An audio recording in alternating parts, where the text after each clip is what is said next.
Hello, everyone, and also to Pawn, aka Loser, which is quite the username, I gotta say.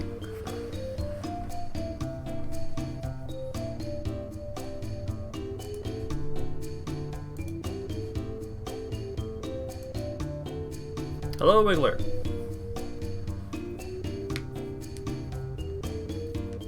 And hello, Acker, and hello, Dan, and everyone else that's swinging by today. Yeah, so, rough day yesterday. A lot of frustration. Hey, Rand. Couple of bummers.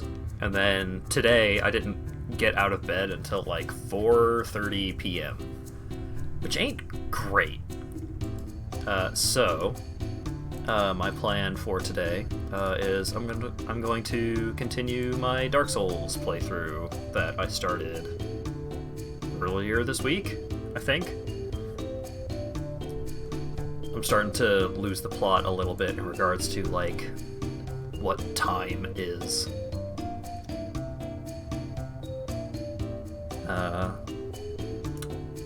Another benefit of doing a Dark Souls stream is that I can just have my Spotify tunes going, and it doesn't super matter.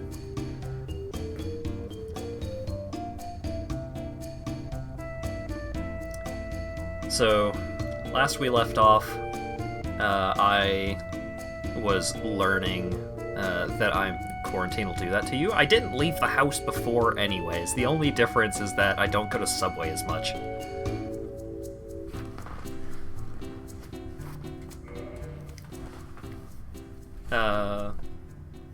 But yeah, turns out I am bad at using the Zweihander. Hey, where's my Dark Souls window? There it is. DS fix enabled. At some point I may pick up the Dark Souls Remastered edition, because I think it's only like $10 if you have the Prepare to Die edition. And if I do pick up the Remastered edition, I will probably do a Soul Level 1 playthrough. Thank you very much. COMF Souls. The text-to-speech didn't quite get it, but thank you very much, Cult, for the 100 bits.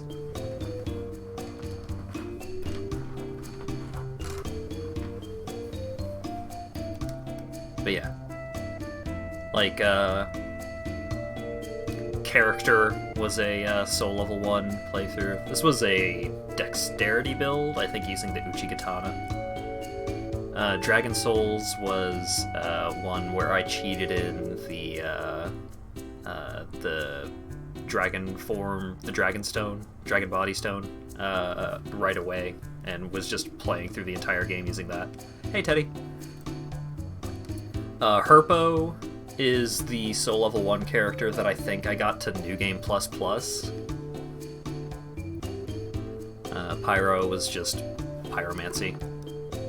I don't remember what these two were about. Lol Oops is like the PvP character that I put the most time into. This is just full-on quality, like 40 strength, 40 dex, using just a plus 15 claymore.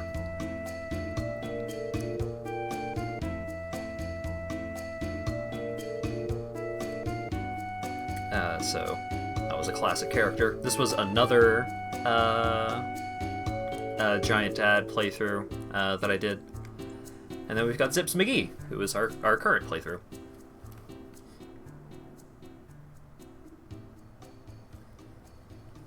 You have been invaded by hostile spirit, lol, oops.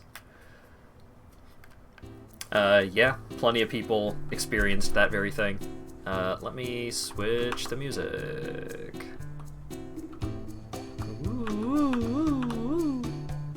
There it is.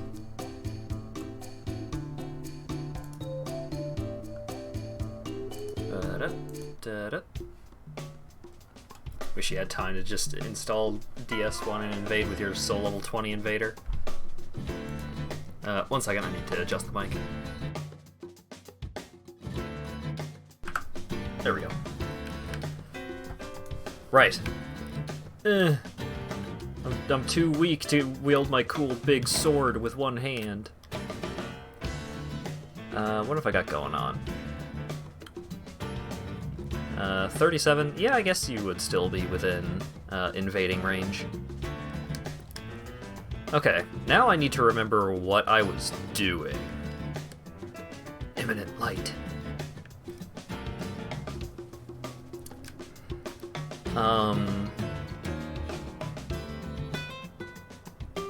Right, I can go to Sen's Funhouse.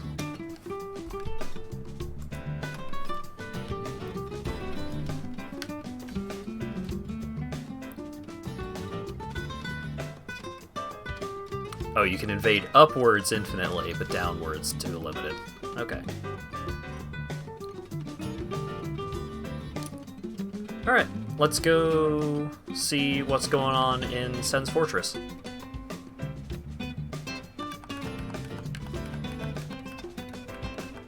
Just gonna start the stream off with one of the most frustrating parts of the game. No problem.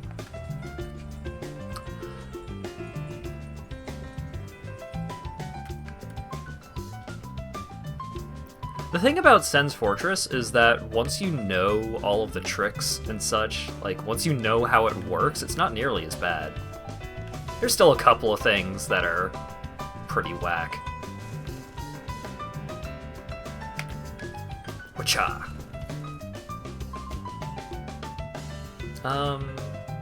Yeah, because at this point I've got so many different options of things to do that it'd be really nice to get the Lord Vessel so I can start fast traveling.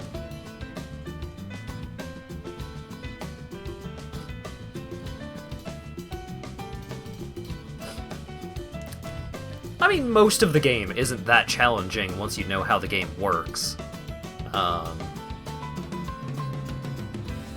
Oh no, is Dan having issues? Oh. Dan, see if you can, advise Dan about this, I guess, since he's probably not able to see this. Lowering the stream quality in the little options menu.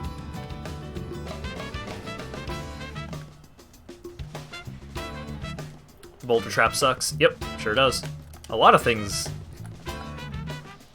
Whoop. Aw, didn't get the backstab. Whoop. Still alive. Unrelated? Nah.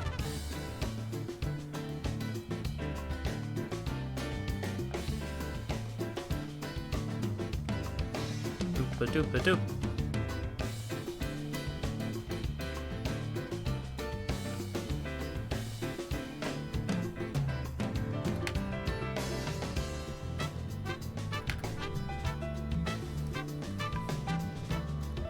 Was there anything in the tar pit that I actually care about? I don't think so.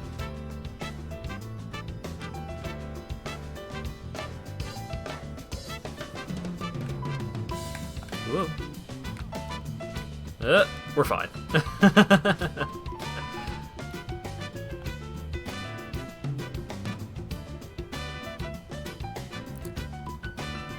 Yeah, there's the Titanite demons, but I'm not using Demon Titanite on this character anyways.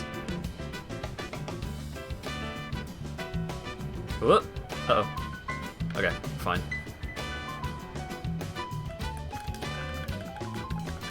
Get out of here.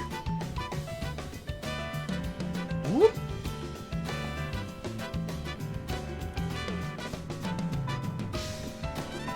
You love the soundtrack. Spotify playlist. I could link that right now. Maybe. Yeah, okay.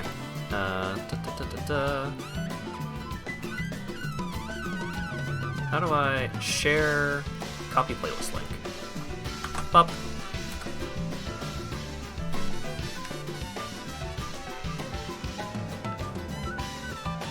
So that should be it. I add new songs to it occasionally, once it gets to the point where it's just like, oh man, I need some new music. Yeah, no problem. Hey. Hey. Eh.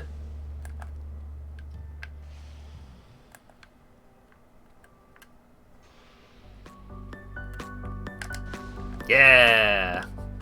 We don't need no rocks. Huh.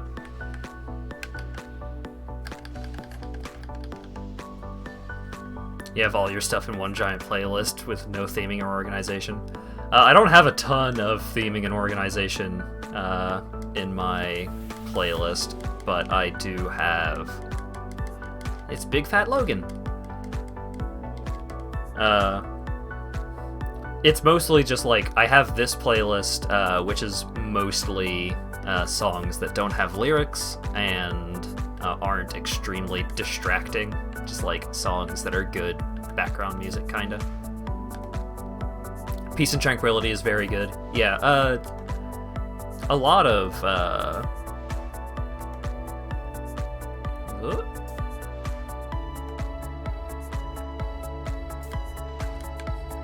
I hated opening these cages. Time for Dark Souls. Prepare to get a solid Lamau every time I die. Yeah, that seems likely. What was I saying?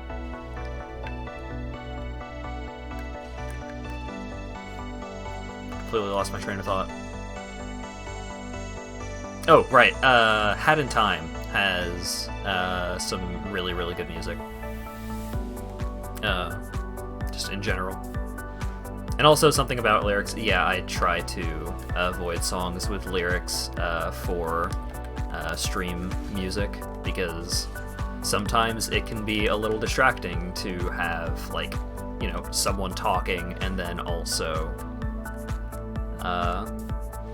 the lyrics going in the background.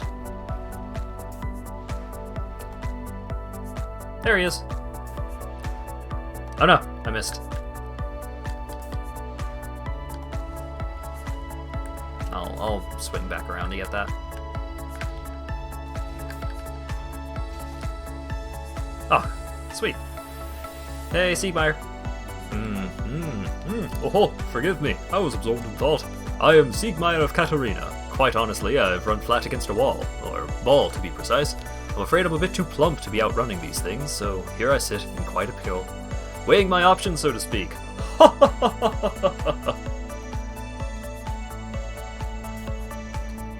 Perhaps I could try some rolling. Ah, no chance. My head would spin.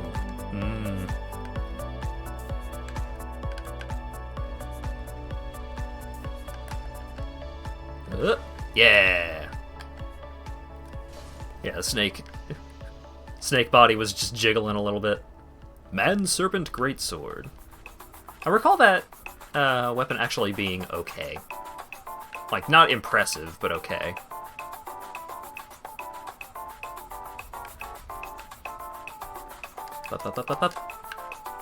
And another one. Alright.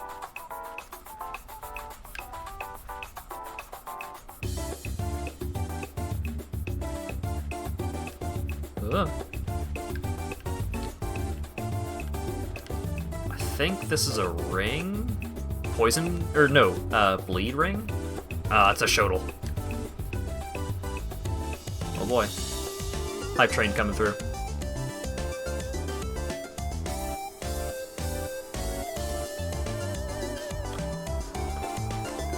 Fine, I'll close the window, because it sounds like the conductor is going fucking bananas on it.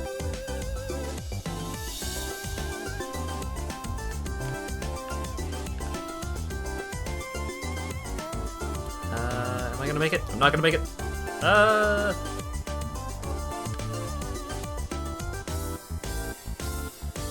Alright, let's swing on in here. Get the lightning spear, is what you get from this mimic.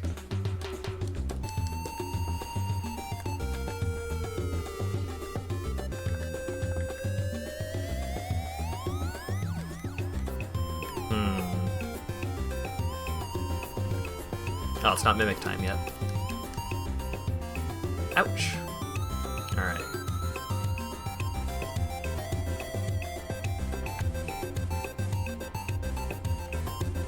Let's go ahead and get the covetous serpent ring while we're in the neighborhood. Ah, the mimic's down here. Okay. Sup, bitch?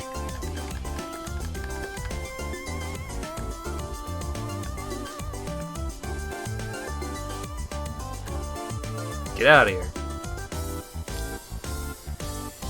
Those snake crotches really seem to stick to you when you roll. Maybe. You don't know. What do we got? Any more? Is that one or two more?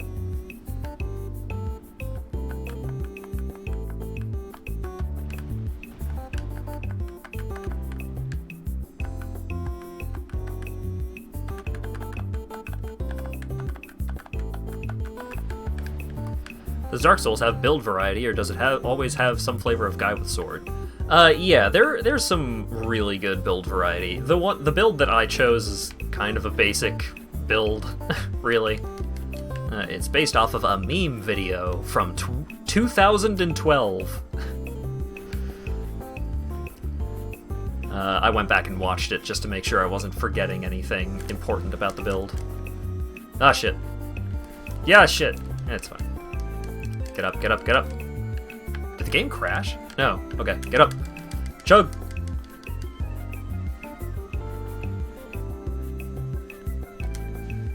Yeah! I still got it, baby. A little bit, at least. Alright, come on, come on, come on, come on, come on. Go, go, go, go, go. Go, go, go. No! Damn it. Cosplay builds are the best. Yeah, cosplay builds are really fun. I'm personally a big fan of Soul Level 1 builds. But I opted to go with this one instead. Because Soul Level 1 builds, there are certain fights that are just agony. It takes a while for low-level builds to get going.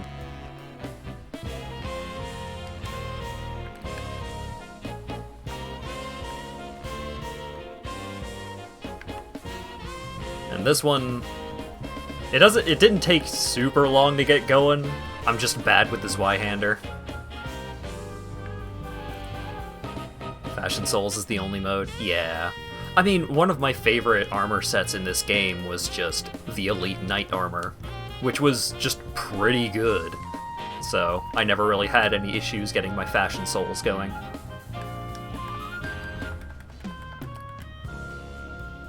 That's what the character that I have with the most playtime was using. Good old lol oops.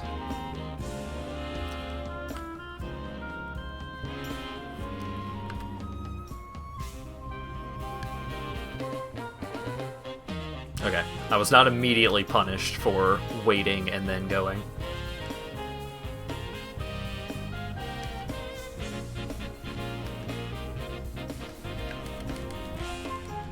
Alright.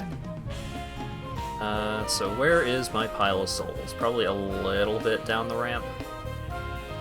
Ah! I got grappled.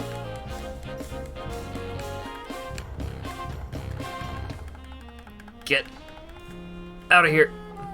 The Firekeeper garments are really good, yeah. Holy shit.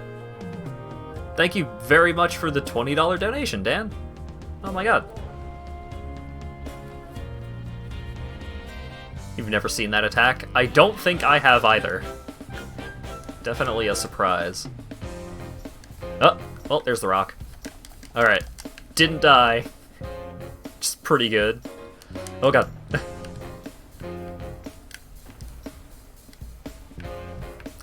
I was daring, but they were bolder.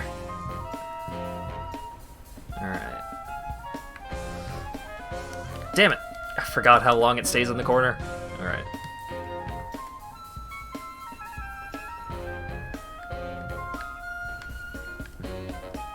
Go, go, go, go, go, go, go. Yes! No! Good enough! What did you miss? Not a ton. I died.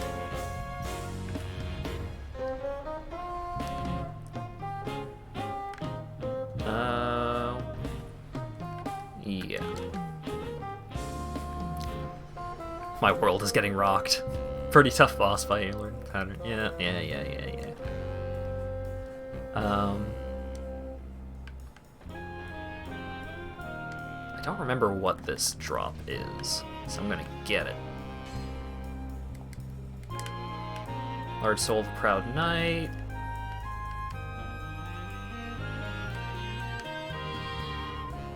Okay, so that leads back down. There's a snake dude there. Some of these areas of Sen's Funhouse I never really explored much. Oh, the Sorcerer gear. Alright.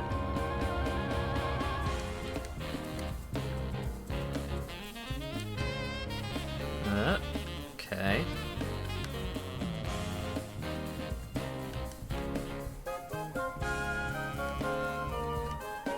Trap ahead. That's ridiculous.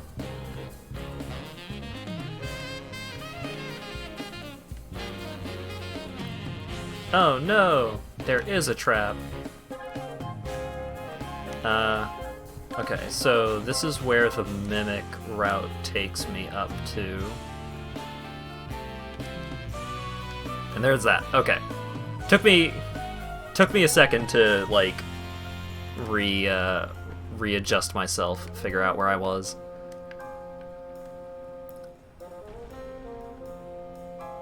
Dragonbone Fists. Oh man, Dragonbone Fists were really cool. Did I explore the tar-covered floor? Not yet. But I'll get back down there. I have the rusted iron ring and everything, so.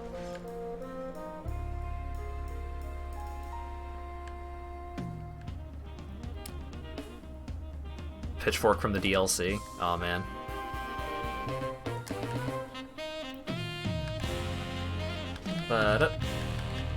Da-da!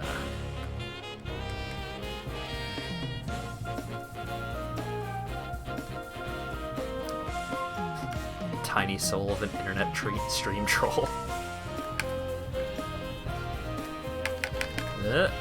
Yeah. Oh.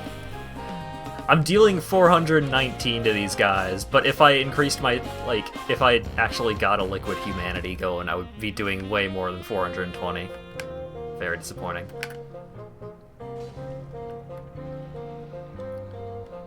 Flamberge.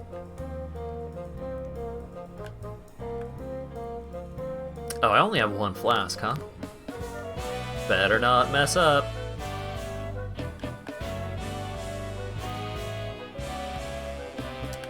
Wait, nope. Okay. I did it! No. I did it and then immediately almost threw everything away for no reason. Alright. Boop. Oh, still there? Boop. Alright, cool. Insignificant soul of someone who really just sat around and ate chips all day.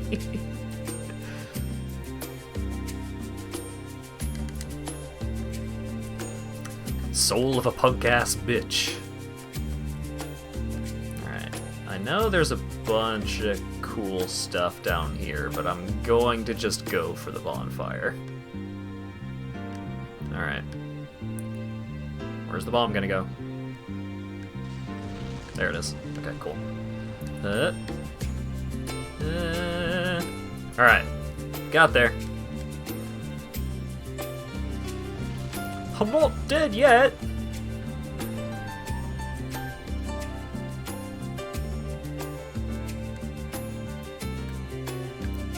Oh, thanks for dropping in, N.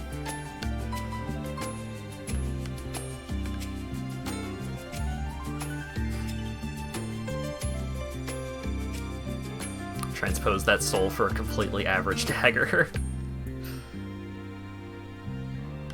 Alright, let's go bully the bomb thrower.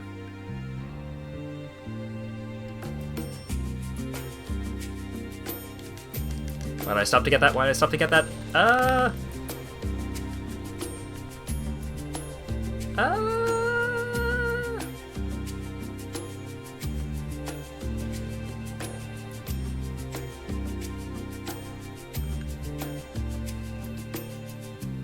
Yeah, I don't know why you didn't get a bit badge thingy. Weird. It's locked. You should have gotten one, I thought. Maybe it's reset. Like, maybe those badges are a weekly thing. I don't know. I don't know how most things work. Yeah. Eh.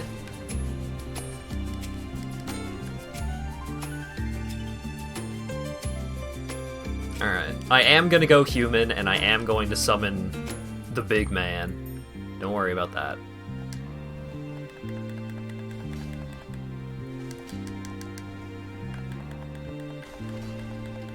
It's very important to summon the dude for this next boss fight. You can't not summon Tarkus. I mean, yeah. It's Tarkus. He's the fucking best. Got a chunk. I don't think I use, like, any standard type. Wait, does the Father... Can you even upgrade the Father Mask? Oh, man. It's been so long since I played this.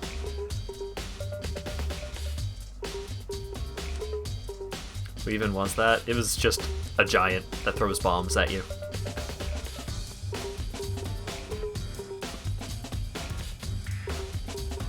Right, that was where you summoned Tarkus. Okay, so let's loop back around, do a little bit of cleanup. Ricard is in one of these buildings. Father Mask can't be upgraded. Okay.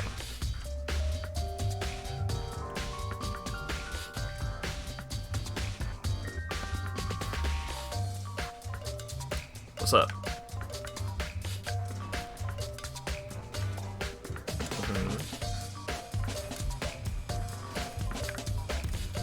My big overhead weapon attack thing is better than yours. Oh god.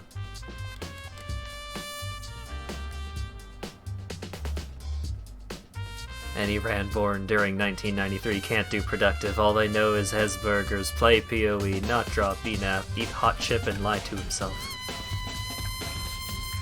Classic meme. Woo! What you got? What you got? What you got? What you got? There it is. Bam!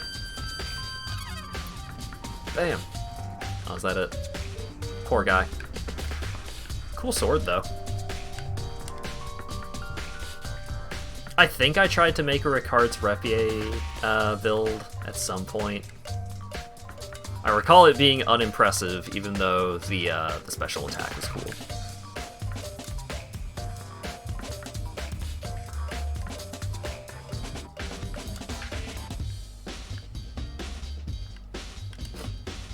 Alright, you can see the giants that opened the door. Yeah. There he is. Thanks for opening the door for me, buddy. And I think you can actually kill those dudes. And they don't do anything. They just stand there and take it until they die.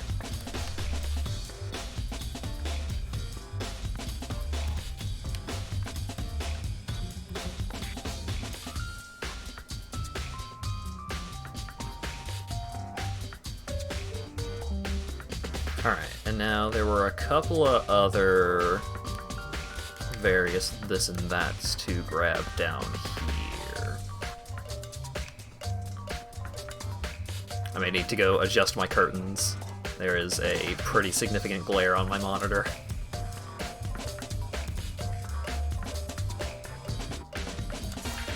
What's up, Boulder?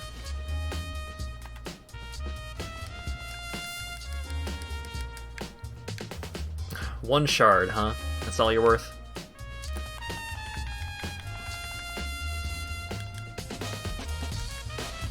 Alright. It's a ring. Yeah, the fire ring. That makes sense.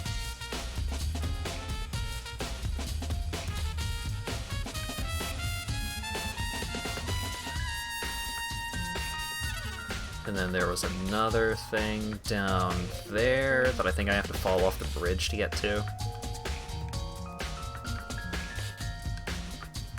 It is still, like, it's still taking me a little bit of time to readjust to the falling damage in Dark Souls 1. Because it is very different. Woo! Like, that would 100% be death in Dark 2.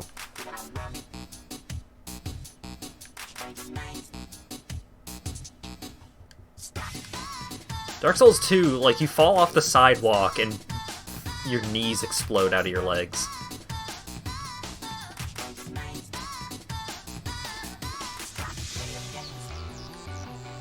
The cat ring is basically a requirement. They did up the ring count to 4 in Dark 2, right? That wasn't a thing. That wasn't a Dark 3 change.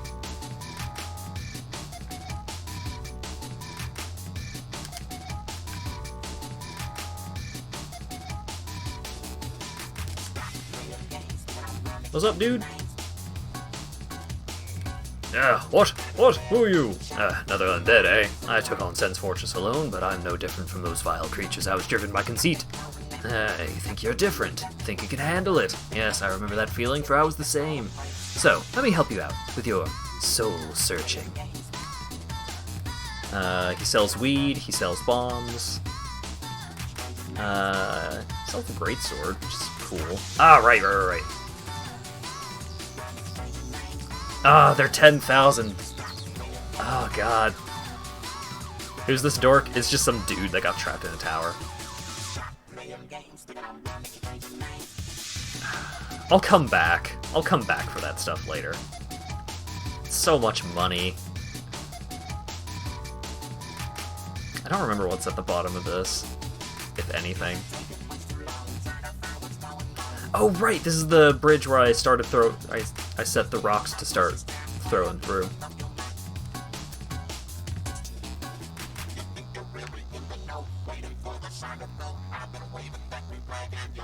Alright, what do we got?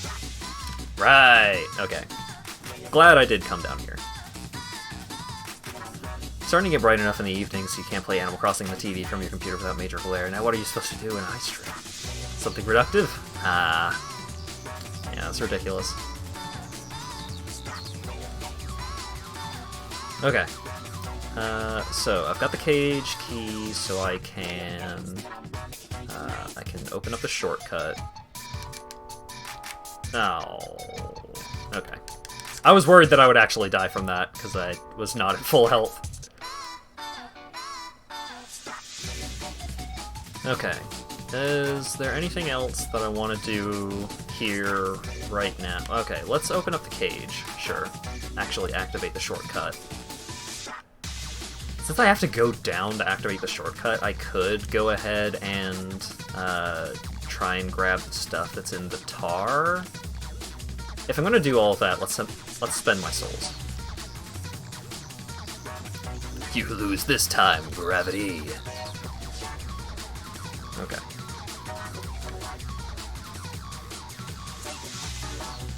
Doot. Woo! Close one. Okay, I need to reposition myself. I've noticed that even though I don't get super, like, tense when I'm playing Dark Souls, in most cases, I assume a tense position. And so, like, I had my elbows propped up on the armrests of my chair, and, like, I was leaning forward and everything, and I need to not do that for the sake of not completely obliterating my neck and shoulders. Don't strain myself, that's what I'm trying to do. Real big band hours. Hey!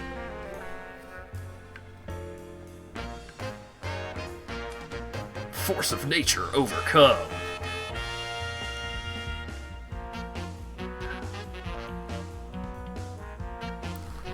I usually have at least decent posture when I'm streaming, but some games will just get me in a certain state of mind, I suppose. Let's take those off, and then if I switch to the rusted iron ring, I'm on the medium roll here.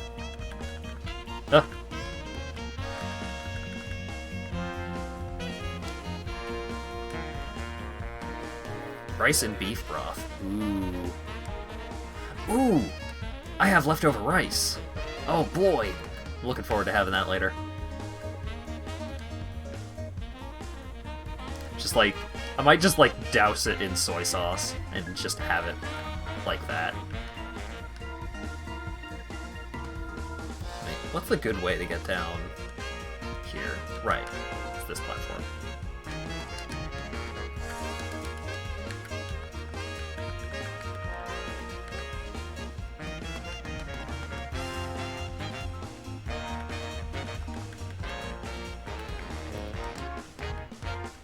Ooh, got some green onion in it? Oh, that sounds really good.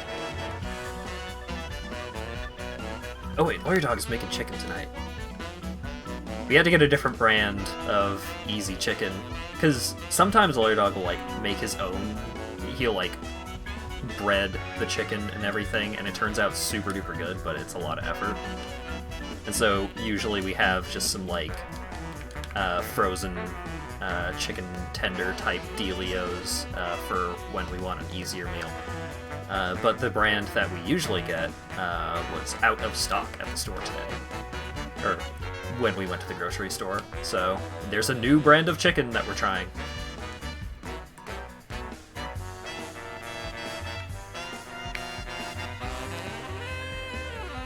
Favorite edgy anime weapon?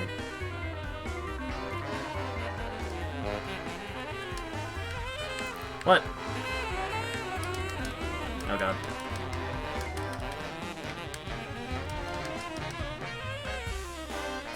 Get me out of here. One of these guys actually drops a thing, right?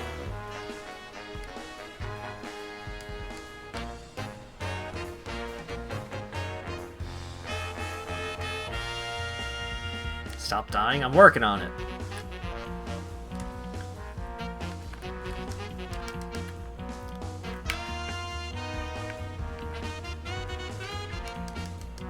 Not that you remember.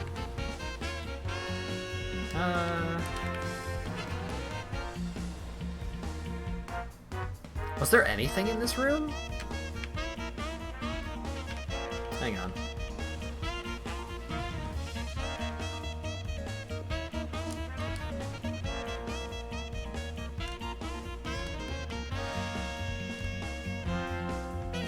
There was nothing in this room aside from these Dorcases.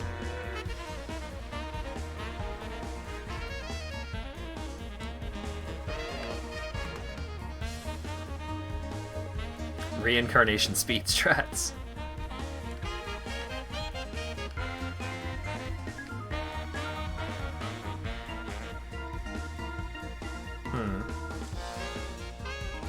May have just been those two things in the tiny room.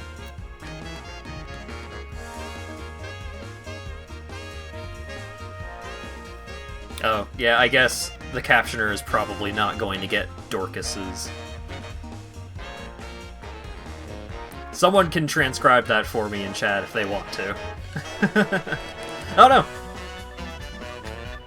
Dang it.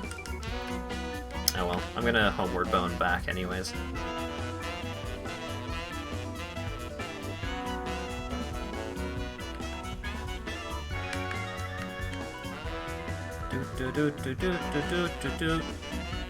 I'm still in a dream, Snake Eater. There we go.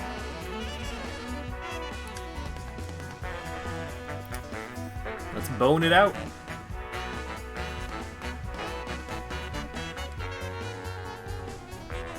Okay. Oh wait, reverse hollowing.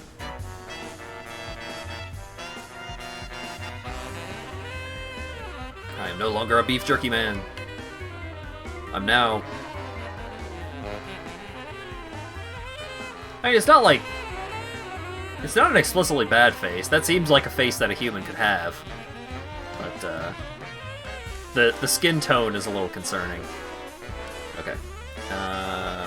Havels. And then... Up.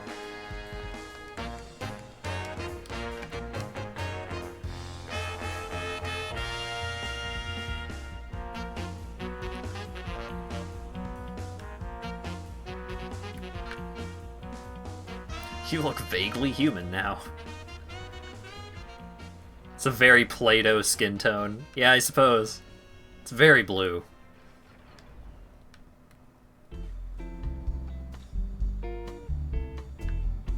Alright. Sun is almost done setting, so I don't think I'm actually going to have to adjust my curtains. Alright. Shortcut enabled. I'm pretty sure I have most of the notable loot from this place. So let's go summon the best summon. Well, no, the second best summon in the game. Well, probably the practical best summon in the game. No, the Witch is really good for fighting the Moonlight Butterfly. Nah, Tarkus is one of the best. Iron Tarkus.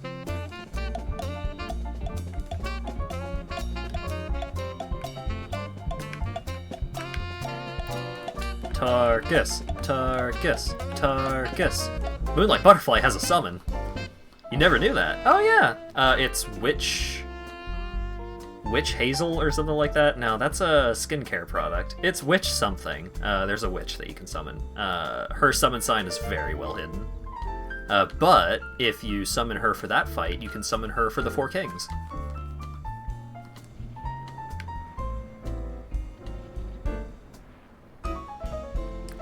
Woo! The scythe is actually a Baradish. There are definitely, like, legit scythes in some of the later games. Like, I know Dark 2 has a scythe. I know it's not good, but I know that it has a scythe.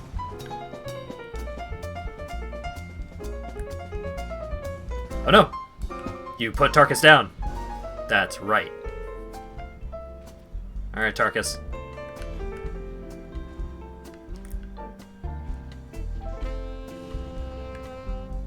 Tarkus! Come on. Tarkus! Just hit him! There we go. Ouch.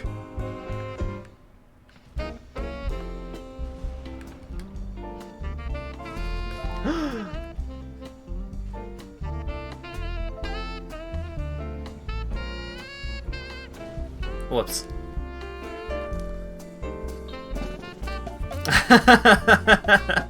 Tarkus was not doing his thing, huh? Alright. Alright, Tarkus, I'll give you another chance.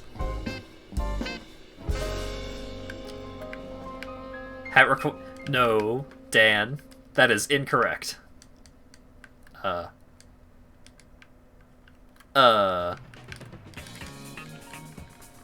stuck. I'm stuck! My character decided that they're done. No, I don't want to go fight him again. That boss was too hard. I'm literally mashing every button.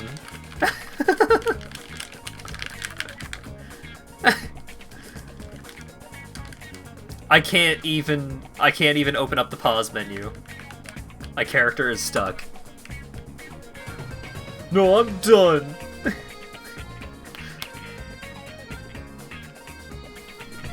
Alright. I guess I'll restart the game then. While I was gaming...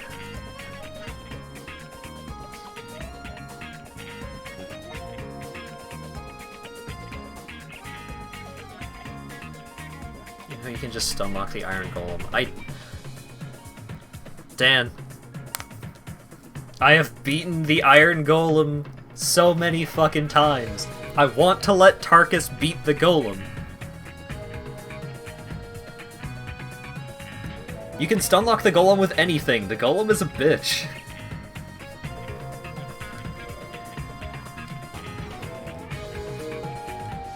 The Iron Golem is like the easiest boss in this game. I just got fucking yeeted off the platform. I wasn't doing the chant. Oh, you're right. I got killed by a bitch? I did. That's true.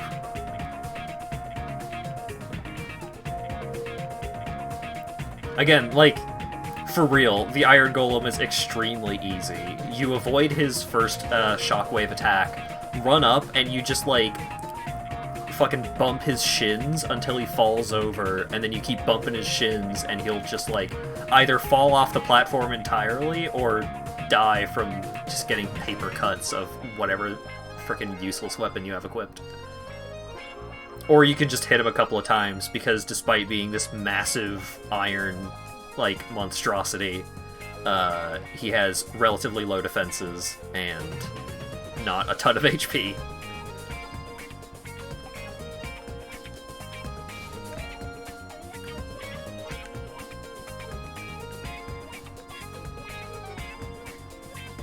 Alright, Tarkus. Just bump into him. Not literally bump into him. Like, you gotta hit him.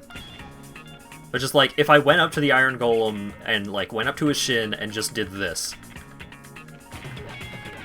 And just kept doing that. And just, like, kept mashing R1. Just constantly just hit his shins. Maybe you'll have to avoid one or two of his attacks. He's extremely easy. Alright.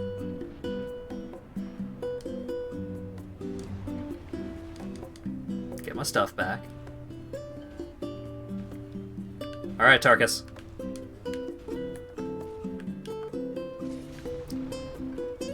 Alright. Come on. Get one more hit in. Yeah! Alright. Tarkus. Tarkus. Damn it, Tarkus!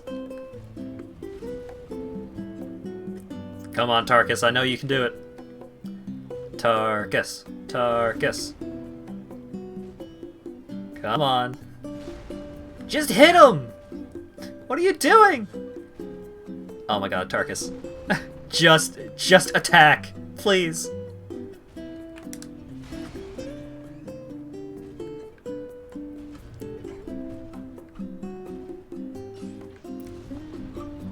Tarkus. Yeah! On a magic carpet, right on. No, don't throw him off. Okay. Come on, Tarkus. Tarkus! Tarkus is streaming their first blind playthrough of Dark Souls, and the whole chat is screaming at them about how they're playing wrong. Tarkus is just not attacking. There he is. Like, come on. Oh my god. Alright. I'll help. Because I don't want Tarkus to die, because if he dies, then I don't get an extra humanity after this fight. Tarkus, you were disappointing. You did a bad job, Tarkus.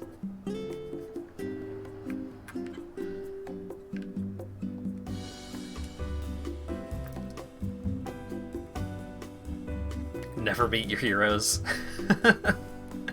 That is the first time I have ever seen Tarkus do that badly in that fight. And he did it twice. It's just like his AI was doing bad. I have no idea what was going on. Literally, like, Iron Golem, all you have to do is just keep hitting him, and he dies. There's no grand strategy. He's not that strong. Just keep hitting him. And Tarkus is just like, I'm scared.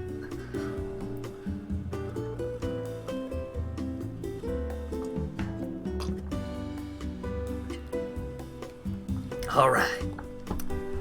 Time for the anal rodeo.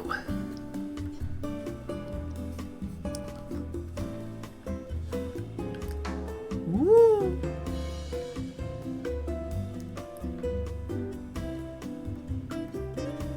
You know, anal rodeo. And Orlando, anal rodeo, it's the same thing.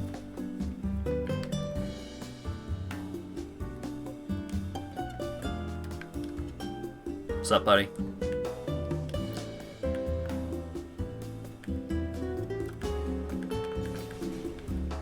Ouch.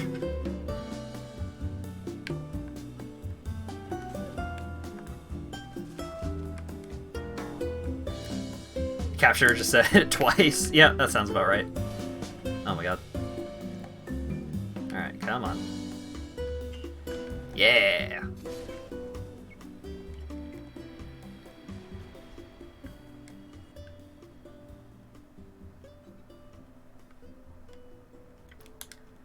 I don't think these ones drop Twinkling Titanite. I think it has to be the elite giant guards.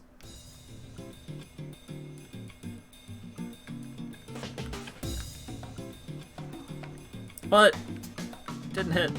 Alright, come on. There we go. Ooh. Gotcha.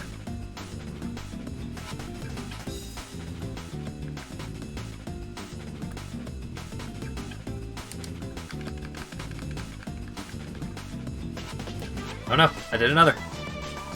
Whoop. Oh, I was out of stamina. Poke. I've been forgetting to use the roll attack. Like that big ass poke. This attack has such ridiculous reach. I should be using it more.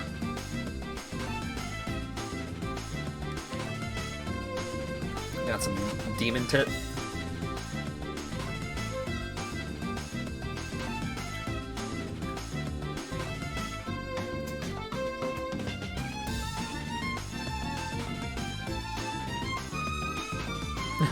The name can be the butt of so many jokes. I get it! Alright, take a nap. Oh wait. Endurance. Gotta quit pulling these puns out of our ass. Well, you're a rare visitor. Welcome to the lost city of Anno Londo, chosen undead. If you seek Lord Gwyn's old keep, exit here and head straight yonder. If you are the chosen one, a revelation shall visit thee. What follows thereafter depends on you. What's up? What is it? What am I? Well, I am the keeper of the bonfire. If not for me, what beacon would there be in this lost city? A gatekeeper and a guide. That is my calling. Bonfires are attended by the keeper are special. If they are linked to one another, and their flames never die. Yet never shall the keepers of these flames meet. If you require rest, now is the time. That is, after all, what the bonfire is for. Alright. Later, lady. Is the official music? Yeah, basically.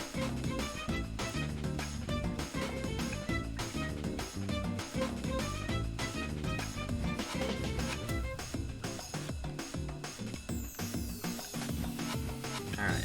Let's aggro one of these guys. Oh, man. Look, there's a statue of a big fat guy with a big-ass hammer. I wonder if that'll be relevant. I think there's a statue of the other guy. Of Oreo in the other section. Grind Giant's Halberd off of the Sentinels.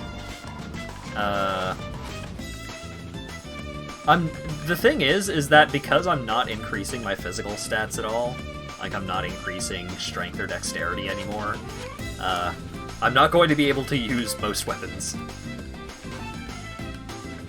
Oreo and S'mores, Snorlax and Pikachu, Biggie and Smalls, Fork and Socket.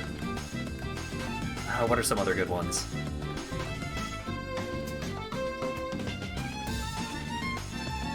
There was one more really good one that I can't call to mind right now. Hey, Twinkling! Nice. Oh man, this chest has a weird chain on it. What if I took a closer look? Wow, this chest is animating. It's almost like this chest is breathing. It's almost like this chest may, somehow, be alive. Well, what could I possibly do about that? Let's put my binoculars back on so I don't forget.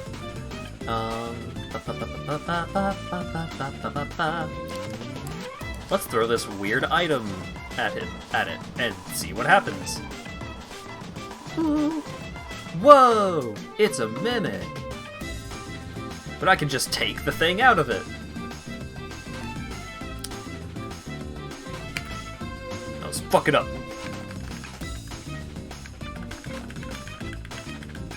Yeah! What happens if you attack chests that aren't mimics? Nothing. However, in Dark Souls 2, you can break chests. You can break chests that aren't mimics, and if you break the chest, all you get out of it is an item called Rubbish, which does nothing.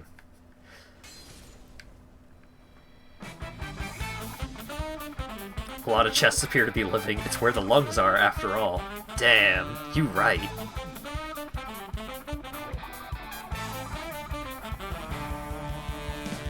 Okay.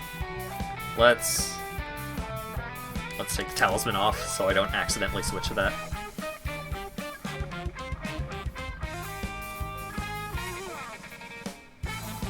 Oh wait, hang on.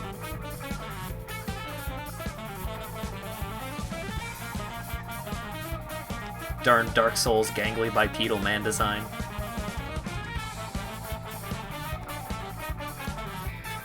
Get back to the Dark Cloud 2 design mimics. Dang it, Cult, stop being horny for mimics.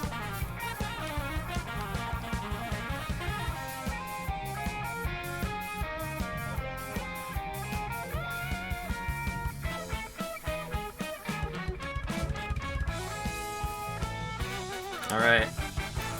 Time for a big, cool elevator. Woo!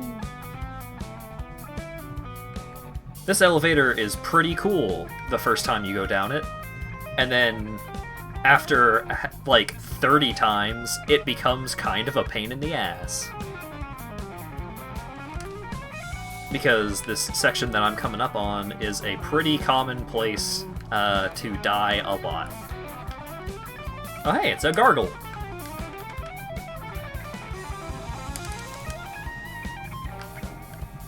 Bop.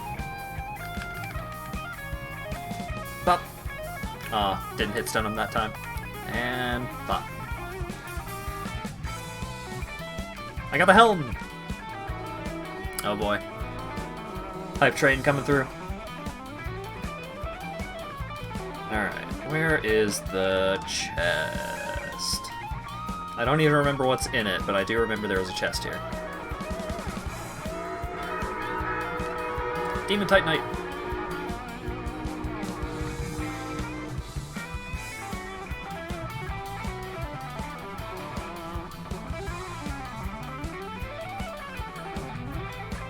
Oh yeah, why would that be? Regarding why is this a section that you die a lot? Well, let's find out.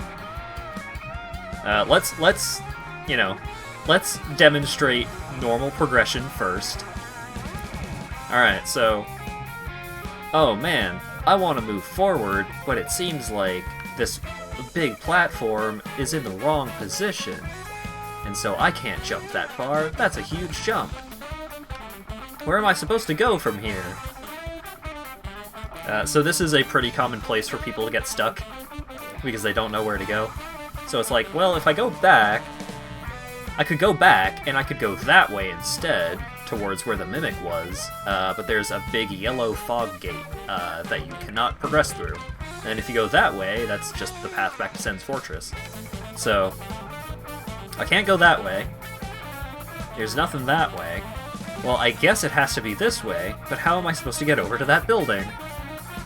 Well, all you need to do is you need to walk up this narrow, like, seemingly background element platform, and then, like, jump over here, frickin' land on the railing, and go through this broken window.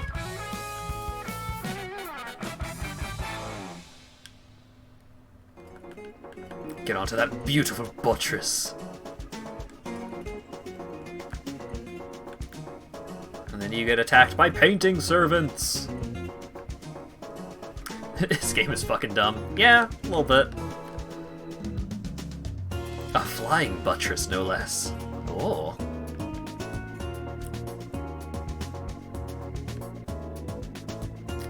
And now, there's no progression down there, so you need to come up here And you need to walk across this extremely perilous and tiny path.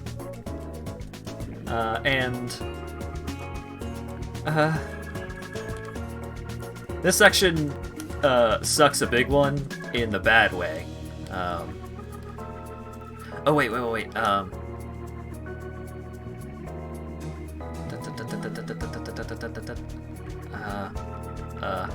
Light crossbow. Okay.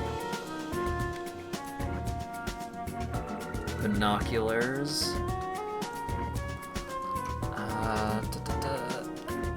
That seems about right. Okay.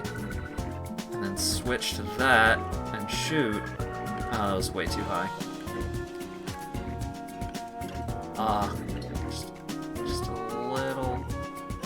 Just a little to the right. Alright.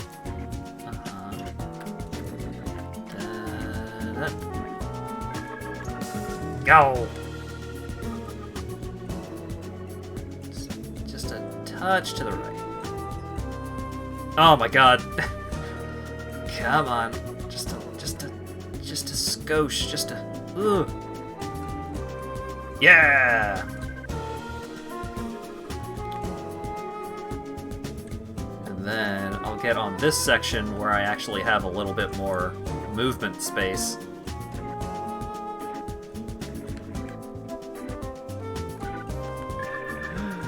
Ah!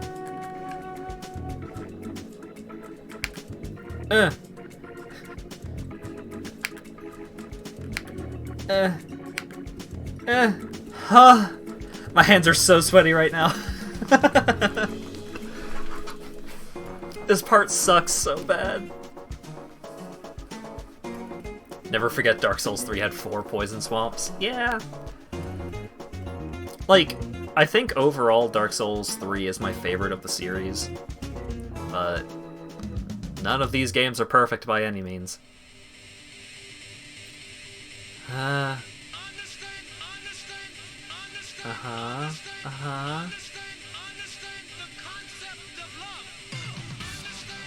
Banger alert, yep.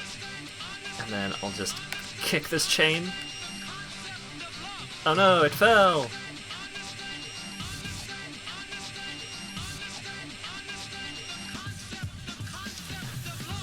The concept of... Don't fall off.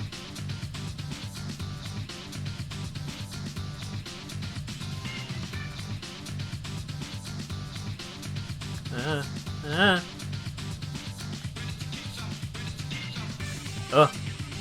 Alright. No! Don't attack! Kick, please! No! God damn it! I did the input for the kick, but I started doing an attack instead! Damn it!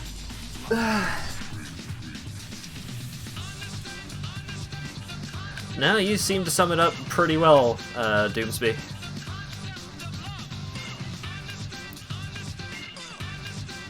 Okay, I am going to reopen my window. Because it is not just nerves that are making my hands sweaty, it is warm in my room. Please stop getting owned. You stop getting owned!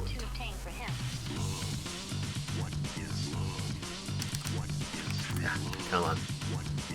Do the big jump. The alley-oop! Yeah!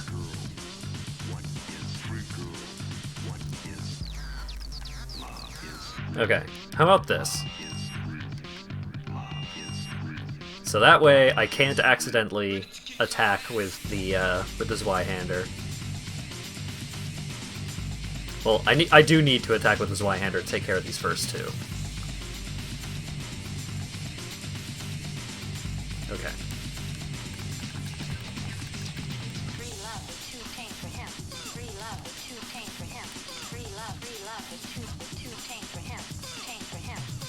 It's getting hot in here. It is, yeah. I'm not going to take off my clothes, though. Although I should switch to normal shorts instead of sleeping shorts. Okay. Alright.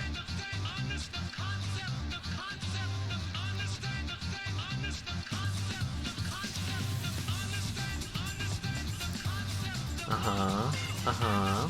Uh-huh. Okay. Uh-huh.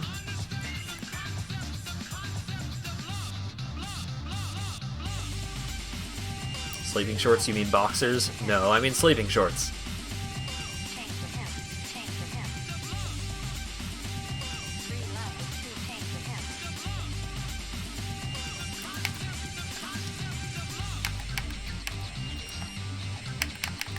Oh my god, please, stop. Stop attacking.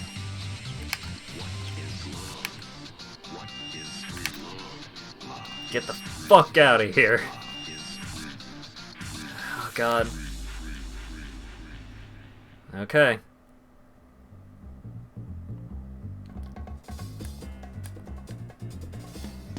Okay, cool. Yes! No! He made the jump! Okay, thank god. He committed Sudoku.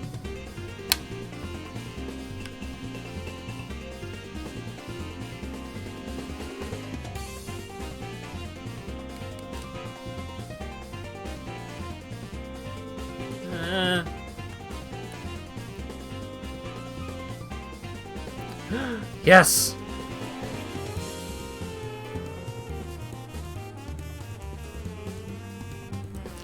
Yo, check out that statue, though.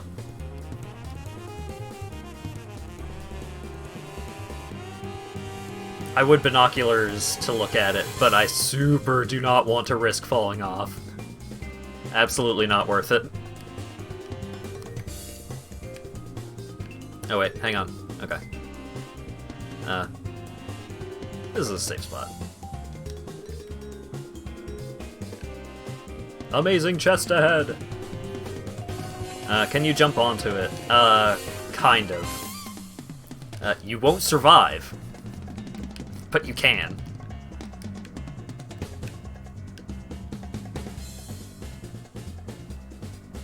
Well marbled, as they say. They do say that. Okay. Hit the big switch! Cutscene time! Woo!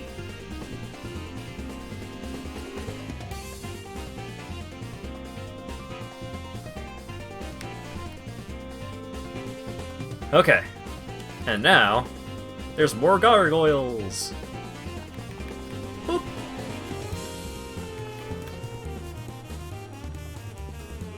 Well, that one didn't last long. Wasn't there another one?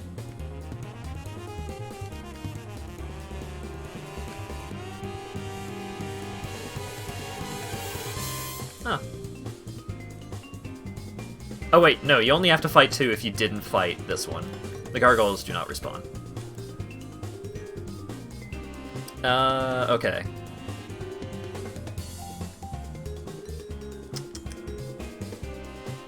I'm trying to remember if there's a safe way to get back up there without having to do the whole rigmarole.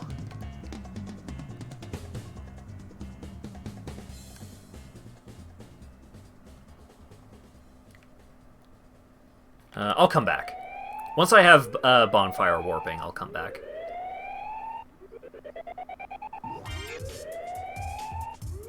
Oh wait, no. Wait. Yeah, I should probably wait until I have bonfire warping.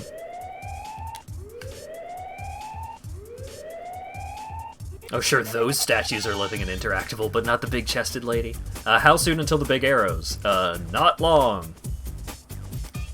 Upcoming very shortly.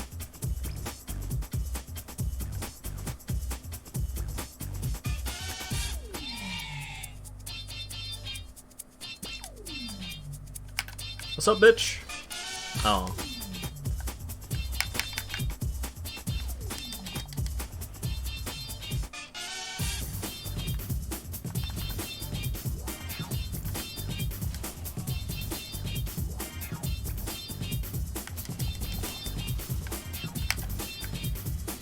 There we go.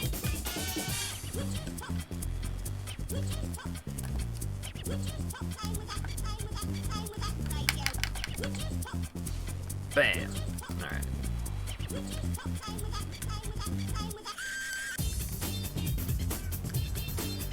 Okay.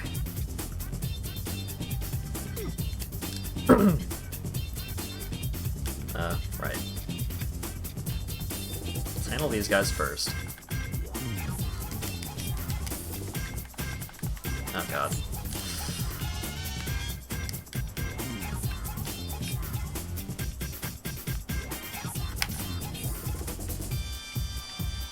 Let's look at the... Sleeping is something you should probably do. Maybe.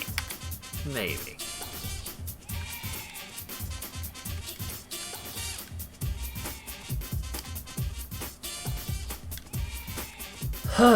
Okay. Time for big arrows.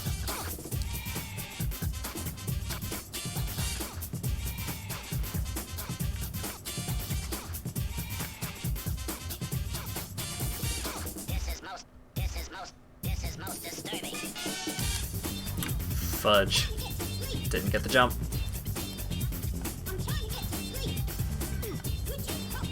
Oh my god. No! Don't. Bitch! Get the fuck out of here!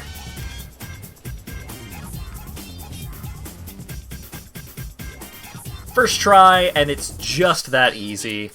Never a problem. Just like, you just do it, really. I mean, I can't imagine why anyone would have any kind of trouble with that whole section. It's just really simple. Oh hey, a friend!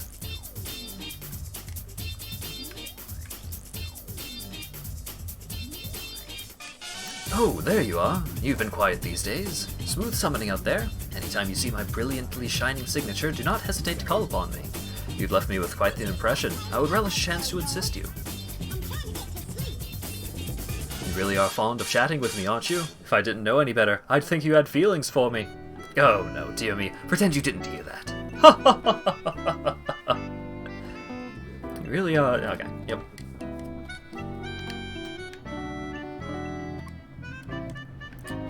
Better not let the thing get the Solera. I'm not... Solera's gonna be fine.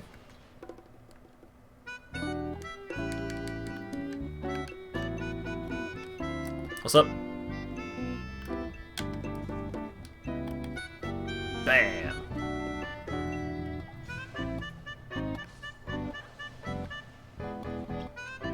Sunlight medals? Oh boy!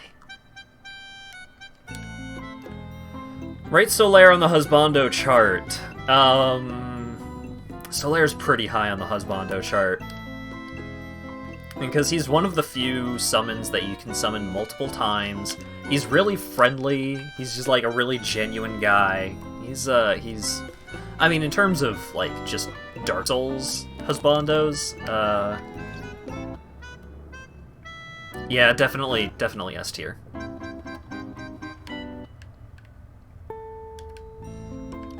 Oh boy, weird, this room full of boxes. Crazy that there's nothing in this room. Oh man, but what's over here? Whoa, a window? And it shows that there's like a staircase into a crazy secret basement. Whoa. Solaire mating Kiryu?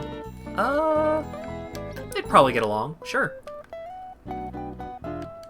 Oh wow, it's the window, because there is a secret passage in the fireplace. Gee, I wonder if I'm gonna get anything cool here in this basement.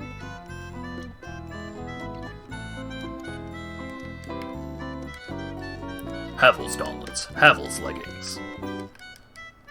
Havel's helm, Havel's armor. Havel's great shield. This is the Dragon Tooth. Dragon Tooth. Oh man, this one has a different chain. How crazy is that? Am I right? Get out of here. Get out of here. And the occult stick.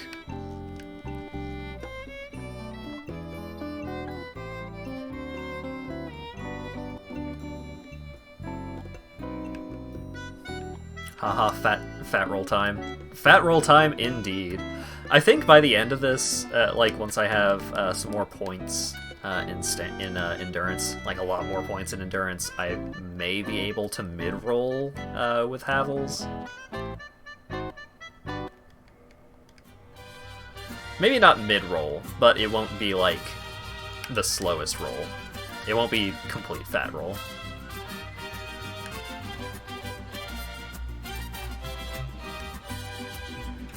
Okay. Not actually going to wear Havel's armor right now.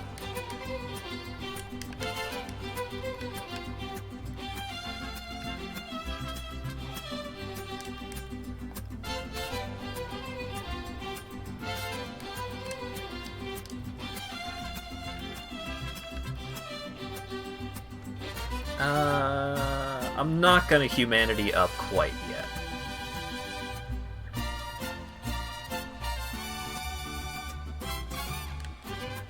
Actually, I probably should.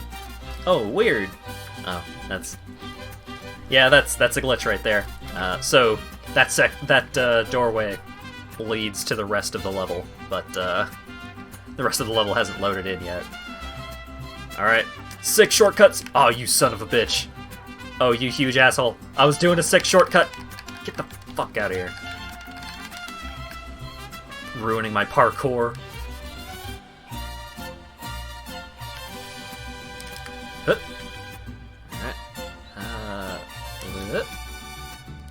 Alright. Yay! I did it!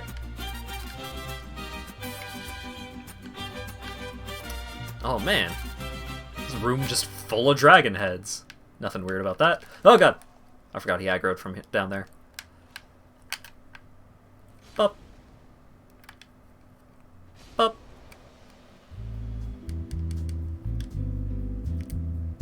Alright, what's up, dude?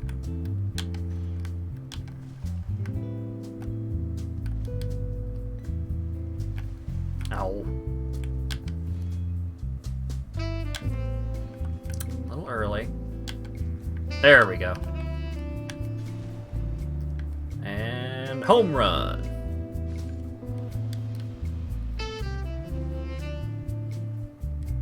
This is the Silver Knight gear? Yeah! The Silver Knight set is one of my favorite sets in the game. It looks so good. Alright. So now I don't have to do the parkour anymore, I can just go through that door. It's still easier to do the parkour because this room has several dudes in it. Thank you very much, Klevtos Rathu, 1987, for the follow.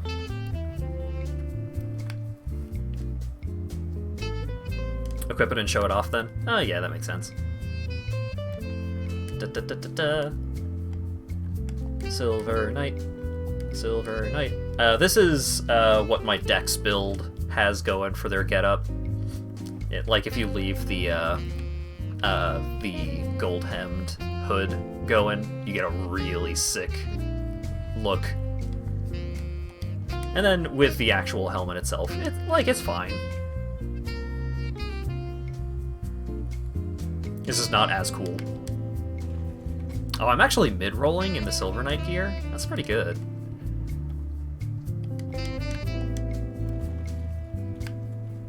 You know what? I'll stick with this for right now. Sure.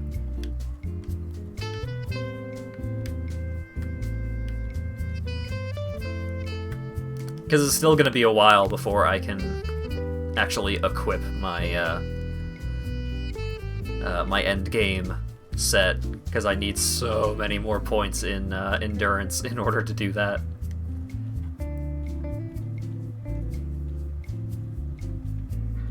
Alright, let's open up a shortcut and meet a friend.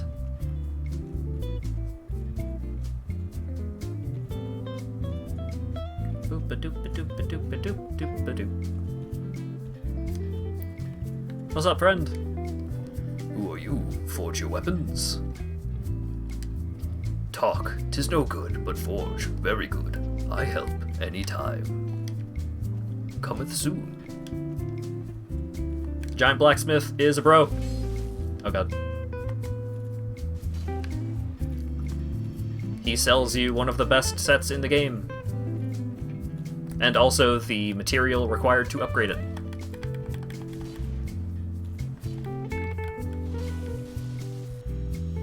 And also, he is the blacksmith that you need to talk to in order to upgrade your gear to lightning, I think? And lightning weapons are pretty good. Chaos weapons are overall Chaos weapons do more damage, but you need to have liquid humanity in order to make them better. And also, there are a couple of tricky bosses that are very resistant to fire damage.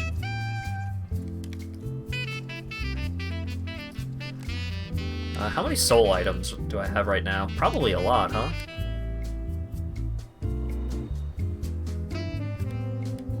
Forge I can. Strong I am. Let's see.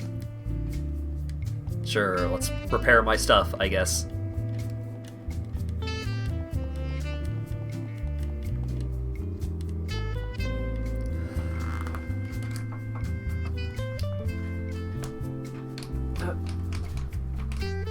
Close window. Frickin' hype train coming through. Oh, right. Twinkling Titanite is 8,000 per, huh? Oh yeah, you can just buy the Giant's Halberd in here if you want to. I don't particularly want to right now. Giants, giants, giants. Become unstoppable.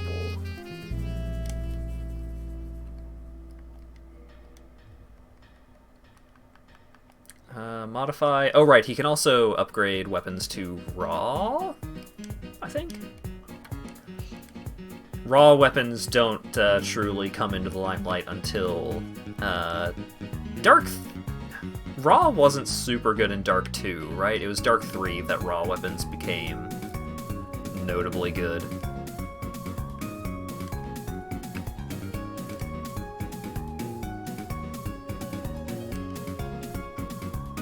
Too bad Giant Dad wasn't that good of a PvP build and was mostly for the meme. True.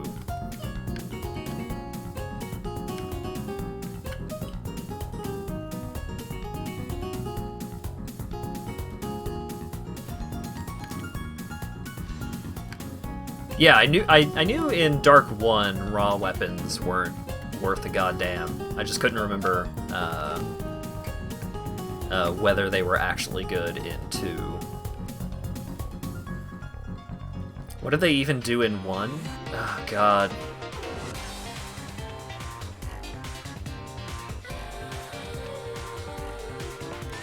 Raw removed scaling, but made it do way more physical damage, and then Mundane made it so that the scaling was better. Made a couple of max-leveled ladles. Woo! Base damage goes up, scaling disappears. Yeah. Ooh, Dragon Slayer Great Bow. Dragon Slayer Great Bow is really cool, but it requires good stats, which I don't have. All of my stats are just in Vitality and Endurance.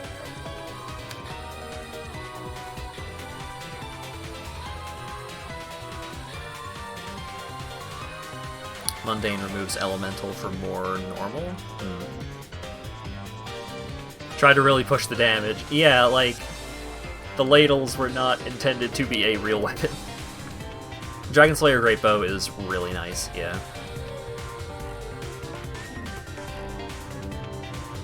Alright, let's go open the door.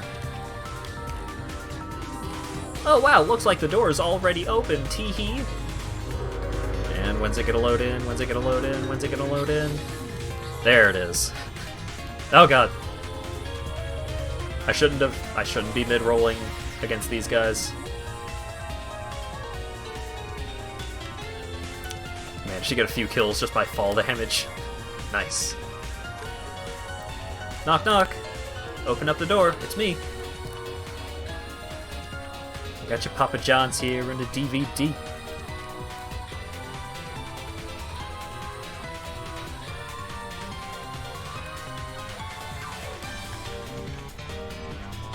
So these are the elite giant guards. They can cast miracles. Well, I think it's just the one.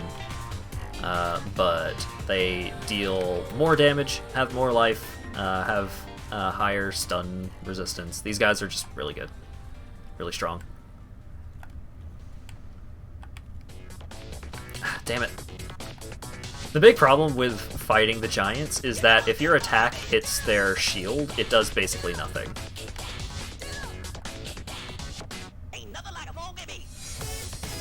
Alright, come on. Damn it. There we go.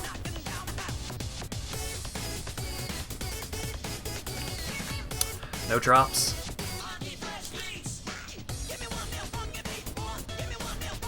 Alright. Gonna kill this guy and then homeward bone back to the last bonfire that we were at.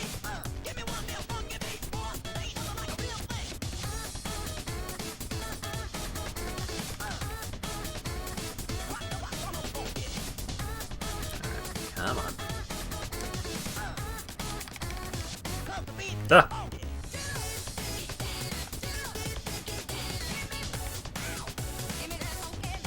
One more hit.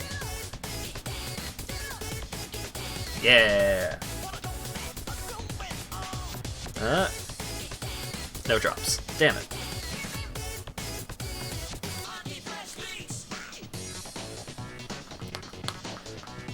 Alright. Oh man, the winged spear. The winged spear is so good.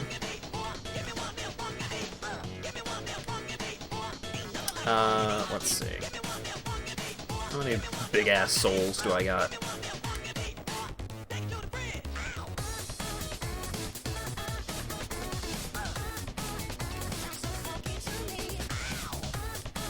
Need 2,000 more?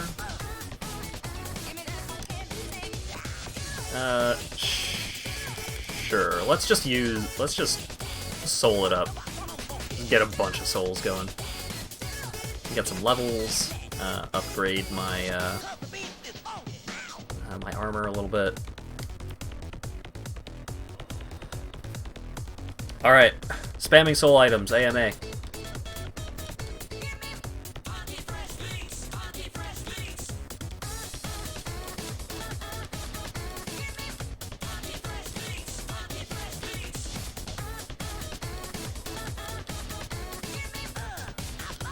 That is one of the biggest, like, improvements for the later games, being able to use multiple consumables.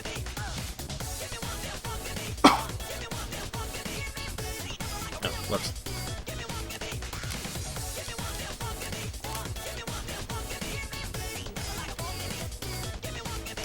Reinforce armor. Giant armor.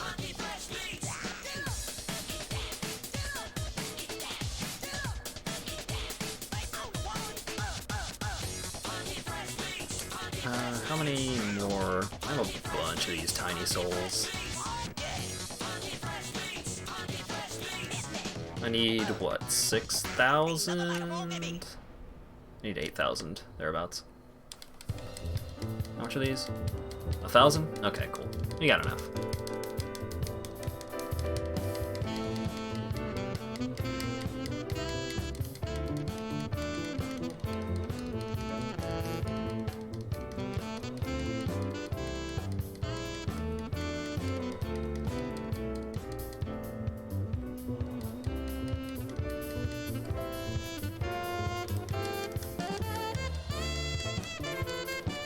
$8,000. Okay. That's probably enough, though. Let's just use the last of them anyways.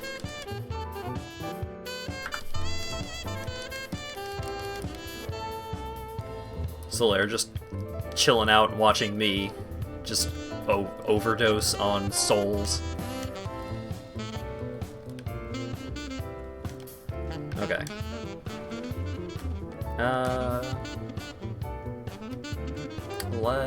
Okay. So I've got those. It's still a mid-roll. Yeah! I still get the cool shirt.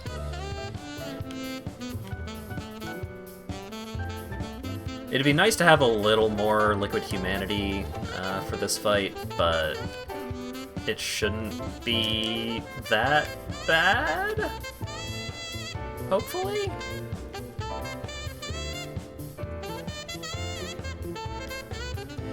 Oh, wait.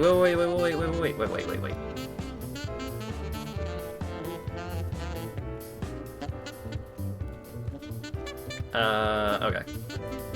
I need to go back and do a thing, so I'm just gonna homeward bone back, but before I do, let's kill these dudes in hopes of getting some extra twinkles.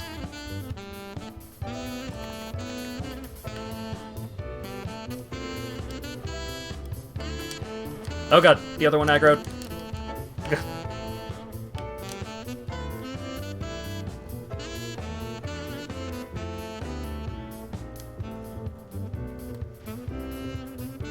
Don't mind me.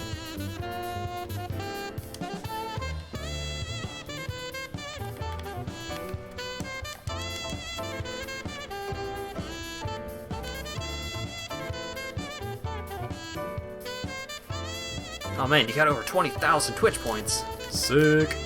Aw, a chunk. That's not twinkling.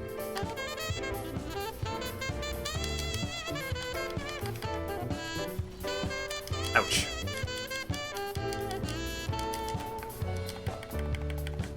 Poke.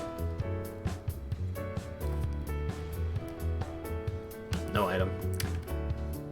I guess if I were gonna try and kill some of those dudes for extra drops, I should have put on the item discovery ring. Oh well. Alright. Gotta go human. Humanity restored. What? No! Don't. Oh, why?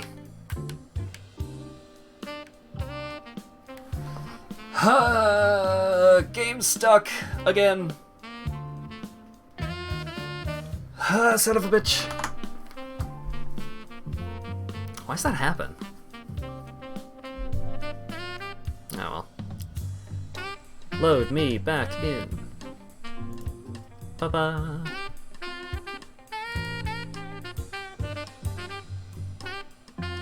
Oh yeah, it happened when I restored humanity last time too. Become human, become crippled with ennui. Yeah. Crippled with andouille. Oh man. That's basically the case whenever I go out for Cajun food. Love me some andouille.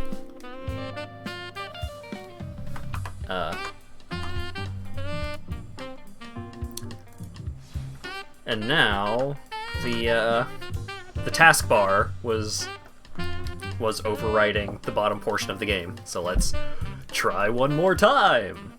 I'm just gonna not tab around while it's loading in, I guess. Andouille is so good. Oh my god. I think I get the Johnsonville either pork or chicken andouille whenever I do red beans and rice at home.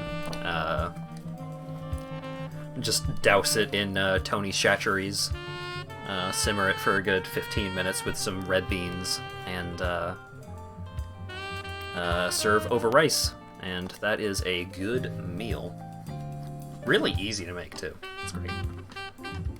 Okay. It's a hat. It's a me! Hat Rio!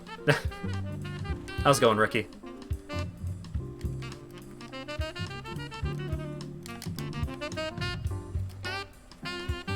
Hey, you're hungry. I'm also kind of hungry. That's why I was thinking about andouille. Well, no, I was thinking about andouille because the captioner put the word into my mouth. But... okay. Oh, wait. Do you have to do another... okay, no. Okay. Solaire! Join me!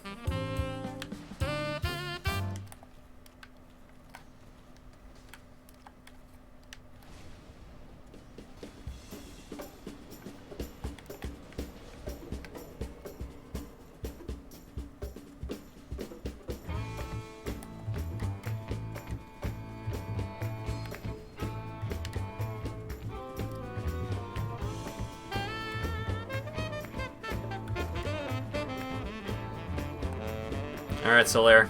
You gonna... Oh, you got a little lost. Solaire, help!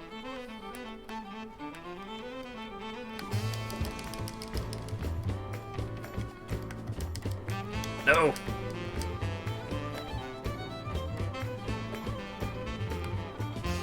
Come on, Solaire. Yeah! Just finished off Monster Hunter. You need to give Dark Souls a fair shot one day. Had been biased against it due to overhype. Yeah, I find that is a pretty common sentiment.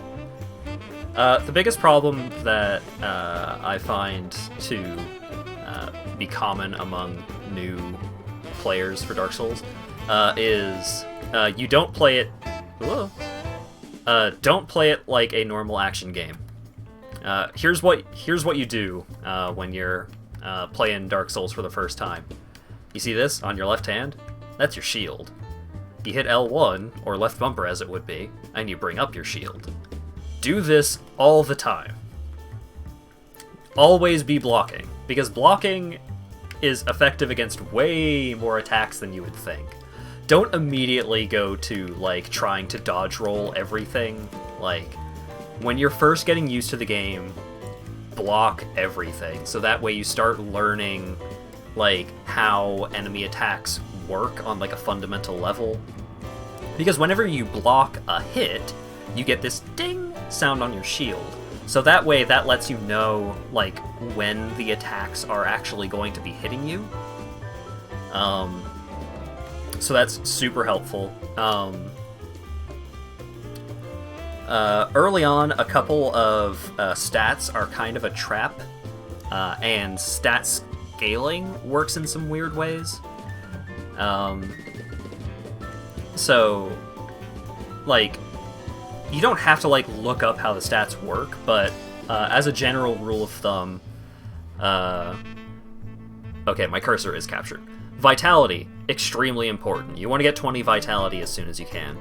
Endurance lets you wear heavier stuff, and heavier armor actually makes a pretty significant difference, because, like, once you start getting to some of the real heavy armors, they give you a lot of poise, so the higher poise you have, the less likely you are to get staggered by enemy hits, so you can just, like, face tank stuff. And also, it gives you more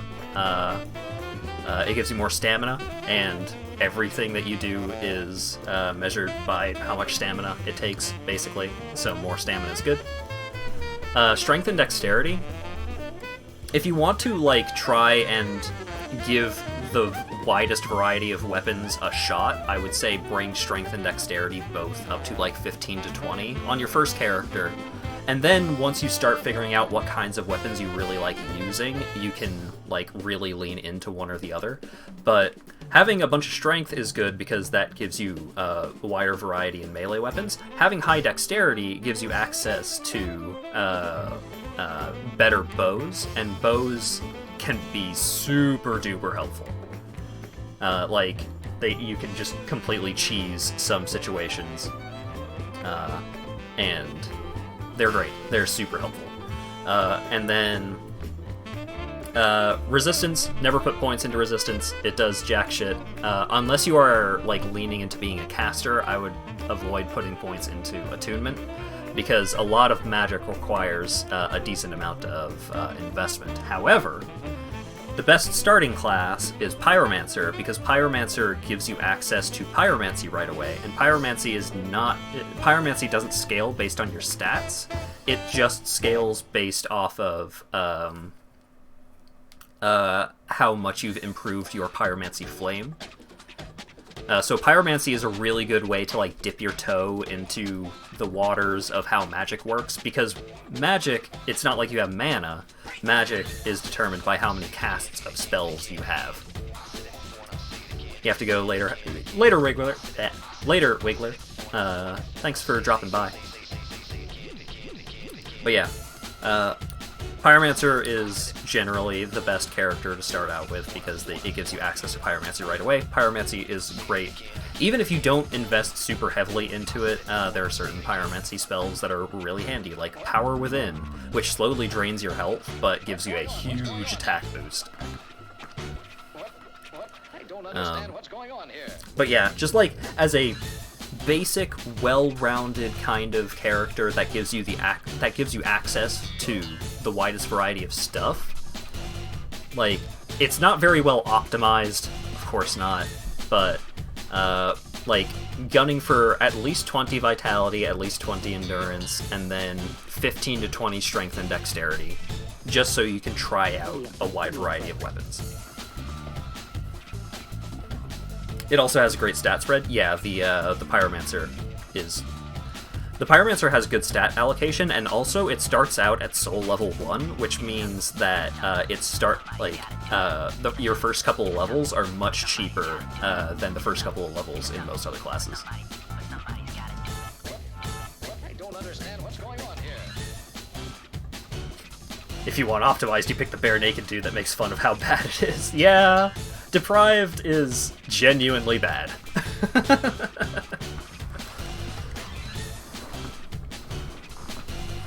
Poise broke in later games. They just changed how it worked. Poise is just not really a thing that you think about in Dark 3.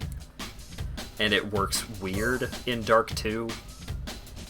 Dark 3 is much more oriented towards dodge rolling. It's just much faster paced. Whoop. Ornstein. Ornstein's bugging out. Oh god. Ornstein bugging out, like, accidentally synergized really well with Smoke going ham just straight down the middle lane. Here they come. Yep.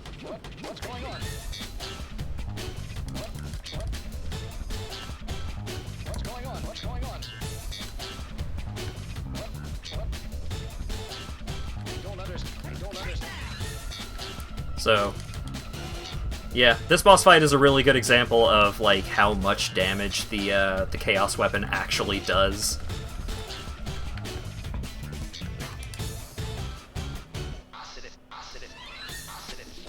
All right, one down. Oh no, Ornstein died. What's gonna happen? And now he's extremely dead.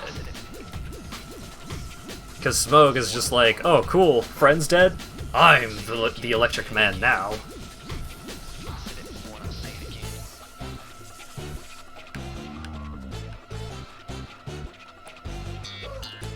If you kill Smoke first, Ornstein gets huge and is pretty tough.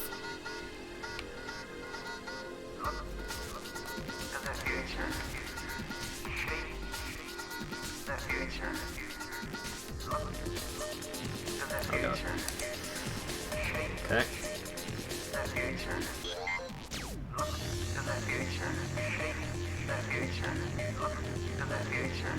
Oh man, the stagger. Ah. Yeah, this is one of the good things about the about using big fuck off weapons is like staggering enemies with your heavy attack is a real strategy and is actually just like pretty powerful.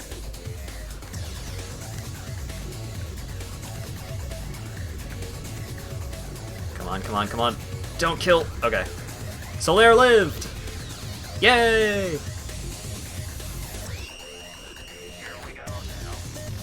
Aw. I couldn't go in for the hug.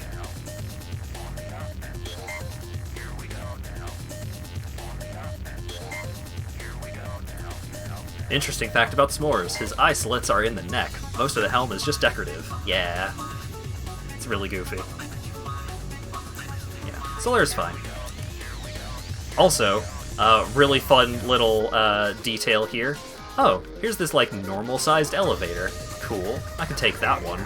Or I could swing over here and take this huge elevator.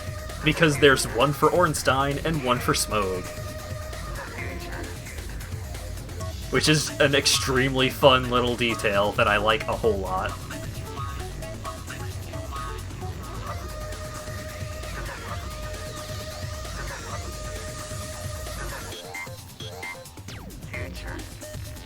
Dark Souls 1 Ornstein is an illusion? What? But yeah, first try Ornstein and Smoke, first try Archer section. It's just that easy. Alright, let's dump into Endurance. Hence him surviving to become the old Dragon Slayer. Huh, that's an interesting theory. No, you're gonna dig this. Soul of Smoke.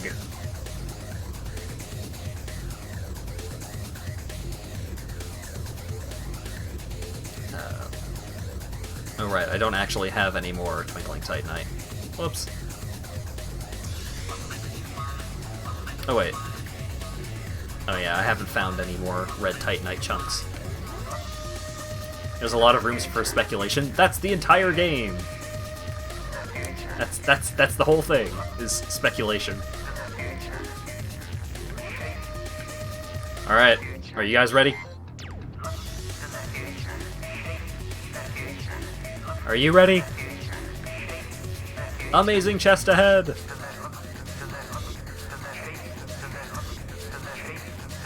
That's a huge bitch!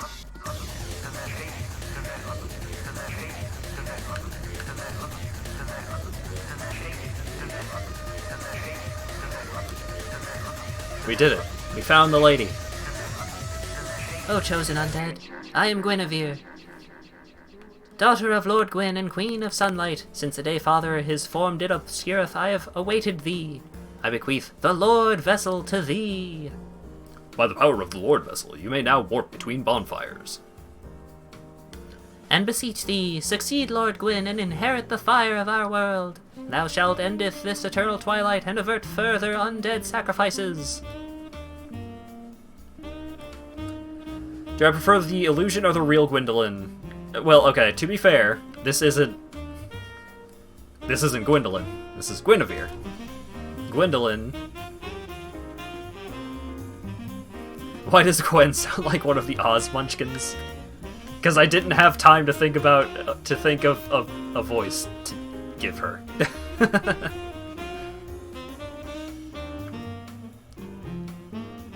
He dies in sparkles like the illusion lights? The illusion knights? Huh. Okay. So, now the issue has become I have a million things that I could go do. Okay, I need to place the Lord Vessel in order to get access to the shortcut to save Solaire. So let's do that. Let's go place the bonfire, or place the thing. Warp to Sunlight Altar, which is closer to... Sunlight Altar goes that way. I think it'd be quicker to just go to Firelink. Next step has got to be Gravelord Nito. Nope. I mean, Nito's on the to-do, but he is not next on the to-do. Next on the to-do is we're gonna go meet a cool dog. What's up, dude? My companions are Milady and her young knights. She is young but burdened by an undead mission. We are her defenses to keep her from harm. An undead mission? Regrettably, I cannot share that with you, but you are my pupil. Perhaps if you show your faith. Sure. Very well, I can surely tell you, of all people. Undead clerics are giving a mission to seek kindling. Kindling is the art of feeding bonfires with humanity. Through kindling, we shall one day be granted magnificent powers. I already got kindling, bro.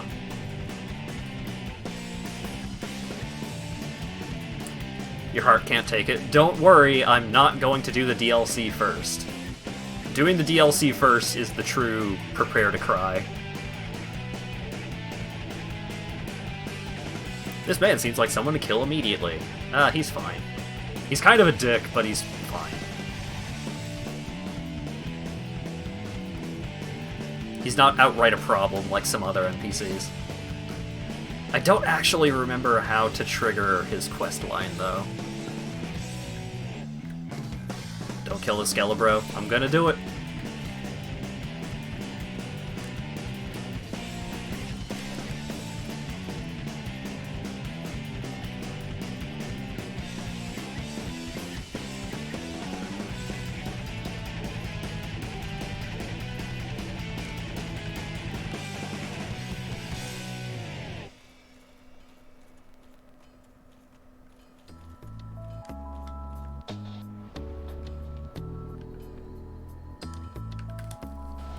Later, friend. Thanks for dropping by.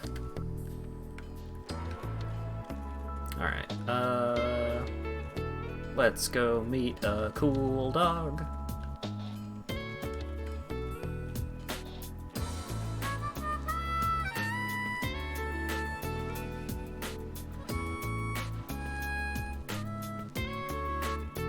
Ba-ba-ba-ba-ba. Alright, since I'm coming back to this neighborhood, I can show you guys the super fun soul farming strat. Oh wait, I could also show you the moonlit butterfly.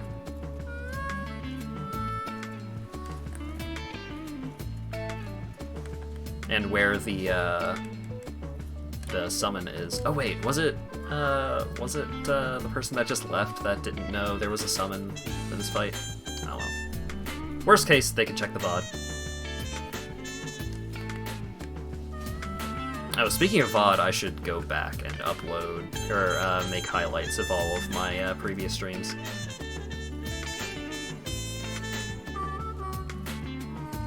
Oh, right. I should go back to Pumparome. What's their name? Twinkly and Snuggly? Whatever their names are. I should go back to the Crows and trade some of my my moss clumps for Twinkling Titanite.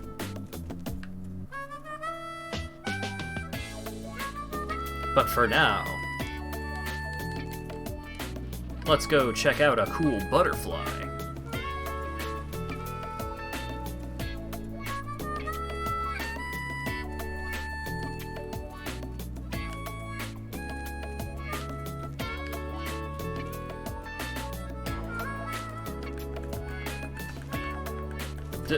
Enable your hitbox, dickbag. No, don't! Son of a bitch. Okay, it went away. You knock that bush out of the way, and whoa! It's a summon sign! Which Beatrice? Alright, come on, Beatrice. Beatrice was the name of one of my cats. Still is the name of that cat. I just don't live with that cat anymore. She's living with the family. Alright, come on, Beatrice. So, this summon makes this fight very easy. She's also a cute... Yeah. I like Beatrice.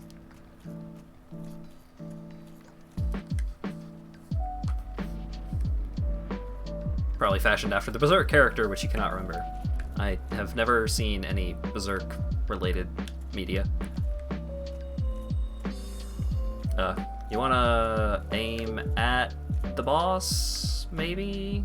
I mean, you don't have to, but it might be a better plan than not aiming at the boss. Do you wanna fight the boss? Hey, Beatrice, you wanna fight the boss? There we go.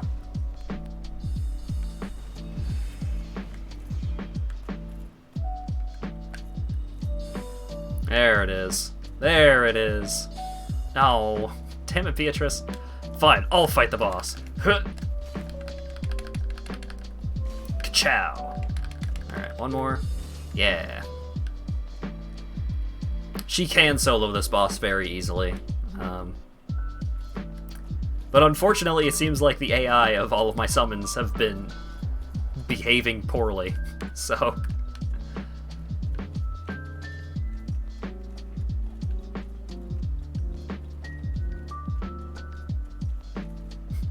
bitch Beatrice.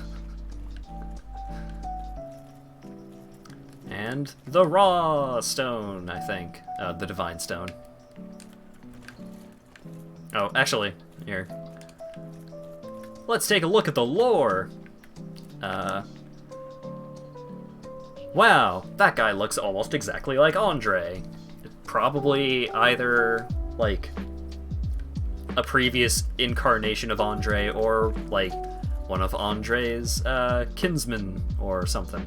But he was definitely a blacksmith, and he's like, oh no, I'm super dead. And so you can bring the ember to Andre, and he can make divine weapons for you. Bitch Beatrice makes you imagine a Mega Man style boss intro.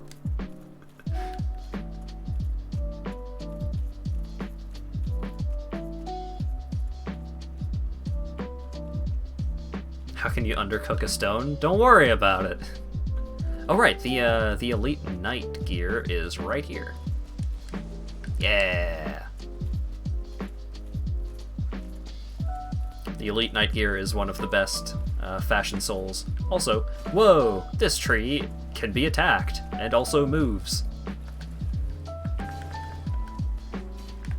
Ouch. Ouch. This stone is fucking raw. So yeah, you can just go behind the tree. Oh god. Oh god, they cursed me.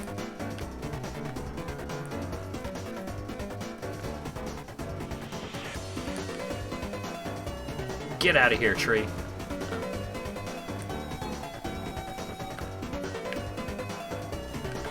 What is hitting me? Oh, it's probably, yeah, it was a fucking bush, like, reaching through the wall.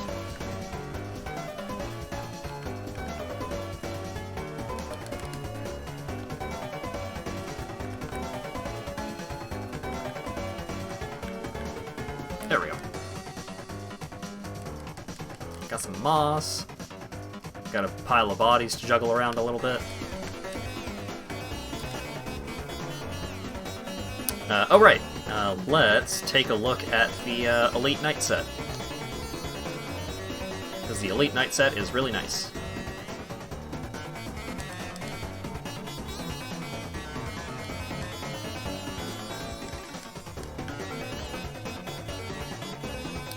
Where is it?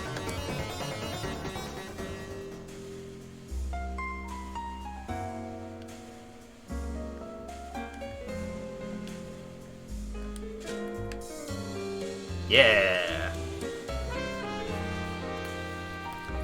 Probably can't fast roll with this yet. Yeah. What if I put on the hood? Nope. What if I put on the other gauntlets? Hey! Alright. Also, you've got these weird pancake salamanders, which will very frequently just fall through the world if you mess with their bodies.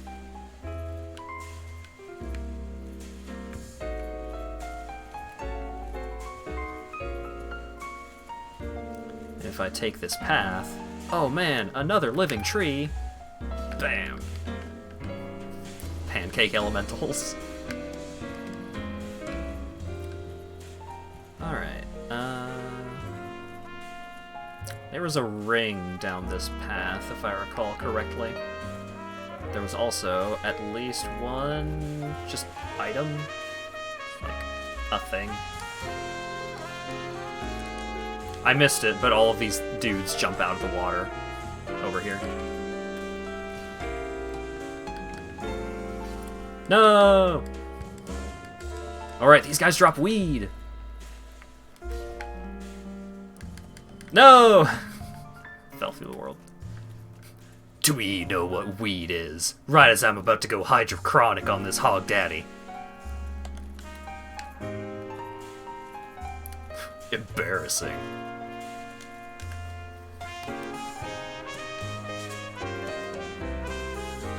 I think that comic is probably, like, maybe even just that panel, maybe one of my favorite things to come out of, like, JoJo fandom. I would find it right now, but I don't know where I would even... I know what blog it is, but I would not be able to find it in a reasonable amount of time. Hey, it's the Wolf Ring! The Wolf Ring is cool because it increases your poise, I think. Grants poise. One of the special rings granted to the 4 Knights of Gwyn. The Wolf Ring belongs to Artorius, the Abyss Walker. Artorius had an unbendable will of steel and was unmatched with a greatsword. Wow, that sounds like a cool guy. I sure hope he didn't get taken over by the Abyss for some reason.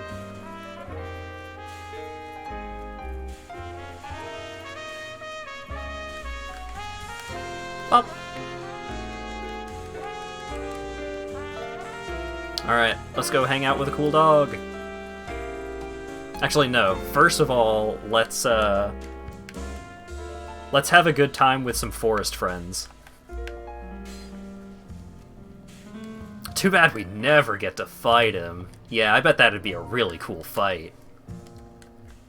If you ever got to fight Artorius? I mean, that sounds nuts. I love Artorius' greatsword in Dark 2. It's so fucking cool. Because isn't it like, you get a special stance if you wield it in your left hand specifically?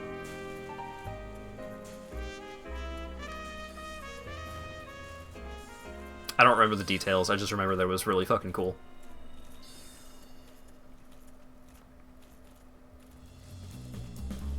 Oh man, all of these ghosts are scary. I'm gonna go hide in a corner and hope they go away.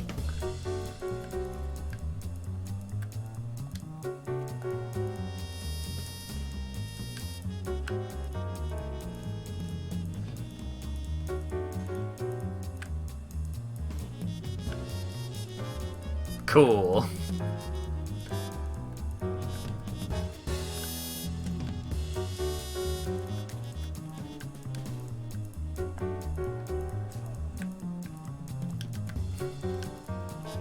So this is like one of the soul farming strats is you come to this forest, you aggro all of these dudes, and then you go hide under that staircase and they just all jump off of the cliff trying to catch you.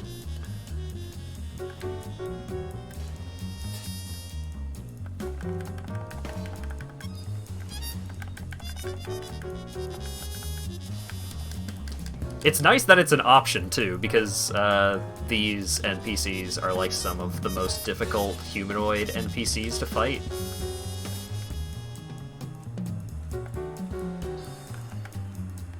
Pow. 2 of those dudes do not respawn. I know one of the ones that doesn't respawn is the Knight. I don't remember which the other one was.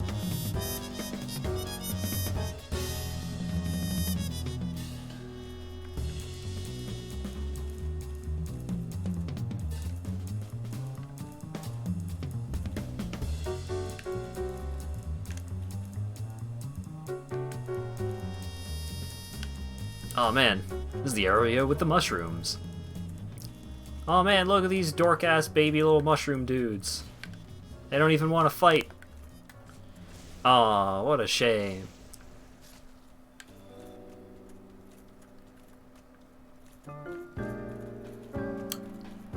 Gee, I sure hope there aren't any huge mushrooms that could absolutely knock my fucking block off. Oh god.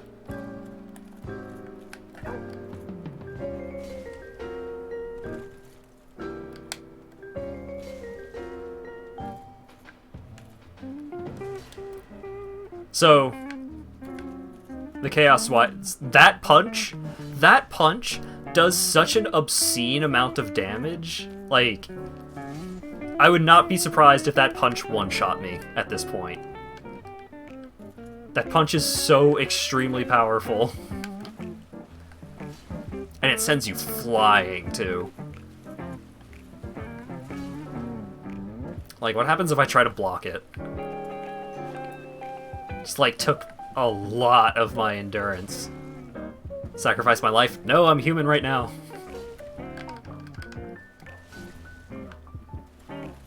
Yeah, they have a huge amount of life They do a huge amount of damage, but they are very slow. Oh hey, it's the Enchanted Ember! The Enchanted Ember is pretty cool.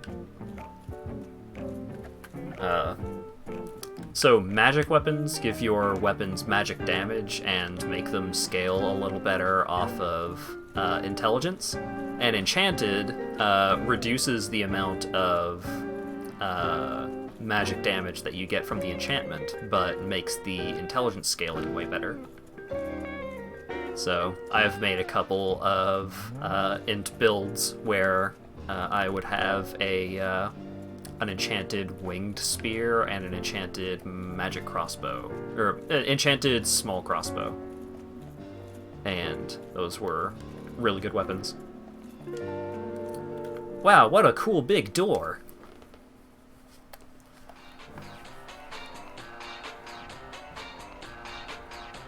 Oh, hang on. Gonna restart the captioner real quick.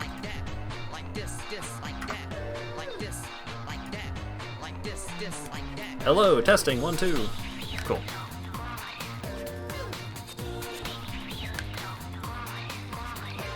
I am fast rolling, right? Okay, just making sure.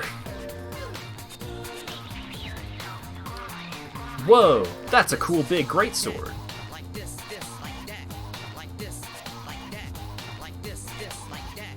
Whoa, there's a thing behind the gravestone. Neat.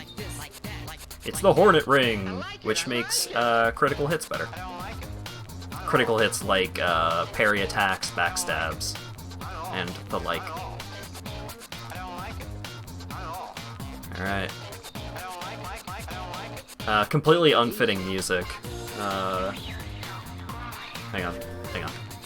Let me come up with some better music.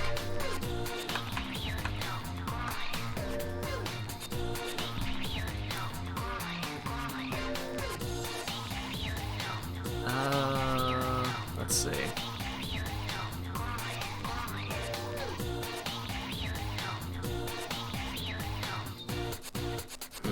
Just feels good.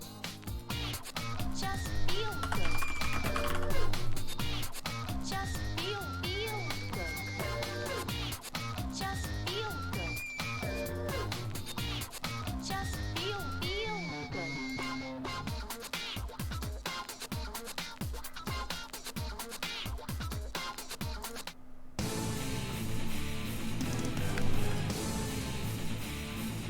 Eh.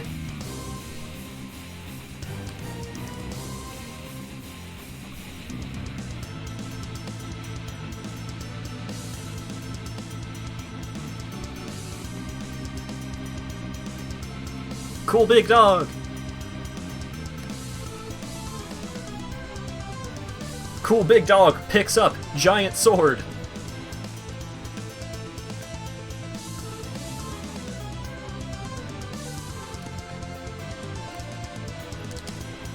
Damn it. Missed the first roll. Woo.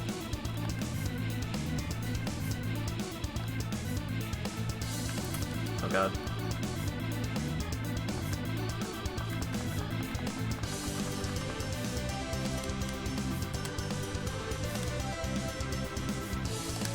Ah. Alright.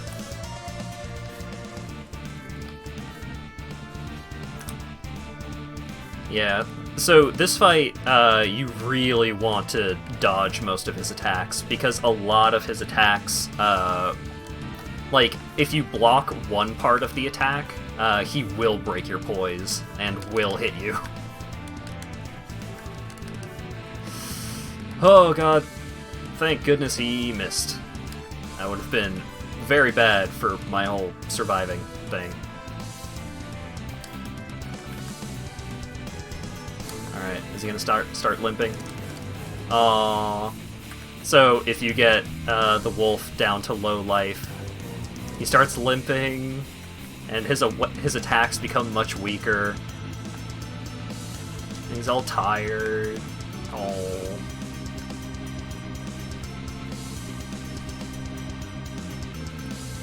Goodbye, wolf. You were the coolest dog.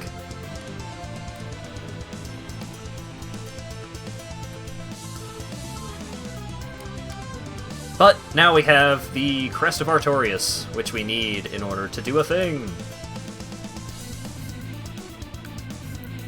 Yeah. Sif is both one of the coolest bosses and also just... like, also just a really cool boss fight overall, because he punishes standard shield-oriented gameplay, so you kind of have to shake things up when you're fighting him. It's a really fun boss fight. And also, there's a ton of lore behind him. Maybe we'll learn more about him later. Alright. In honor of the cool dog, we're gonna use a bone.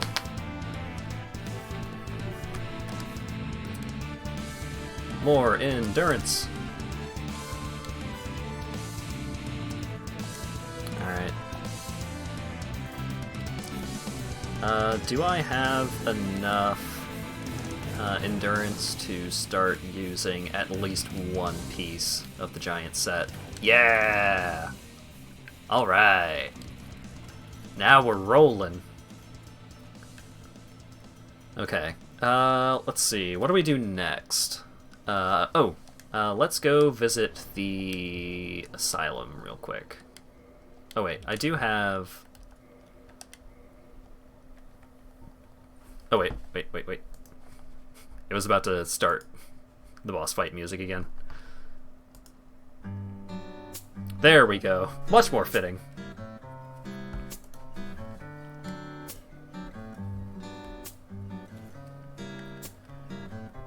Oh yeah, I've got all these souls.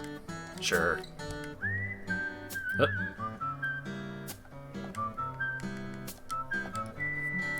And now the dog will become a part of me!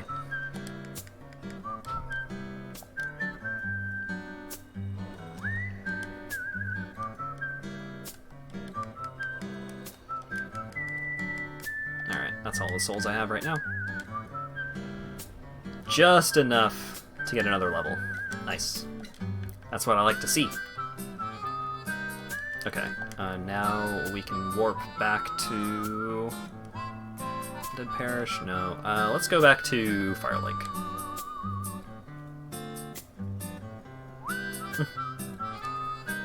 It's 5 a.m., been wholly productive, and tomorrow surely you will break the cycle. I believe in you, Rand.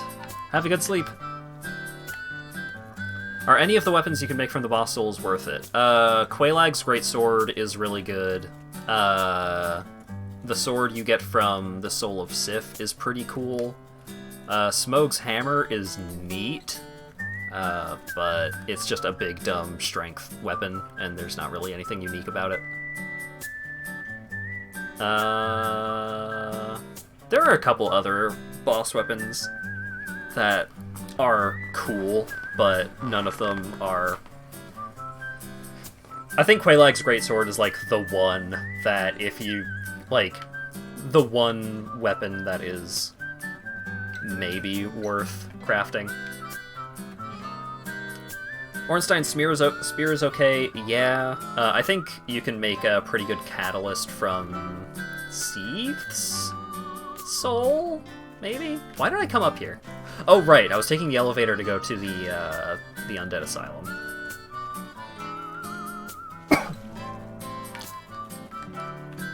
Which more Dark Souls weapons were cool.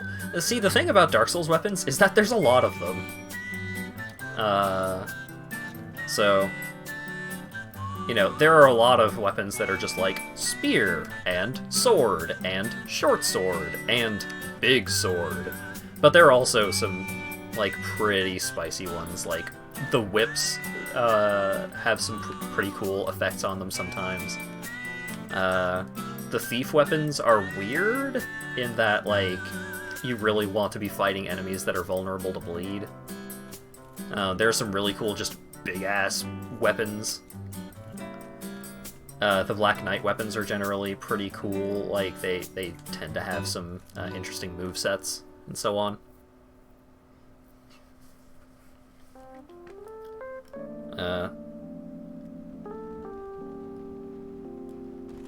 Crystal Ring Shield was busted in early versions. Chaos Blade is okay. The other Quelaag weapon, Tin Dark Moon Catalyst, is pretty nice. The Monkey Wrench from Abyss. I don't remember which one that is.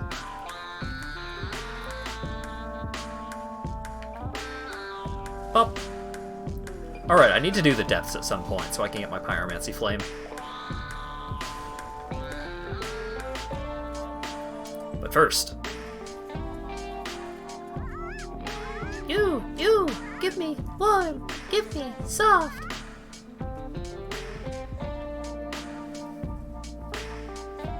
There's chicken! Oh god, okay. Let me do this real quick. Drop one of these. No. That no warm, that no soft. Okay. Okay, fine. Give you the clumps. Drop. A clump. Drop. A clump. I can't drop that because I have it equipped. Acquire chicken.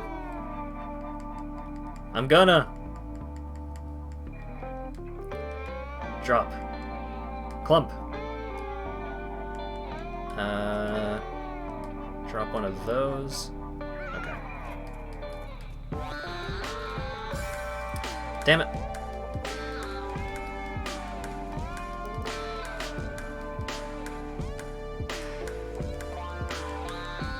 Should have just done the ones that I knew were right.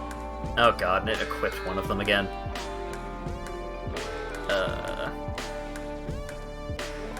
Yet another thing they improved in the sequels. The bird nest stuff doesn't suck as bad.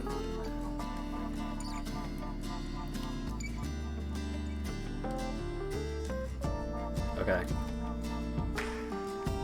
Okay. And now we quit. Because you have to reload the area in order for the item trade to go through, so... The Crystal Ring Shield had an attack and used attack rating from the other weapon? Weird. Okay, I'm gonna go have chicken. I will be back after I have chicken.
Can't take it no more. I'm going crazy. Is this a game or is it love? Please tell me, baby. I want you with me. I see it clearly, you and me, eternity. When the stars kiss the sky, love to see them in your eyes. Could I ring you up tonight? Maybe now's not a good time. Praying the moon reaches to the stars. Hold me in your arms. I wanna lie here close to you. Don't leave so soon. You know, I have never felt so miserable. Sometimes I lie awake in bed wondering if you and me would even last forever. But I need to know that you'll stay with me. You gotta tell me now. Here we go. Can't take it no more. You're being so cruel. Is this a game or is it love? Quit playing the fool. Let's try to be real. This has to be real. So open up and let me know just how you feel. When the stars kiss the sky, love to see them in your eyes. To tell you that we're more than friends. Hope I don't sound too desperate. Praying the moon reaches to the stars, that we don't tear apart. There's so much of my love to see if you stay with me. When the stars kiss the sky, love to see them in your eyes. Could I bring you up tonight? Maybe now's not a good time. Praying the moon reaches to the stars. Hold me in your arms. I wanna lie here close to you. Don't leave so soon. Oh.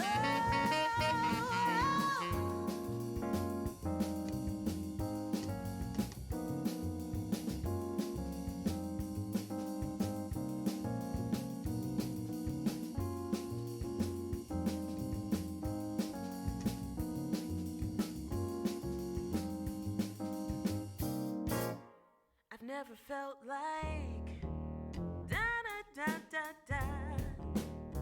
I've never felt like da da da da da.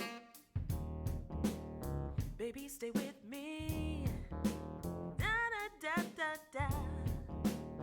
You gotta tell now your love came all over me.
I'm sorry that took so long.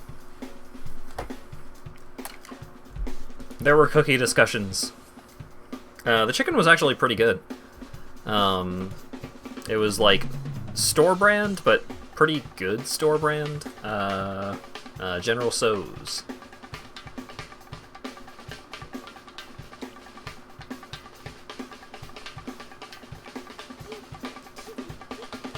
Alright. Wait, I only got 2 from that? What? Oh well. I'll just farm for twinkles later. You love General So's? It's pretty good.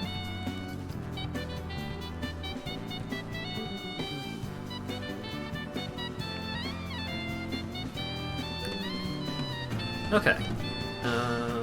Where were we going to next?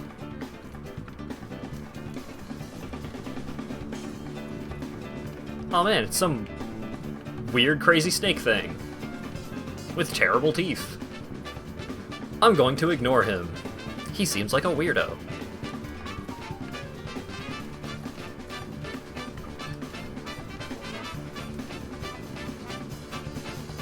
Instead, let's go... is there anything else I need to do first?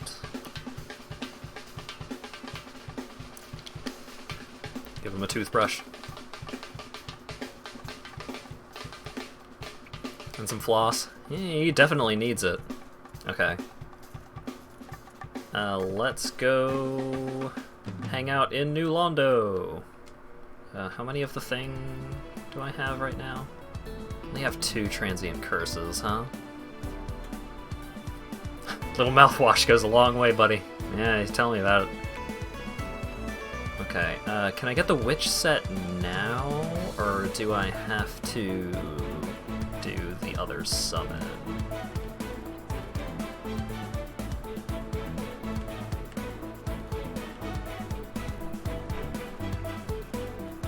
I think I have to do the other summon in order to get the set.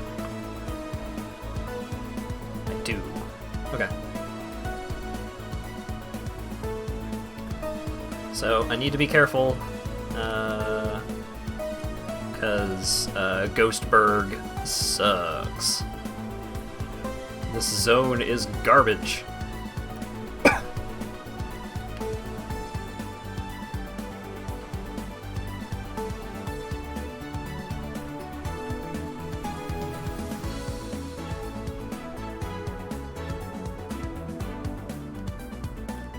Alright, I can use the stick here, right? No, I have to downgrade it in order to get the stick. Oh well.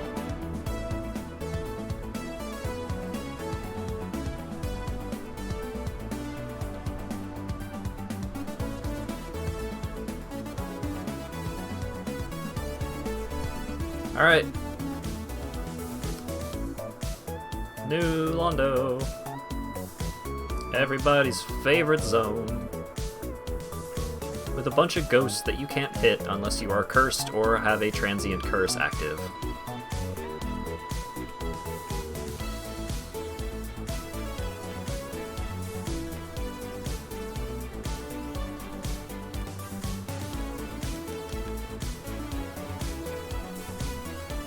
Nope. Nope. Oh god. Why is your hitbox so huge? Please! Oh my god. Okay.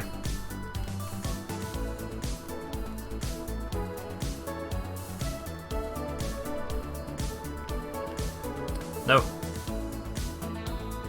Alright. Shortcut. Activate.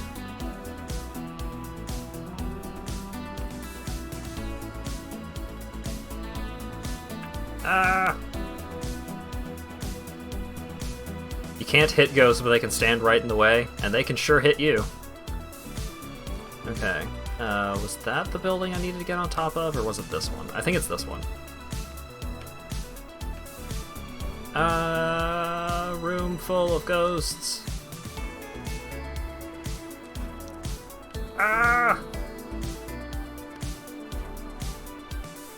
Which Souls-like game is my favorite? It's pretty close between Dark 3 and Sekiro.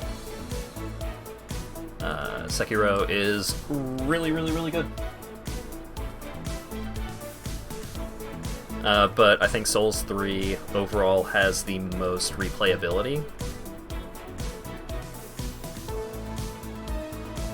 Bloodborne has too many spiders for me to be a huge fan of it. Well, this is a surprise. I get few visitors, save for ghosts. You have the Lord Vessel. Very impressive. I know exactly what your intentions are. You seek the 4 kings whom I guard over. This is the key to the seal. Key to the seal! Fucking train. The 4 kings slumber in the deepest chamber of the ruins. Use this key to break the seal and open the floodgates. Now, do not forget, the Dark Wraiths reside in a dark void called the Abyss. But the Abyss is no place for ordinary mortals, although long ago the knight Artorius traversed the Abyss. If you can find him and learn from him, the Abyss may prove surmountable. Train to the Abyss, yeah. Okay. Da da da da da. Ah!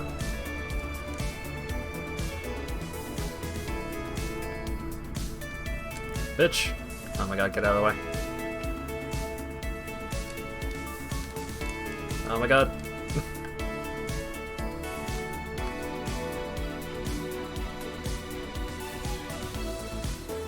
Alright, Soul of a Proud Knight. God damn it. Let me take a sip. Okay. Da da da da da da da da. Curse Bite Ring. Oh Jesus. No, stop it. Stop it. Is this... Okay, cool. Oh my god. No. Fuck off. Let me take a sip. Okay.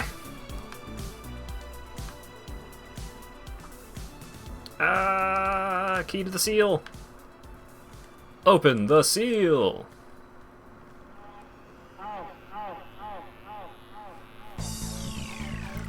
Whoa. Open up this. Whoa. Whoa. Oh man, I unflooded the flooded town. Wow. And then I'm going to quit out and reset the ghosts.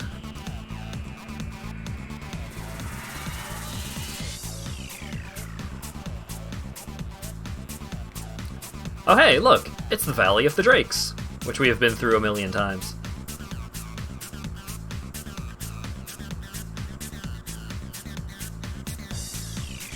Alright.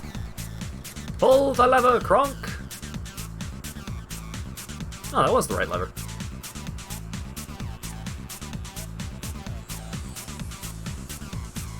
Okay.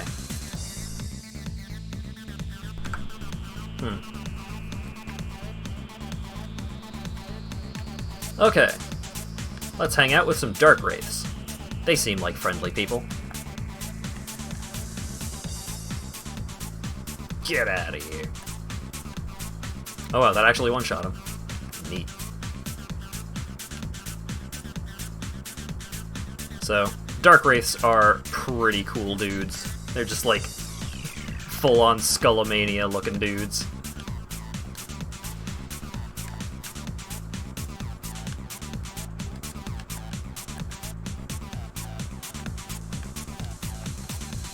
Bop. Bop. Yeah, it's definitely nice to finally access the part of the zone where I can kill enemies. Alright, and then immediately bail out. Because this room is a bunch of garbage bullshit.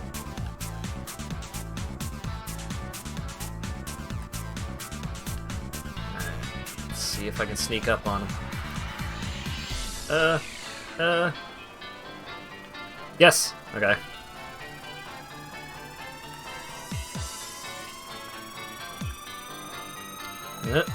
Yeah. I am true PvP man now. And then there's this frickin' phalanx from Demon Souls over there. They summoned the exploding heads that were present in the catacombs. Oh god. Those explosions have hitboxes that last way too long.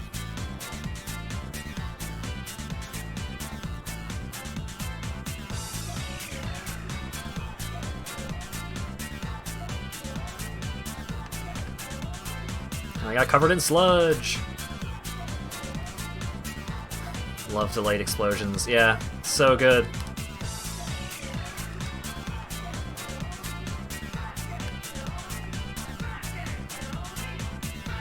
Ah. Alright, fight me. Oh. Whoa! Nope. Yeah, see, that grab is actually very bad for me, because that grab, if they land that grab attack on you, they steal liquid humanities from you, which I need. Oh hey, humanity. Look almost like Havel when I'm covered in sludge. Yeah, a little bit. Alright. Grab some loot.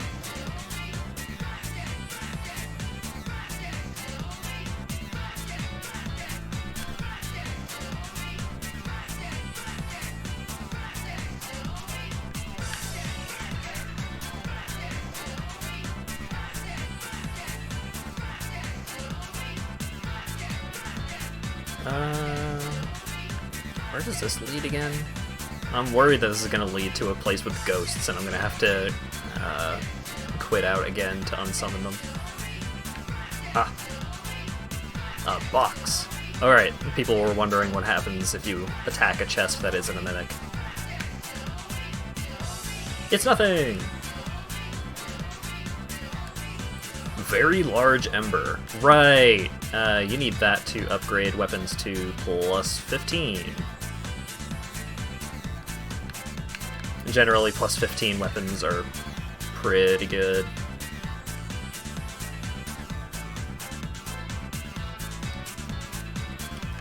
Okay.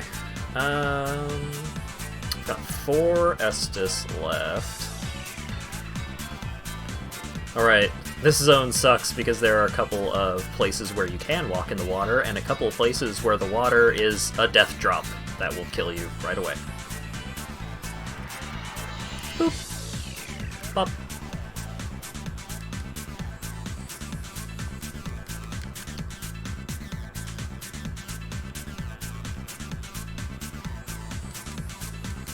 I don't remember how good Havel's is for this fight.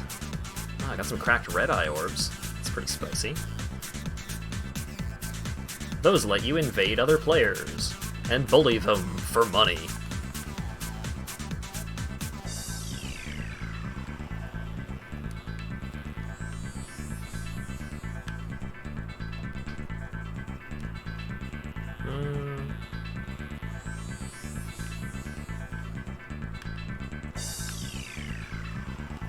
Okay. I don't remember New Londo super well. It's a zone that I usually kind of just skip through. I do remember that secret wall, though.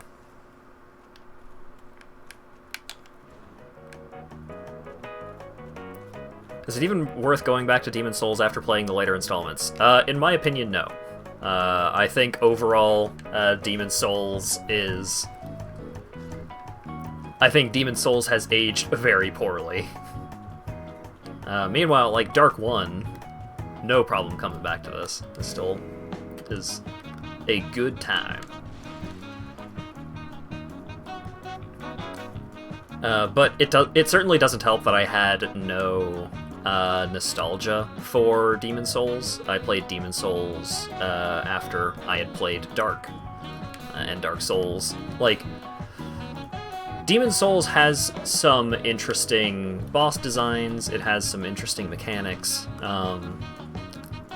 Like, the world system, there are so many mechanics that I feel like I missed out on in that game, partially because, you know, by the time I played it, the PvP in that game was super dead. But it just wasn't as good. I just didn't enjoy it as much. A couple of the ways that Dark Souls is jank, like, some of the ways kind of add some amount of charm to it, but a lot of the ways that Demon Souls was jank was just frustrating in a lot of circumstances. You know, you could be like, oh, well, that game had mana, so magic felt way more viable. And that's true. Magic was pretty busted in Demons. Firestorm could literally one-shot most bosses in the game with minimal investment. But it's aged poorly. That is the general gist of the argument. Case of first franchise entry. Yeah, like, so many of the worst parts of Demons are improved upon drastically in Dark.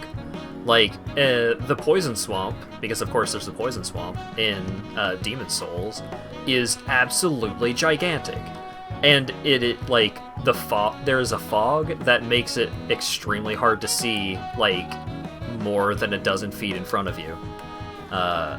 So you would get lost very, very easily. While Blighttown is big and it sucks, but you can see where you're going. Is that where Blighttown memes come from? Yeah, Blighttown sucks. Oh hey, it's the witch again! Yay!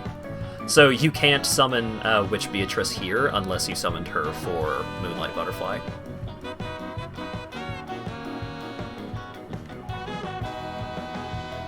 Hey, Beatrice, wanna go fight some kings? So, Covenant of Artorias. That item is necessary for this boss fight. If you do not have that item equipped, you will die instantly. And I'll show you why. Alright.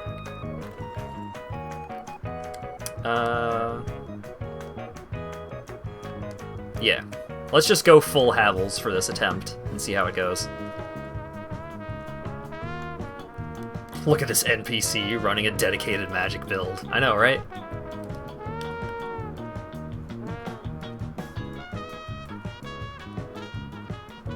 Oh boy, I wonder where this spooky staircase goes down to. Actually, let's go ahead and pop a Humanity, so that way I still have a couple of Estus charges available.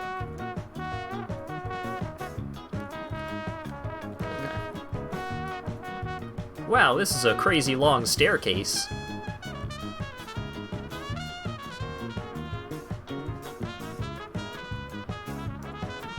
Ooh.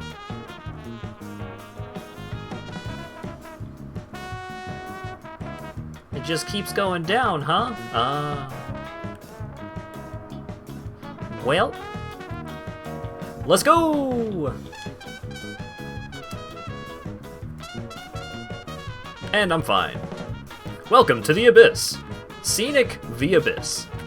If you do not have that ring equipped, the ring that I got from Sif, you die instantly as soon as you drop down into this area. Oh god.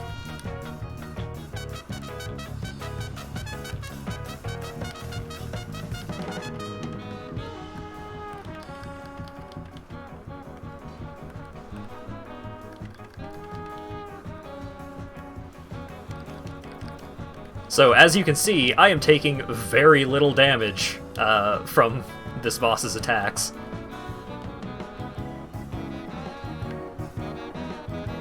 The melee attacks, at least. The magic attacks actually do a pretty good amount of damage.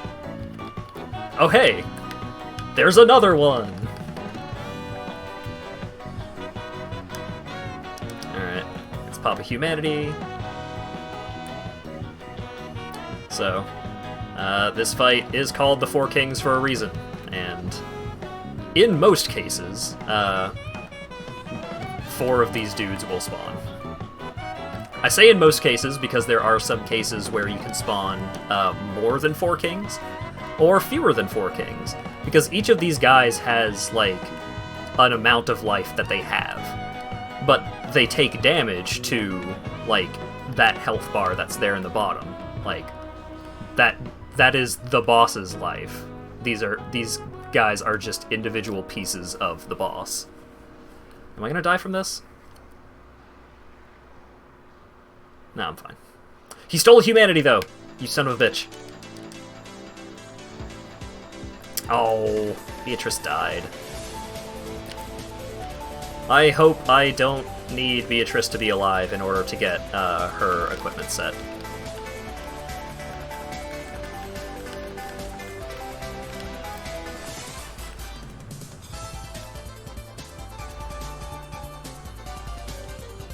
Oh, hey.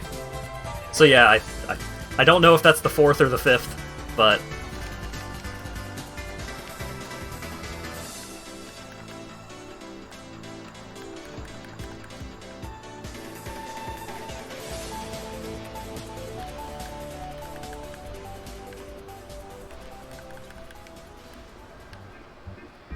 I'm not actually dealing a huge amount of damage to this boss.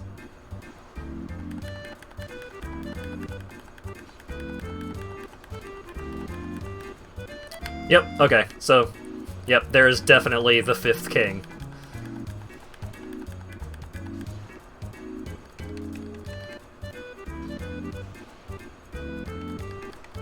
But, I did it!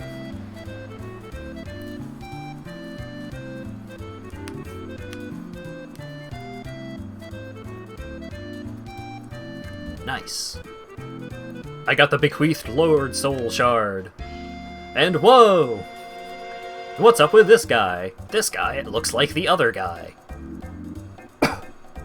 Like some terrible lizard with bad teeth. Or terrible snake. Hey, what's up, bro? Greetings, undead warrior. I am the primordial serpent, Darkstalker Cath. Definitely the name of a good guy. I can guide thee and illuminate the truth. The truth I shall share, without sentiment.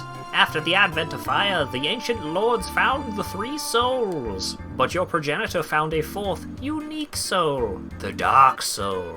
Your ancestor claimed the Dark Soul and waited for the fire to subside, and soon the flames did fade, and only dark remained.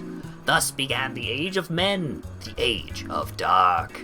However, Lord Gwyn trembled at the dark, clinging to his Age of Fire and in dire fear of humans, and the Dark Lord who would one day be born against them. Lord Gwyn resisted the course of nature by sacrificing himself to link the fire and commanding his children to shepherd the humans. Gwyn has blurred your past to prevent the birth of the Dark Lord. I am the primordial serpent. I seek to right the wrongs of the past to discover our true lord. But the other serpent, Frampt, has lost his sense and befriended Lord Gwyn. Undead warrior, we stand at a crossroads. Only I know the truth about your fate. You must destroy the fading Lord Gwyn, who has coddled fire and resisted nature, and become the 4th lord, so that you may usher in an age of dark. Okay. Very well. I shall now gouge you to give something beast will and trust thine flesh to me. I accidentally skipped a line. Oh god. Oh no. Oh Jesus. I hate it.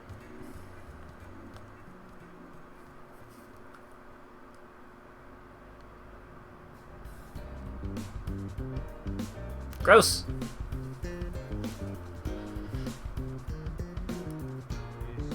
This is Gwyn's prison. Now place the Lord Vessel upon the altar. Okay.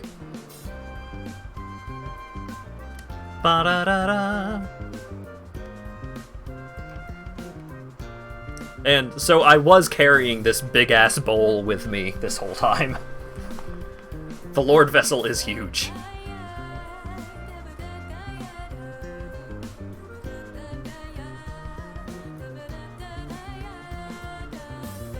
Ooh.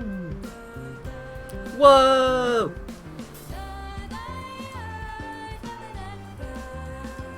Oh my god!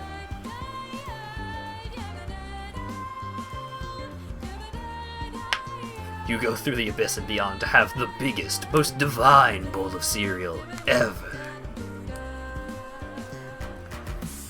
Oh man, all of those crazy yellow fog gates are going away.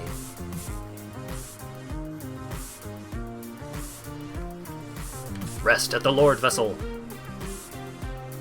Let's level up. Get some endurance going.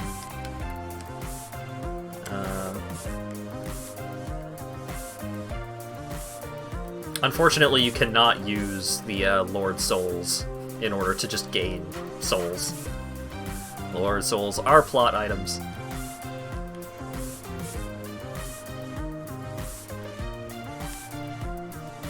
Okay. Let's switch back to this situation. Can I equip the giant's leggings? Not yet. Alright. Wait, what? Oh, I don't have Havel's ring on. If I do have Havel's ring on, can I put on pants? Probably not. No, not yet. Getting there, though. Woo! Alright, what's up, Kath? Very well. Once the vessel is filled with the souls, the gate to Gwyn shall open. Seek Gravelord Nito, the Witch of Izalith, and the traitor Seath the Scaleless. Fill this vessel with their souls. Then the gate will open, so that you may kill Gwyn. Are you ready? Then let us return to the abyss. Trust thine flesh to me. Wait, no. Uh-oh. I think I'm going to die here.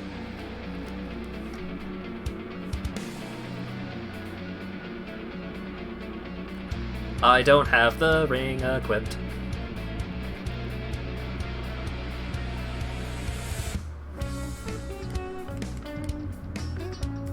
I'm going to equip the ring just in case. What's this? Try beating to a pulp.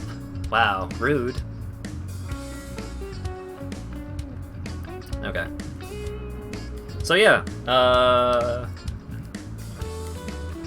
we can talk to Koth a little more, and he lets us join the Dark Wraith's Covenant. Which is pretty cool.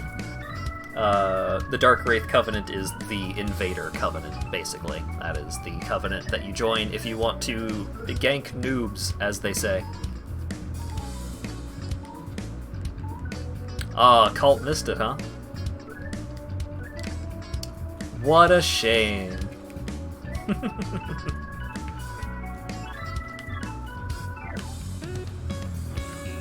You fool! Okay,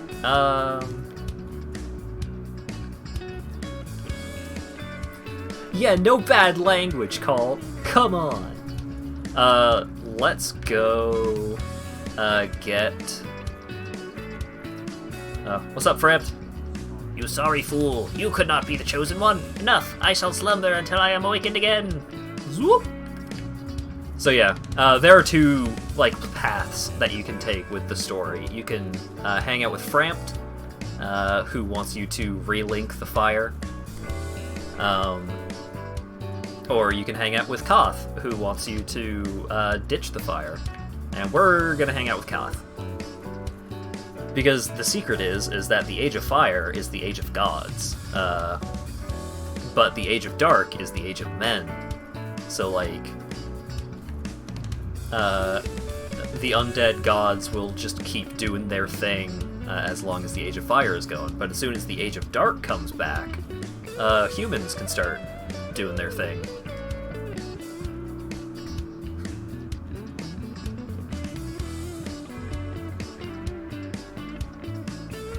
He checked Eclipse and was thankfully just in time. Dang. Oh wait, okay, I do have Havel's Ring equipped.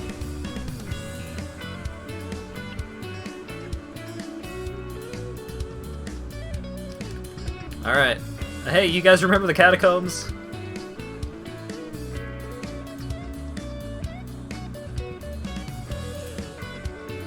Isn't it sad for the world to have humans and nothing else? I mean, there's probably still, like, cats and stuff. The problem with the world right now is that the fire is dying, so, like, all of the stuff that came about because of the Age of Fire is starting to get all fucked up. Take a sip. Oh god. Okay.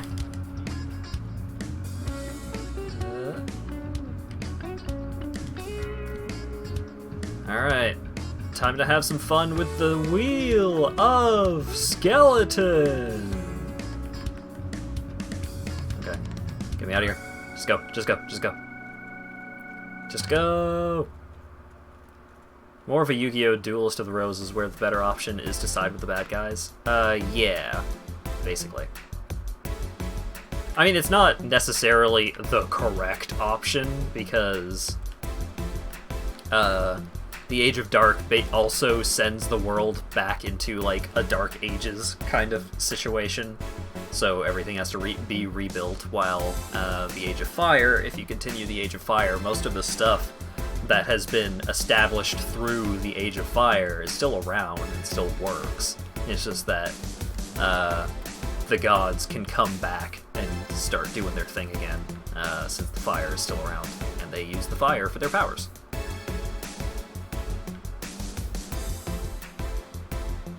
Giants. Right. So, this zone sucks, but, ooh. Oh god. These fellas are big boned. Woo.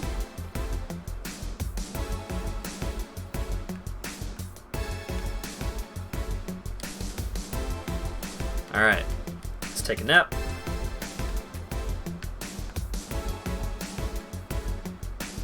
Because now I have the option of just warping back to Firelink if I need to.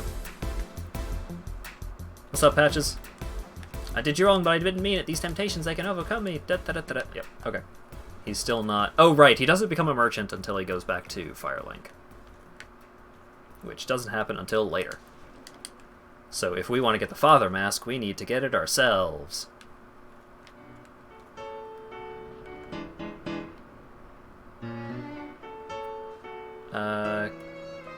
Oh god. How do you get down to this fire again? Can I just drop down? No. I do need to get my souls back. It is very imperative that I get my souls back. Not because I actually need my souls, per se, but I really need my humanities back.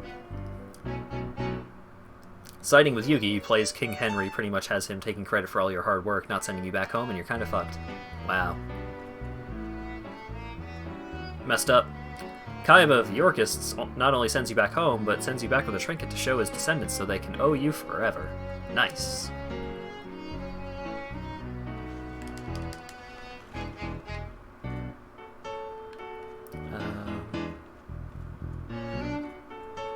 There's my souls. Okay, cool.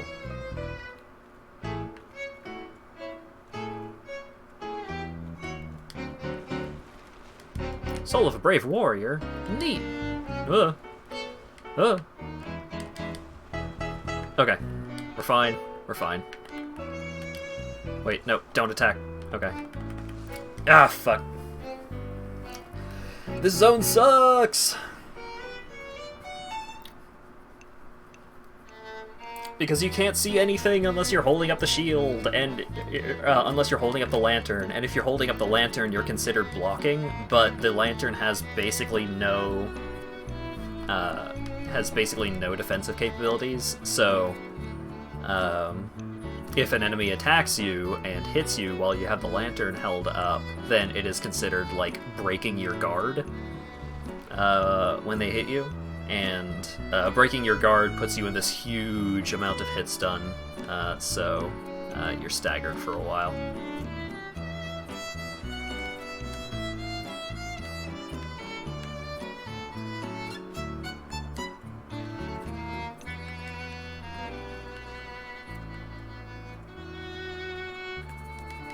But I found the bonfire!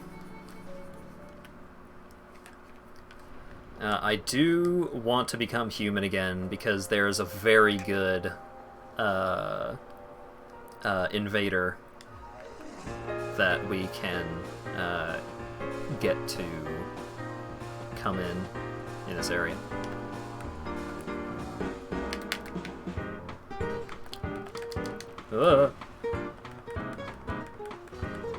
Damn it. And also your lock-on range is garbage in the dark. Just, this zone sucks.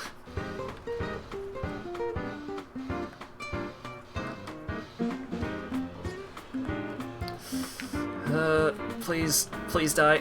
Please. Okay, thank goodness. Invaders being a good thing and not just a PvP mechanic. Yeah, it's an NPC invader, and usually when you kill NPC invaders, you get some special stuff, like you get some of their gear or something.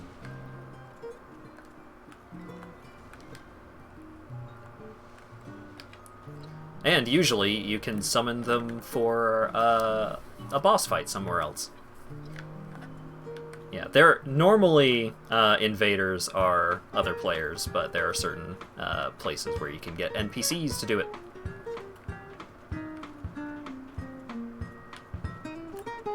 Oh god, multiple of the big ape skeletons. I don't want it.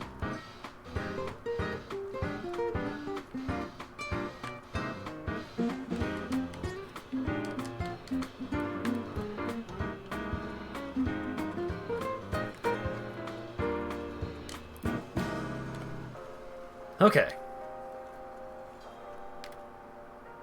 Nothing's following me.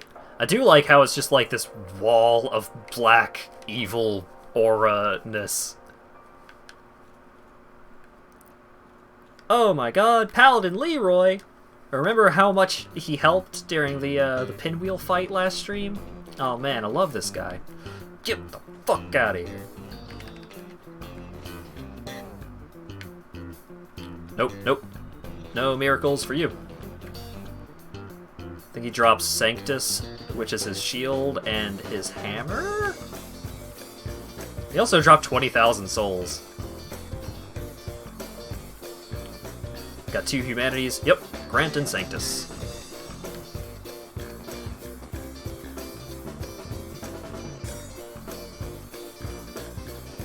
Oh yeah, so,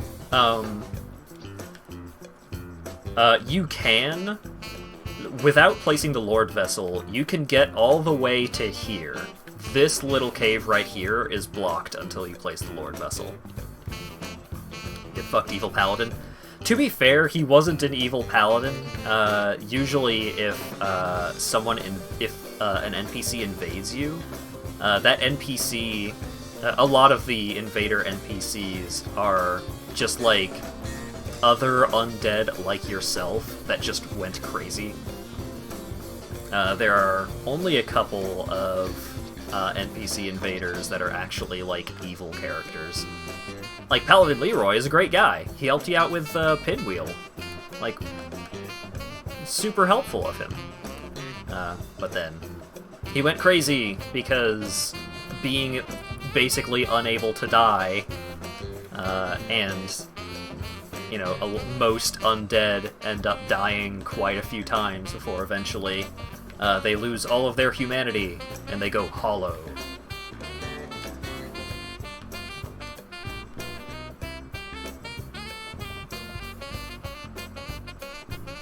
evil paladins are the players who intentionally screw over newbies.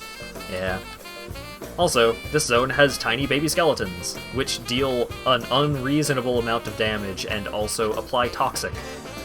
But the upside to killing these tiny baby skeletons is that they have a pretty decent drop rate for humanity.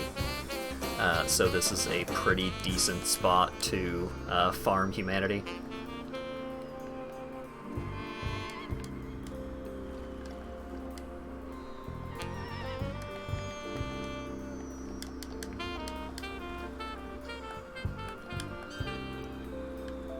Alright.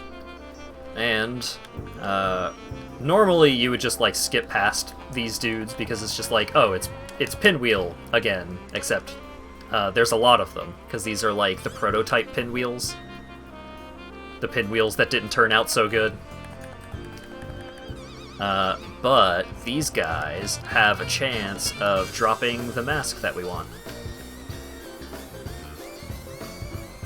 So... hopefully we can get it without having to come back through. The alternative to farming the mask off of these guys is to progress the game until Patches shows up at Firelink Shrine, and then once Patches is at Firelink Shrine, he's a vendor.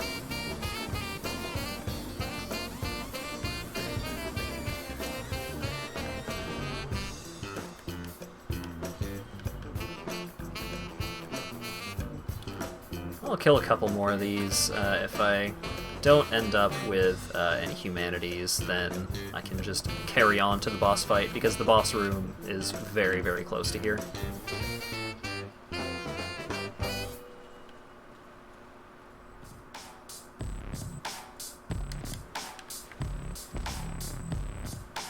Casually killing babies for the sake of humanity. I know, right? Kill a bunch of babies, become human. Is that what they teach you in Sunday school? Amazing item ahead. Oh boy. Well, first let's get this item. Well, let's go see what cool item this really definitely friendly message person... Oh, that actually is an amazing item. Yep. The White Titanite Slab is used to get a divine or occult weapon to maximum upgrade, I think. One of those.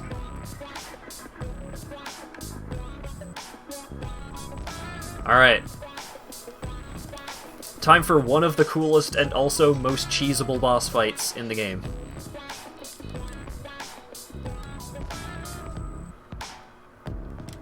So we put on full HatVod's gear.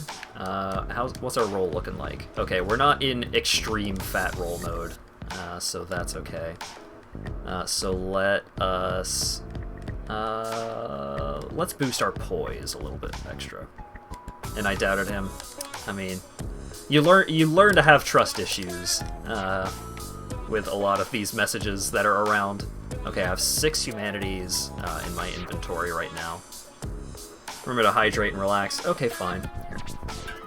Got my water bottle right here.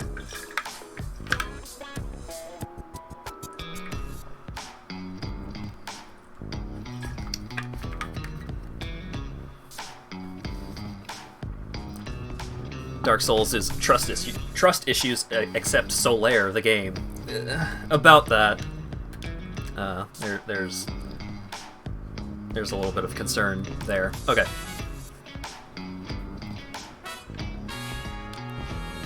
All right. Woo! Oh boy, a spooky cave. Oh boy, a giant coffin with a pile of skeletons in it.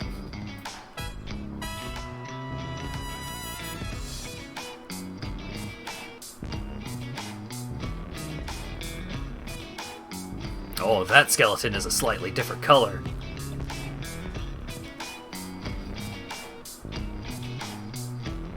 And he's got a sword made of skeletons. So this boss is real fucking neato. Also very rude. Alright, so this is Gravelord Nito. He's a pile of skeletons that summons in a bunch of extra skeletons. He's also kind of a punk in terms of, like, how difficult he is. I may die here, but overall, for being one of, like, the major boss fights of this game, he's not actually that difficult, because a lot of his, like, crazy energy attacks and such can just be blocked. So having this big-ass, extremely heavy, extremely durable set of armor just means I can face tank him. And get out of here, Nito. Was that a pun? It was. I got a Lord Soul! Oh boy! And a Humanity. Oh yeah, a fun thing, didn't show it off here, but there's a certain coffin that you can get into in the catacombs. And if you get into that coffin, then they bring the coffin down here, and you just, like, you can become Nito's bro. You just, like, become buddies with Nito, and you can join his covenant. And his covenant is really weird. Doesn't work correctly in Dark Souls Prepare to Die Edition, which is this version, but they did fix it in Dark Souls Remastered. The sex change coffin? No, that's in Dark Souls 2.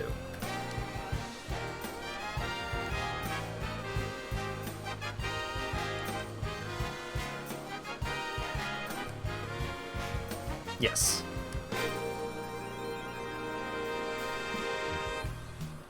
Too slow? For you? Alright, is Patches here yet?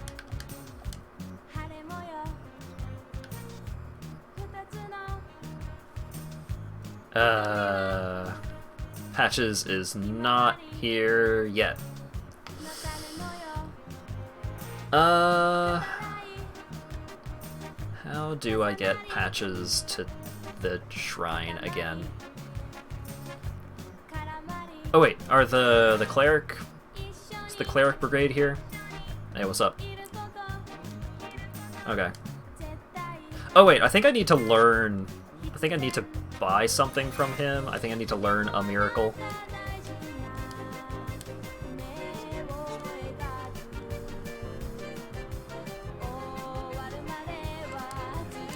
Okay.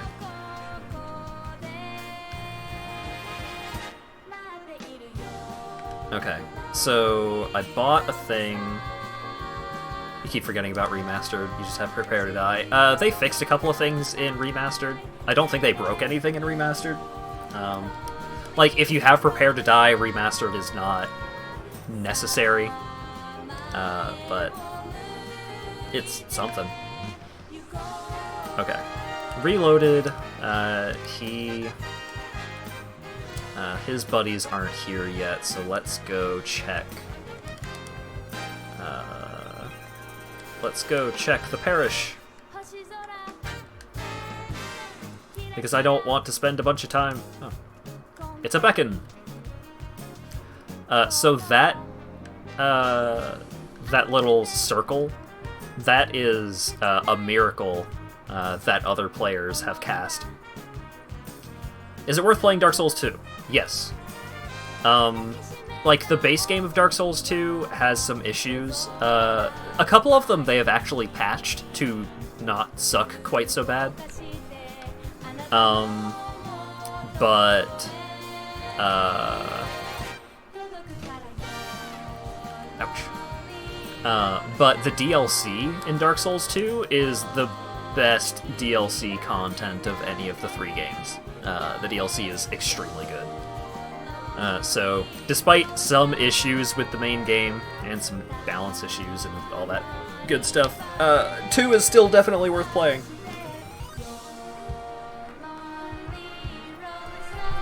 Skip straight to Sekiro. No.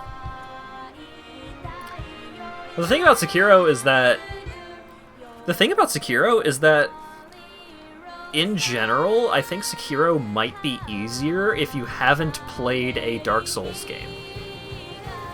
Because Dark Souls kind of teaches you a couple of things about, like, FromSoft gameplay that make you worse at Sekiro. Like, if you go to Sekiro, there are a couple of things that you kind of have to unlearn.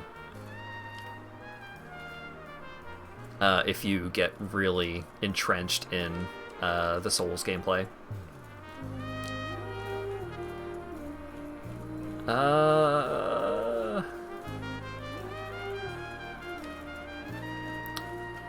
Dang it. I want the mask, though.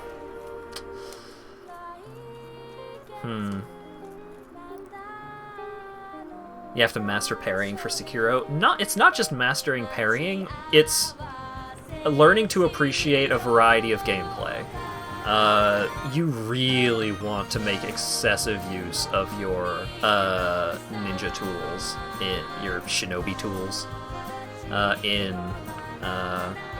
Sekiro. Meanwhile, in Dark Souls, usually it's just like you pick a weapon and that is the weapon that you use for the game, for the most part.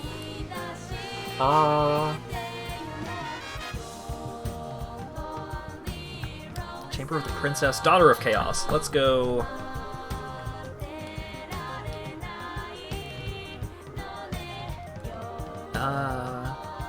Actually, let's go to the parish. Let's go to. Wait.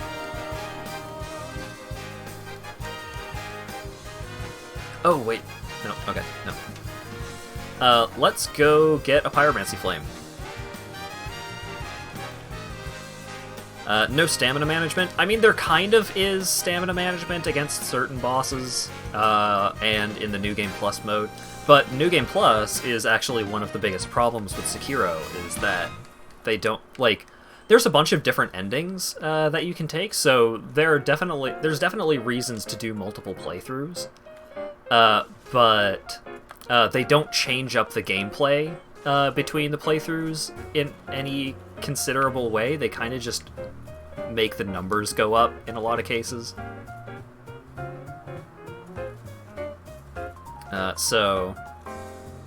Oh, right! This weirdo! Hey, what's up? Hi, Sinway, and good day to you. I'm Dom Hall of Zenma. I adore trinkets and honor these, so I trade for them. I'm afraid I don't see anything here. So if you didn't take the Master Key as your starting gift, you can get the Master Key from him. You can get some crystal weapons, which can't be repaired, so technically there's a limited amount of uses for each of them, but they're generally very powerful. And you can buy his set, which is neat. And you can get the Golem set, so you can look like the Iron Golem. And you can get either Smoug's or Ornstein's set, depending on which you beat. Or which you killed second.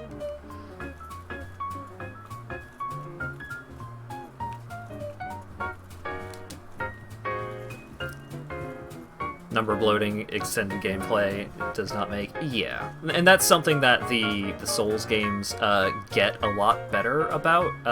Like, there are a couple of things... Not very many, but there are a couple of things in Souls 1 that are only accessible in New Game Plus, I think. But there are definitely a lot of things in Dark 2 that are only available in New Game Plus. Not quite as much in Dark 3. Not as many New Game Plus rewards and unique content and so on.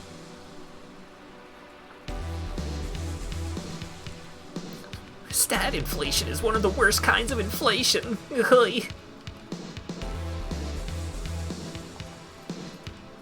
Happiness ahead. Yay! You're right, message. I am happy when I'm in the Undead Burg. Love this place.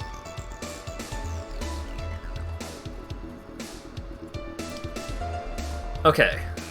So next up we're gonna do the lower undead bird and the depths.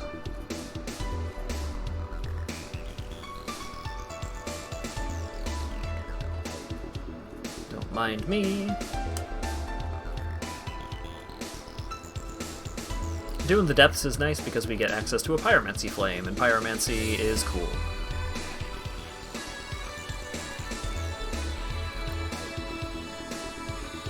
Generally the first area you go to and where people get the random dragon sword veterans hate for some reason. People don't like the Drake sword because it... I knew there was one of you here. Twinkling? Yeah! 2 Twinkling! God damn! I am surprised I didn't get this guy earlier. Anyways, a lot of veterans don't like the Drake sword. Because it becomes a crutch for a lot of newbies, and a lot of new players don't like.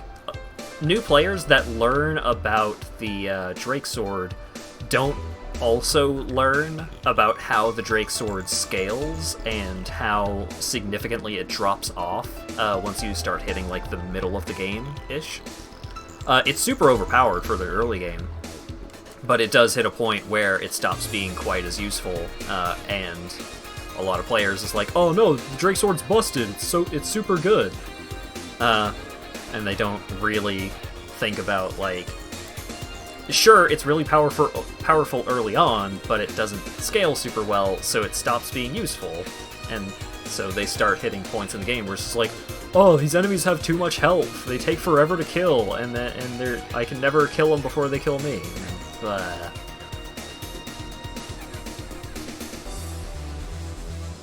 mean, I used the Drake Sword on my first playthrough, but I also spent time going out of my way to, like, learn as much about the game as I could from guides and stuff.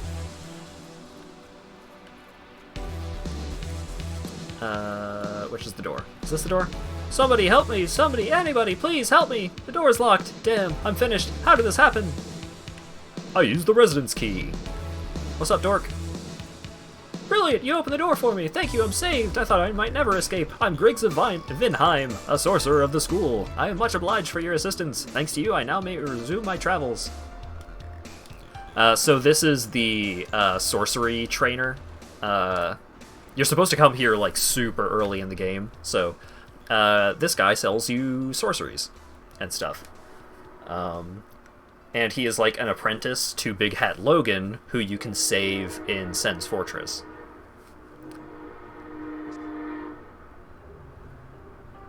Oh hey, it's the Sorcerer set. And a Catalyst. So if you don't start as a Sorcerer, the Catalysts are how you cast sorceries. So if you didn't start as a Sorcerer, but you want to cast sorceries, you get that, and then you can cast sorceries with the Catalyst. Big hat, huh? It sounds like... Yeah, that's, oh god. Oh god, what's the Hogwarts train called? Oh no, my nerd cred. I read all of those books, like, on release. Platform 9 3/4 gets you to the platform for the Hogwarts Express. Is it just called the Hogwarts Express? Yes, okay.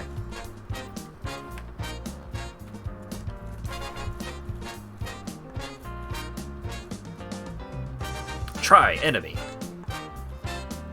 Oh yeah, so you notice this door is closed. This door is closed. Just gonna walk this way. Oh my god, that door opened and there was a dude with a knife. Oh my god, all of the doors had dudes with knives. So if you're not paying attention and you just continue walking this way, eventually you come to this alleyway, and there's a bunch of dogs down that alleyway. And so you get ambushed by the dogs, and then all of these thieves catch up to you and start backstabbing you.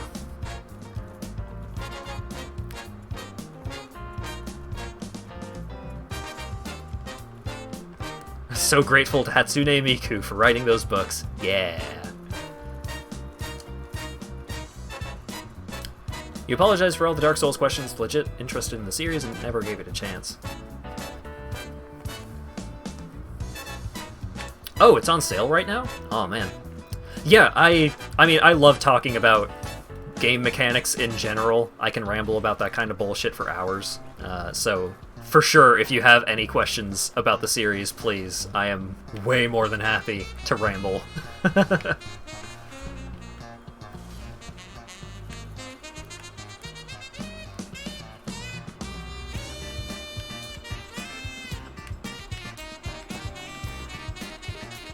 And there's the Thief set.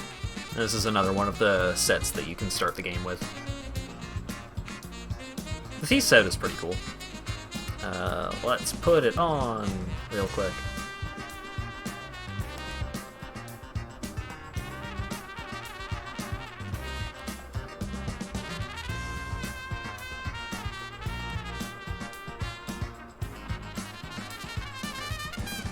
Nice.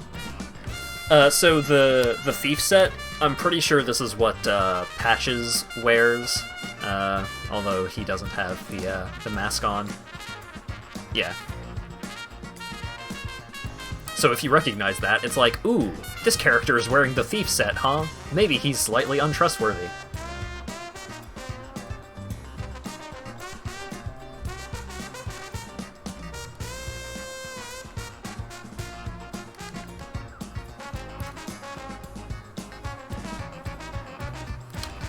Oh boy, it's time for everyone's favorite boss fight. So this boss fight, if you fight this boss, like, at the point of the game that you're supposed to fight it, this boss fucking sucks. It is commonly referred to as, like, one of the big noob killers, one of the hardest bosses, and there are some reasons for it, but I'm just gonna go ahead and let's go Poise Boys.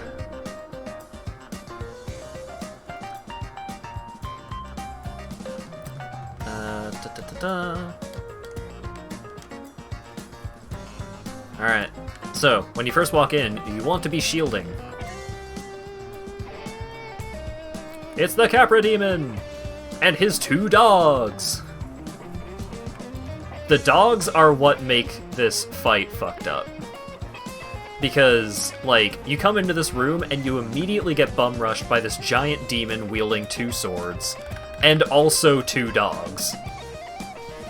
But at this point in the game, I have, like, armor that has a shitload of poise, so they can't stagger me to death. I have a ton of life. I was able to deal half of his hit bar, his life in 1 hit, because I just deal a lot of damage.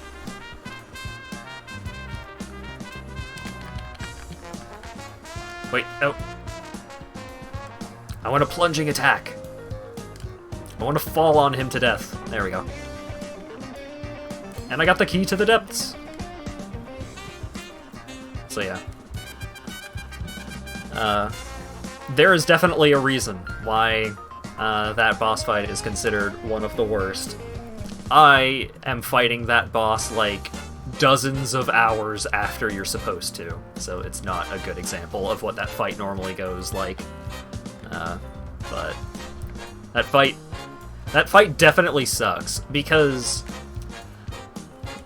the way that they rush towards you as soon as you come through the door doesn't leave you a lot of room to roll past them. The room that you fight them in is extremely tiny, so it's very hard to avoid their attacks. If they, like, get you into hit stun, they can kill you very quickly. And going full defensive is also really difficult to accomplish in that fight. Because, like, they rush you down so hard that they can usually just break your guard and then kill you. Bandit Knife, best dagger in the game. Yeah. So, the reason why the Bandit Knife is the best dagger is because it has a really high bleed proc. And bleed is really, really good. Oh hey, it's some weirdo in a sewer tunnel. What's up? You still have your senses about you? Why don't you buy some of my moss? I need your souls. It's a wonderful place, don't you think? We have water, moss, moisture, these nice iron bars. I like it here, I really do. Nothing good ever happened to me in life, but now that I'm undead, I've never been happier. So they sell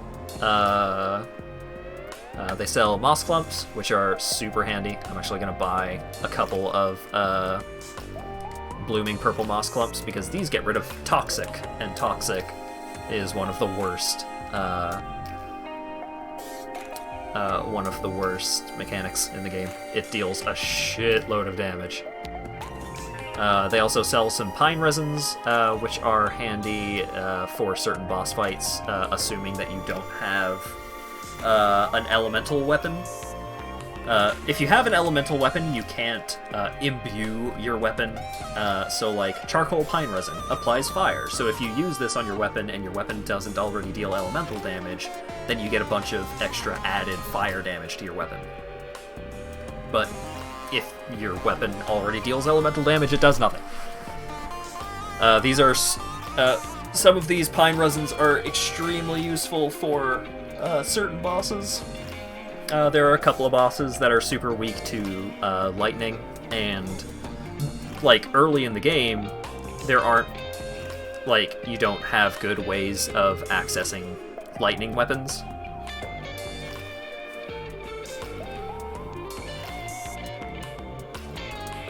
Enlil, or whatever your name is, be cool. Alright. Prism stones are also super handy. I'll buy a couple just to show off what they do. They sell 1 humanity, which is fine. Any source of humanities are good humanities. Okay. Prism stone! So, you use one, and you just drop this sparkly little glowy on the ground. There's a certain section of the game where these are actually genuinely helpful, but we're not going to get there for a bit. And also, this is one of the biggest reasons why people like the Souls games so much, and like Dark Souls 1 in particular. So, you remember where I was, like, I went over and I went through the lower Undead Burg, and I fought the Capra Demon, and then, like, I ended up in this weird water tunnel, and I opened up a gate. So, that gate is normally locked from this side. But where's here? Well, let's go up these stairs. Oh my god, it's the regular Undead Burg, which means if I come down this hallway, it's Firelink Shrine! Yeah, the way that the world, like, interlinks with itself, all of the different shortcuts, all of the different paths and ways that you can, like, progress through the game. Like, you can skip a lot of sections of this game. I don't think you ever have to come to the Undead Burg, or the lower Undead Burg, or the depths. Like, I think all of those zones are basically skippable. You do have to go to the Undead Parish, which is technically a separate zone from the Undead Burg. Having a whole interconnected world is rad. Yeah, and like, you really get a good feeling for, like, how the world connects with itself. So, you know, I know a lot about how all of these different zones connect to each other, just because I've played this game enough to learn all of the different paths and routes and shortcuts. There are still a couple of zones that I don't know terribly well, because there's a lot of runs where I just don't go through them. Like the depths. There are plenty of playthroughs where I never go to the depths at all. And the only reason, like, basically the only reason to go to the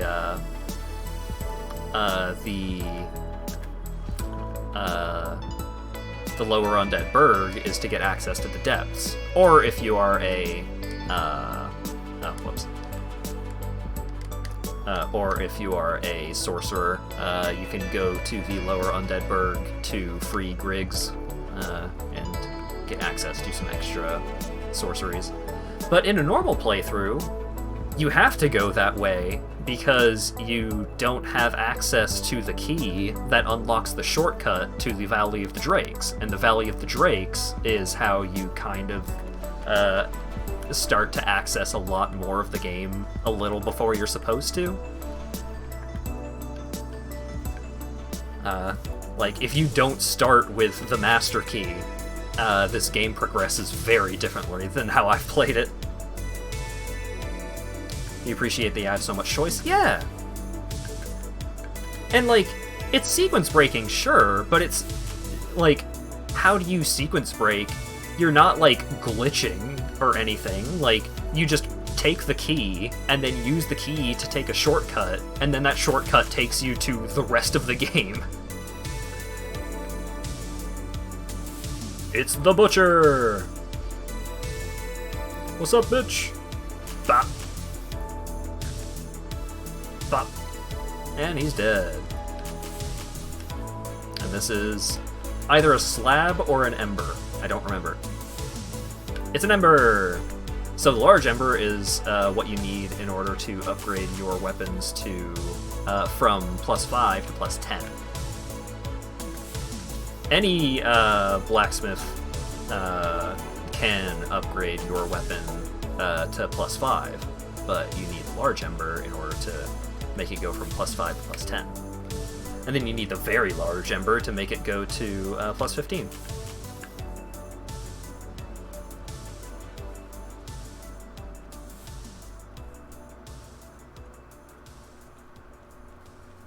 Captioner's got it in for me today, huh? Ah! I forgot where this butcher shows up. Get backstabbed. I got a sack! Nice. And now I can just put that sack right on my head. Ta-da! It's extremely bad.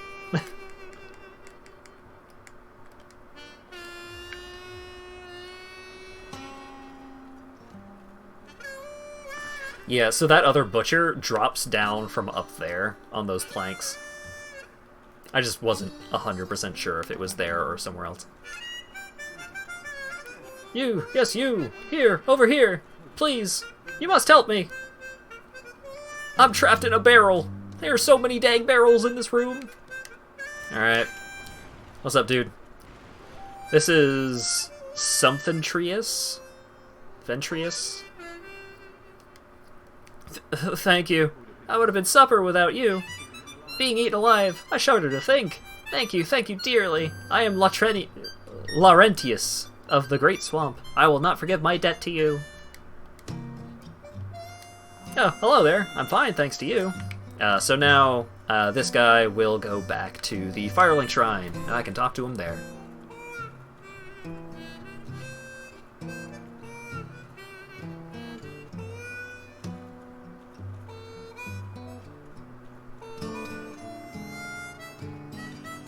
I know very little about anatomy.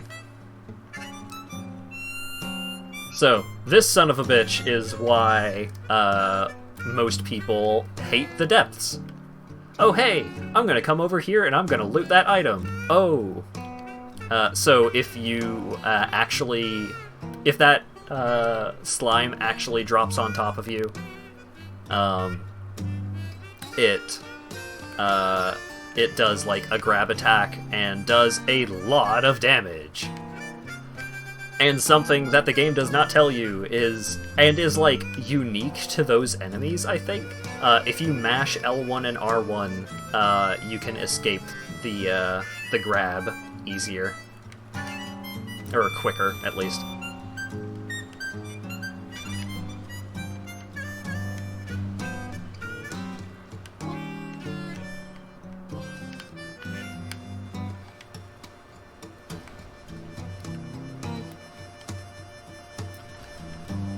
one of the most important things Dark Souls teaches you, be aware of your surroundings. Yeah, like...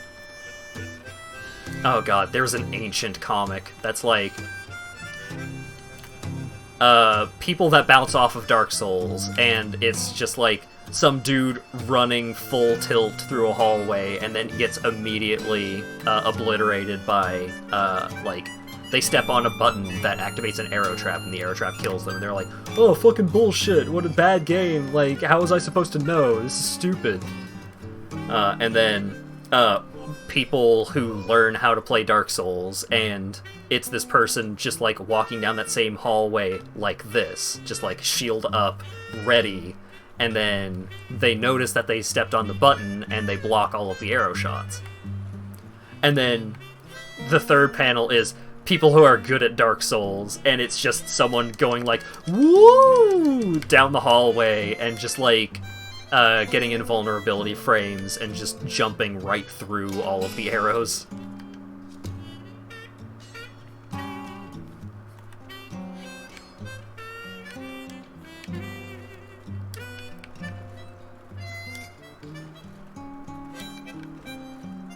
Because, yeah, generally, once you get to a certain level of competency with the Souls games, you really rely on, like, abusing invulnerability frames more than just, like, blocking stuff. Like some kind of scrub. Also, it's the giant rat that makes all the rules.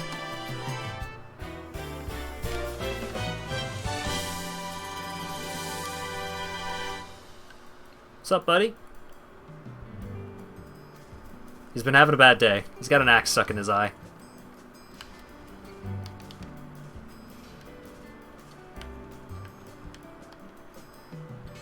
Yeah! So sometimes you can abuse hitboxes in some fun ways like that.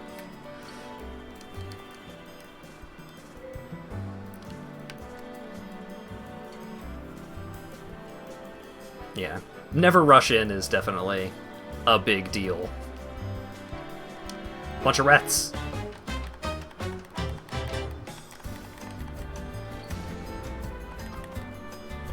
So this is like one of the big humanity farming spots. Because rats have a pretty high drop rate for humanity. So you just like come in here with your item discovery items equipped and just kill those 5 rats, run back to the bonfire, kill those 5 rats over and over.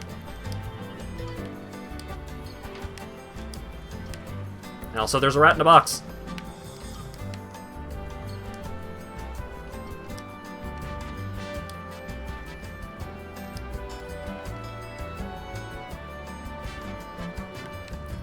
Right. Oh, yeah, okay. I need to get up there. I don't remember how.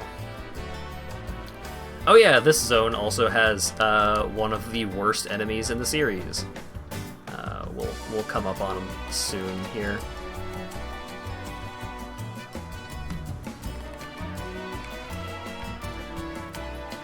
You can roll through secret walls. Yeah. So, like, if there is a wall that has, like, if there's an illusory wall, like a wall that has a path behind it, but you have to hit it in order to reveal the path, you can roll through it.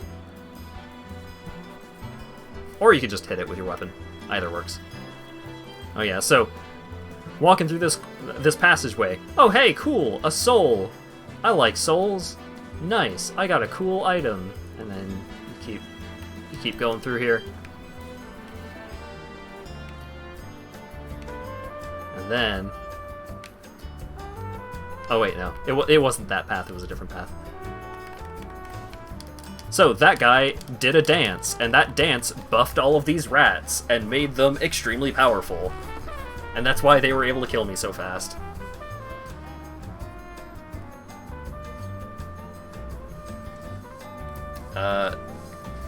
Like, if you paid attention to the rats... Oh! Jesus Christ, no! So if you paid attention to the rats after the guy did the dance, they had, like, lines going up around them. That was just a notification for like, hey, these rats are buffed. Be careful. Don't get trapped in a corner by 3 of them, all alternating their attacks just right so that they just stunlock you to death.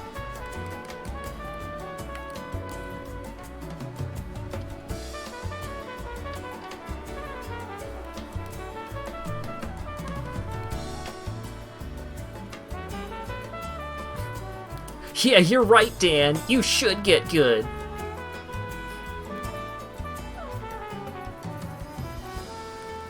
Okay, back to the depths. Bop. Woo! Thankfully, it doesn't take a long time to get back to where I was, because I was, taking my time, explaining mechanics and showing off stuff. But, oh yeah, also there's a little chute next to the butcher over here. And you can take this chute to skip to pretty close to the boss for this zone, I think. I'm not going to do that because there are a couple of enemies that I want to kill before I go to the boss fight, because the boss fight in this zone kind of sucks. It's an interesting boss fight. I hate it, but it's interesting. But there's a certain reason why I would want to kill a couple of enemies before I go into it, and I will explain it once I can actually show off the reason. Oh god, I forgot. Mash out of it. But yeah, you get a different animation for getting out of the blob grapple if you mash L1 and R1, or rather attack and block, as it would be, where your character like struggles and pulls themselves free, which is interesting. It's pretty cool. What's up, Bop? Okay, through here, let's kill these rats. Hey rats, how about you give me some humanity? That would be really appreciated. None? Alright, fine. Be that way. Be rat way. Oh.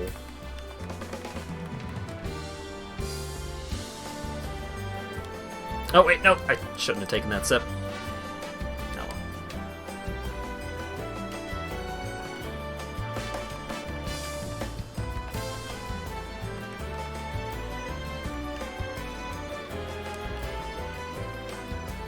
well. Okay.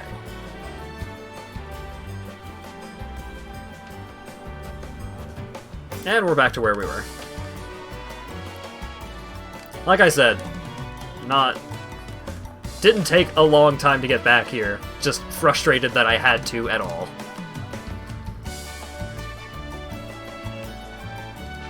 Oh my god, box rats! Get out of here!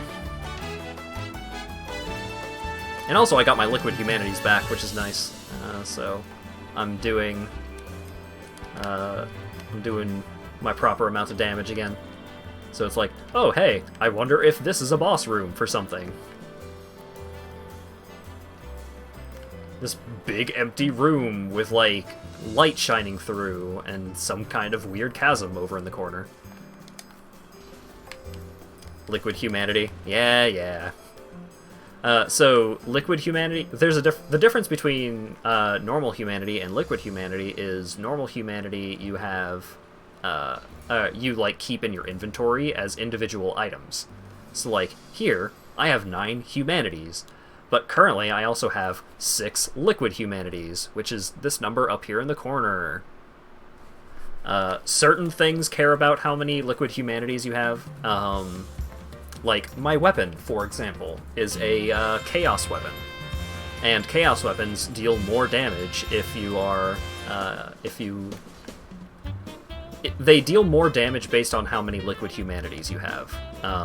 Up to 10. So right now, like, my weapon is dealing a pretty good amount of extra damage because I have 6 humanities. What, you need a man's fluid? I gotcha. Yeah.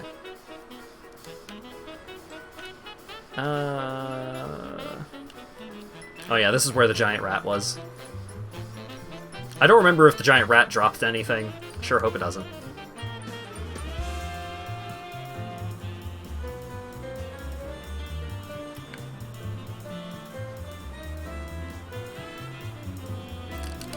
Yeah!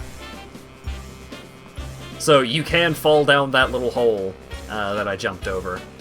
And it is a huge pain in the ass if you do. Oh, I'm back here? Okay.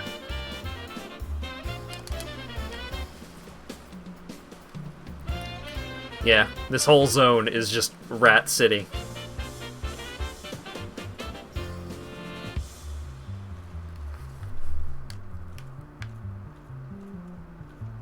Alright.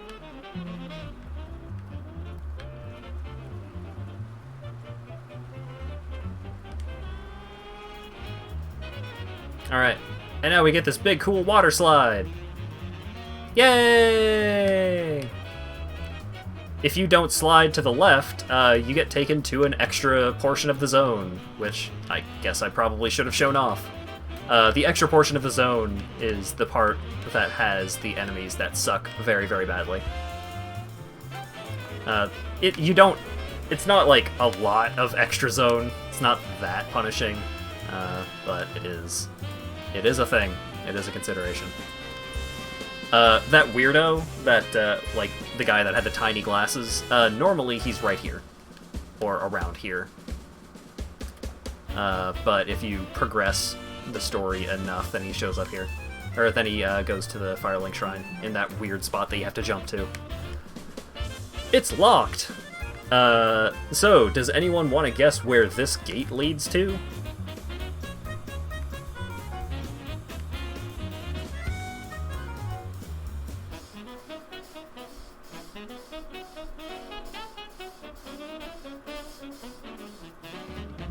Bet that's totally not a boss door? You're correct! It's not a boss door! Also, the enemies that suck are the curse guys. Dan, you are correct.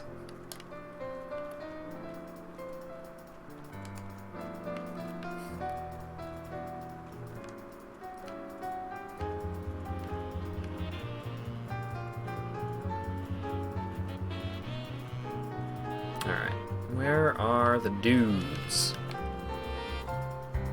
I thought the dudes were here. Was it just the one dude and I already killed him? I guess it was just the one dude. I could have swore there were more dudes. Alright, so that's the boss door. There's still a little more that I want to show off before I do the boss fight here. Da-da-da-da-da.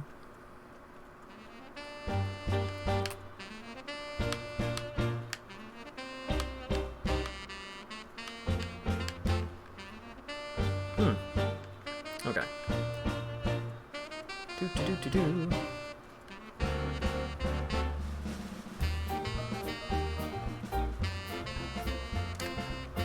Read message. Be wary of Master.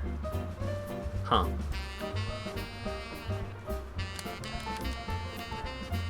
Oh boy, I opened up a door. Oh boy, it was this door, the door that I couldn't open before.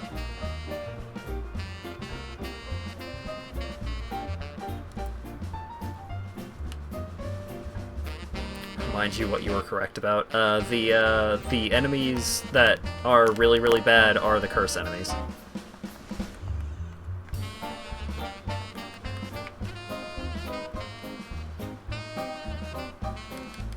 Oh boy, humanity.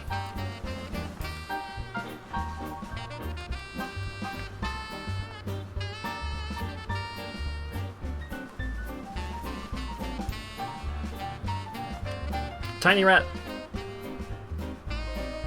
And it's gone.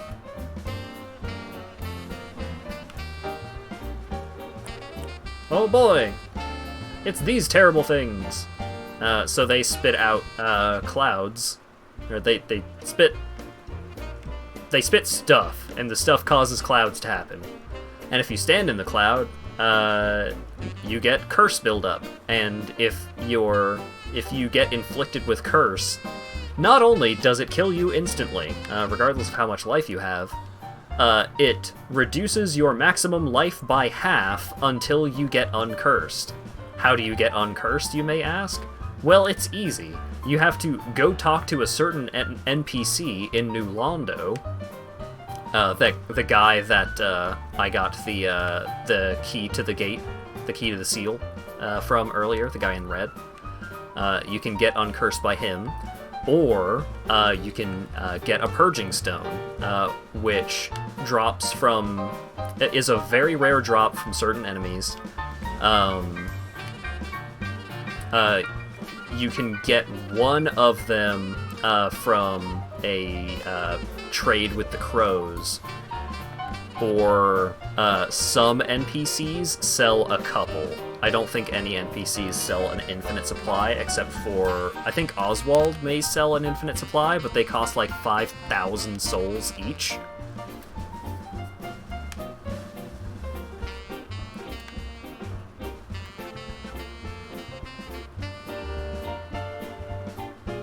Oswald is 3k? Okay.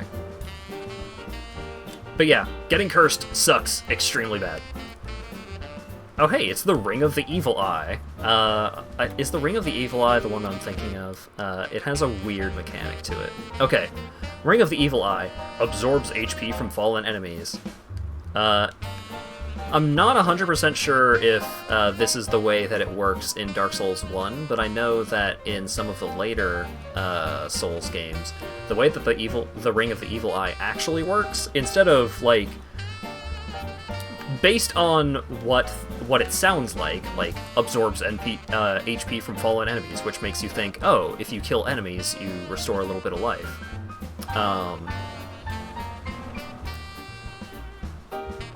I think there was... I think that may actually be how it works in this one. I know there was a specific ring that had some, like, weird-ass wording for it, but rather than what the ring sounds like it does, you get healed by a flat amount every third hit you land against enemies.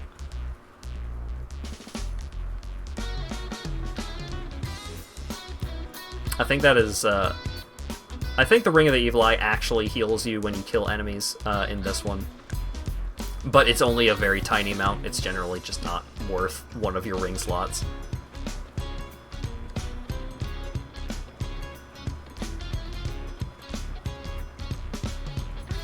Misleading item descriptions. Yeah.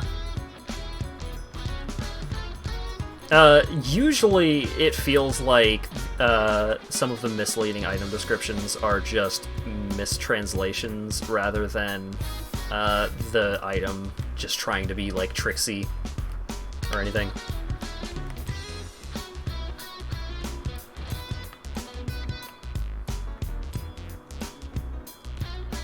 Okay, let's fight the boss. I've been goofing around for long enough.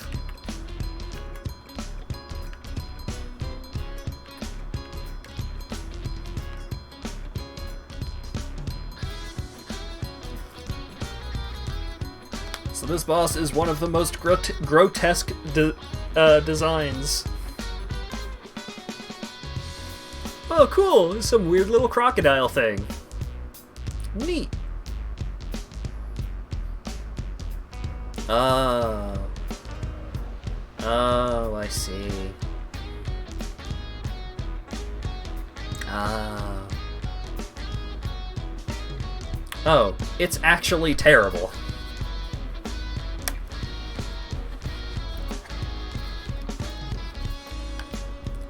Welcome to the boss fight with the Gaping Dragon.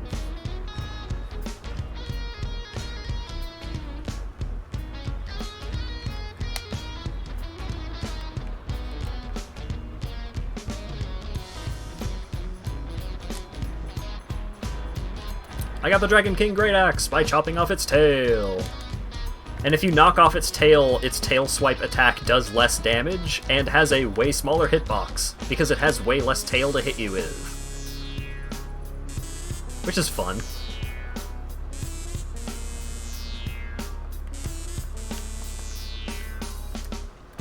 Oh no! Oh. Let me out of here. Gross jerk. Ouch.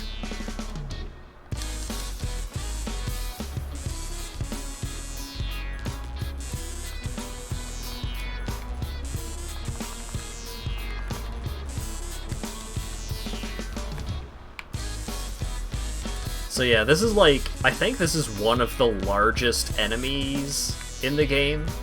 Go!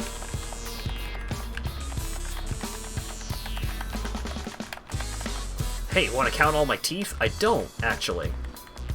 I would like to just murder you. Oh god.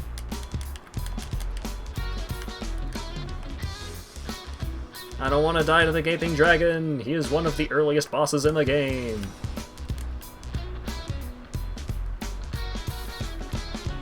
Up!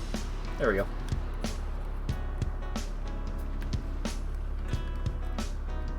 I got the key to Blighttown! So that door that I showed off way earlier, that door leads to Blighttown. But a section of Blighttown that I did not show at all, because it is the scaffolding above Blighttown. And the scaffolding above Blighttown is one of the worst parts of the game by a significant margin. It sucks. A lot of the enemies can knock you off the ledges very easily. There's a lot of like tightrope walking. It's very easy to get lost. In the normal versions of this game, without like DS Fix enabled, and on the console versions, it runs extremely poorly, and it's hard to see because everything is put through an extremely green filter. Standard helm and hard leather outfit. Yeah, that is the warrior's starting gear, I think. So it's more like Blight scaffolding, a little bit.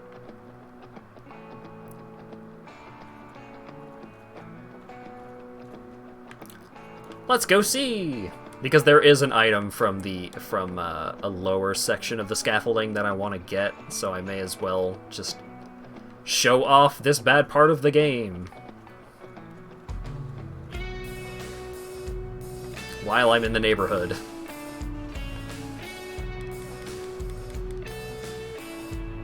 Oh yeah, those items. So the thing about the dung pie item is that, if you hit an enemy with enough of them, you inflict Toxic, which is good because Toxic does a shitload of damage. The problem is that when you throw them, you also take Toxic. So like, you can, if you throw enough of them, you will inflict yourself with Toxic. And also these blow dart dudes, their blow darts inflict Toxic. Which sucks. It sucks even more because you can't heal it with the relatively common item Purple Moss Clump, which cures poison. You have to get the Blooming Purple Moss Clump, which is relatively rare. But the thing about taking Toxic from throwing dung pies is that the Toxic that you inflict on yourself deals less damage than if you get Toxic applied to you from an enemy.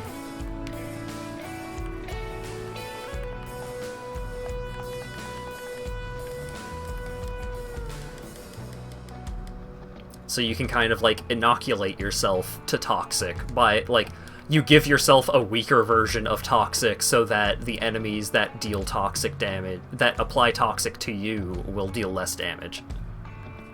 Do you remember an item like that in Sekiro? Yep. That has been a From Software tradition. I think there's an item similar to that in all of the, like, fantasy From Soft games. I say fantasy because FromSoft also made Armored Core, and I don't think there's toxic damage in Armored Core. Also, hey, the Iato, which is one of the Japanese sword weapons, which generally scale really well off of dexterity and also break pretty quickly. Very low durability. FromSoft also developed the best, most American game ever, Metal Wolf Chaos. Yup. I really want to play Metal Wolf Chaos at some point. That game is a masterpiece. That was a little janky, but okay.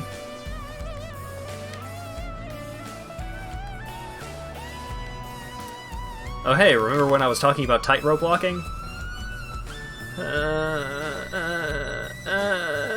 Okay.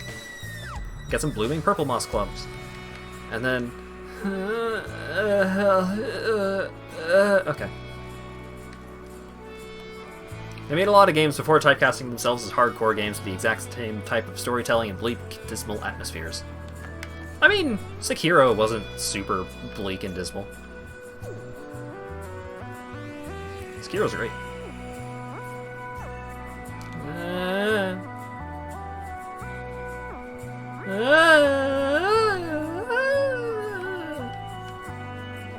Oh god.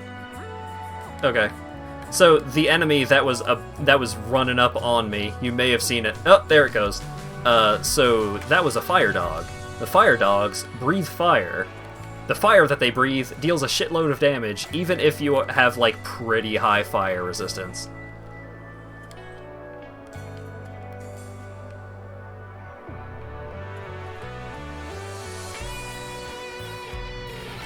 Wow, Dan. You implying that FromSoft's games are bad? It's messed up. It's a fucked up thing to say.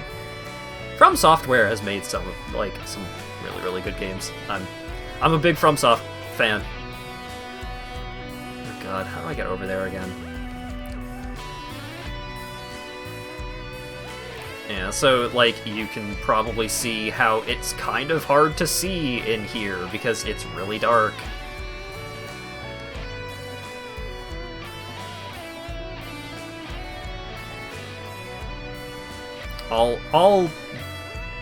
Most zones where darkness is a mechanic kinda suck. Where the furries... I mean, I killed the furry. Well, I mean, I killed the wolf.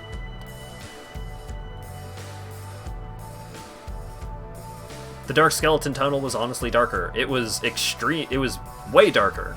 But also, I don't think the skeleton lantern, the skull lantern, actually has an effect in this zone, at least a tangible effect. It's less of a lighting thing and more of like it's less of a light thing and more of a lighting thing. Just like the way this zone is rendered is kind of jank. Let's use a Soul of a Hero. And level up! Oh, I'm like I'm less than 100 souls off from leveling up, I think. Let's use one of these. It's 1,000, right? 800, that should be enough. 52 endurance! Can I put pants on now? I don't think so. Yep, that's still a medium roll.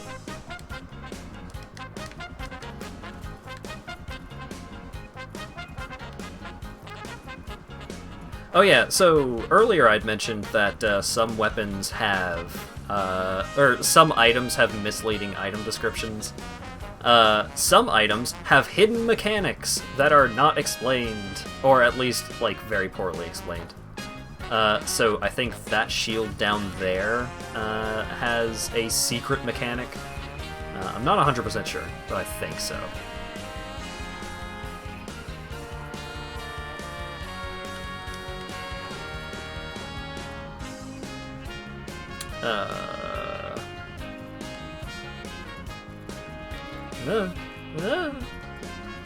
How do I get down there again? I have to take this way? No. Oh, right. I think I access it from a lower level. Oh, hey, it's a big gross bug thing. I hate it a whole lot. But I do need to kill it.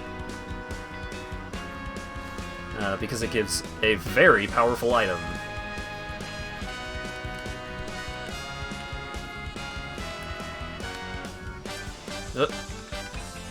Yeah.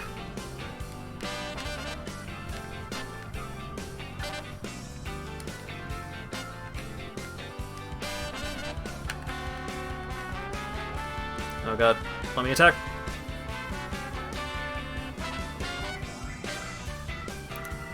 Endurance seems to be more than just health. Okay, endurance does not affect health.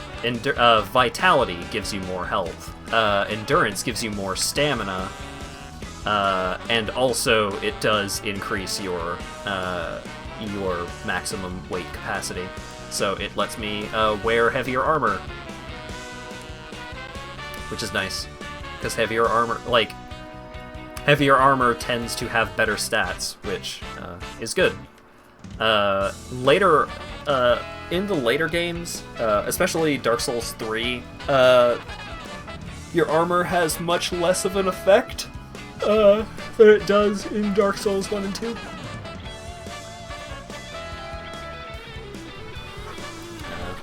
It is commonly referred to as a Fashion Souls game. It's still... Your armor still has a decent amount of effect in 3. But in Bloodborne, your armor basically doesn't matter at all. Because I don't think there's, like, any difference between weight limits.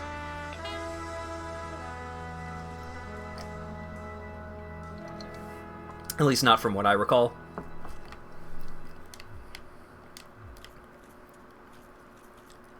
But yeah, usually you don't want to go above like 40 or 50 in any stat.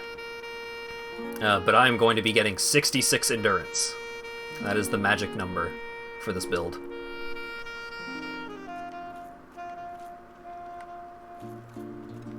Because for most stats, either 40 or 50 is the soft cap, where the you start getting like pretty drastic diminishing returns on putting more points into the stat.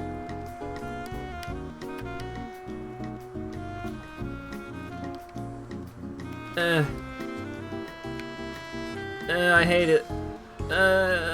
Go away. Okay, thank goodness. And that thing does not respawn, which is nice. I never have to look at it again. So, Pyromancy, Power Within. So Power Within is basically the reason to get a Pyromancy Flame, even if you're not like planning on dealing damage with spells in any considerable manner.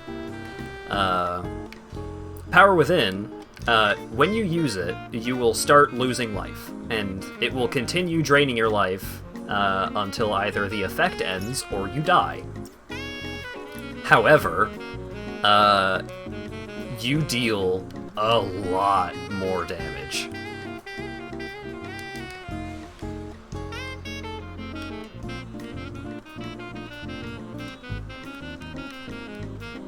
So I will probably show that off at some point against a boss, but I still need to get my Pyromancy Flame from the dude back at Firelink that we rescued from the barrels.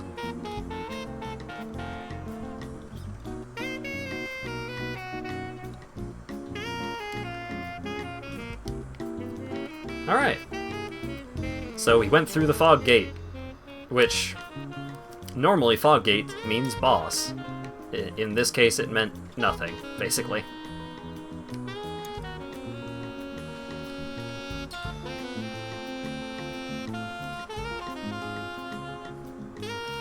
Oh yeah, this is a fun trick.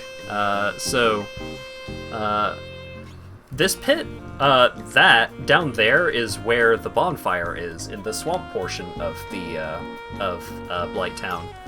This message is just like, oh, there's a chest ahead. Why don't you walk across this extremely perilous walkway and get a cool item? Even though you can just look and see that there's nothing over there.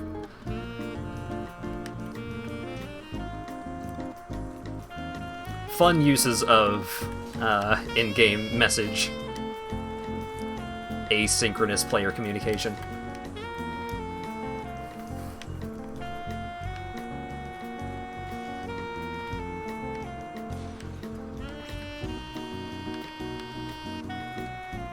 Oh god.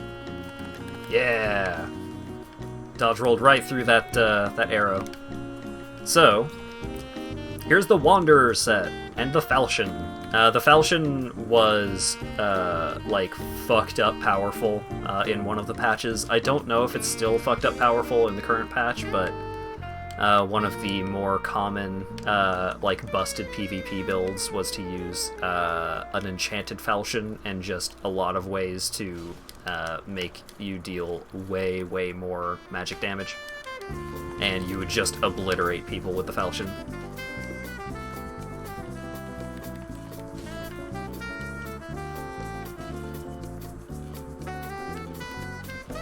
Alright.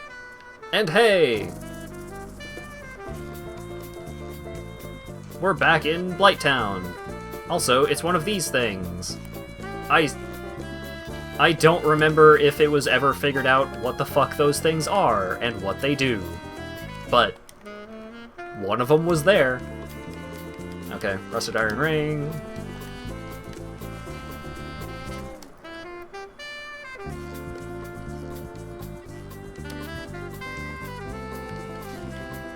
Also these fucking mosquitoes.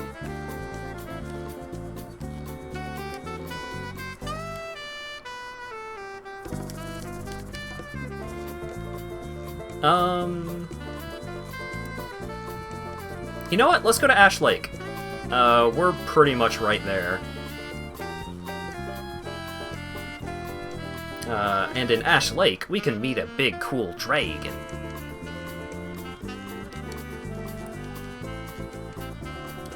Marth's Fire Emblem Sword is the Falchion. What? That's not a Falchion. Also, time to restart the captioner.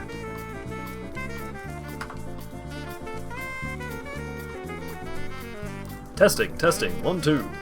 Alright, cool. Oh yeah, also, in case you were unaware, the mouse and keyboard controls for the Dark Souls games are bad. Restart the couch tuner. How do you adjust your couch? I move it to the left a little bit, usually.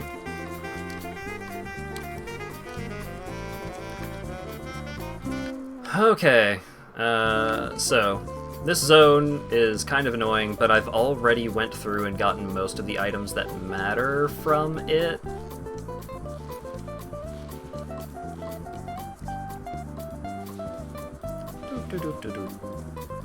So I can kind of just scoot on through. Oh, right. Well, those things are already gone. I don't remember how to get over to those Titanite Twinklers. Oh hey, look, it's more of these friends! Yay! And also, you see these weird crystalline statue things? Those are other players that have died to curse. When you die by getting cursed, you leave behind one of those statues in other players' worlds. Damn it.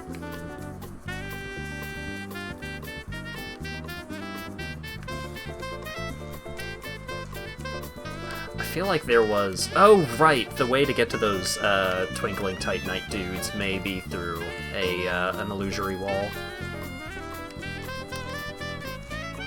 Right, and then this ledge, where you can't just walk up it. You kind of have to run at it and just risk leaping off of the ledge to your death.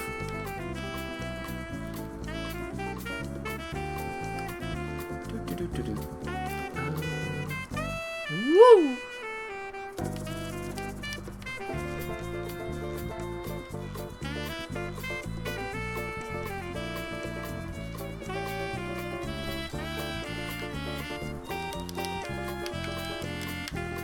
I want that item. Gimme. So the Eyes of Death, those are items, like, those are basically the red cracked orbs where you can invade other players' worlds, but specifically for the Gravelord Covenant. Which, I did not hit the dodge roll button. Come on. I didn't hit the button, why did I do that? I didn't hit the button. Okay, so, right. So, in the non-remastered versions of the game, the Gravelord Covenant is broken and does not work correctly, so those items don't really do much. Alright. Okay. Huh? Please. Huh?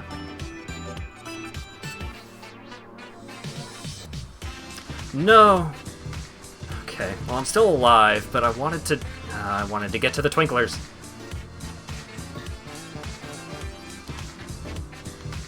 Oh wait. Is this where the Twinklers are? No. Nope. Dang it.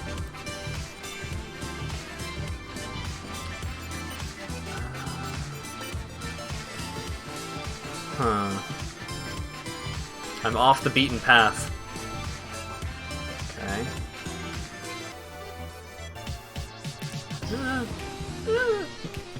Okay, fine. Huh!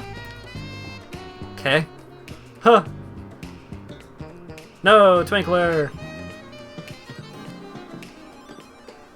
Is there even a correct path? There is, like, a more reliable path that you can take.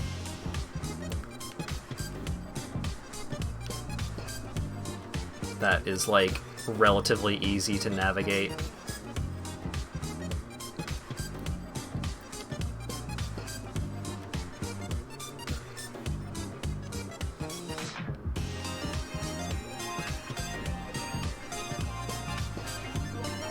Alright, back on the path.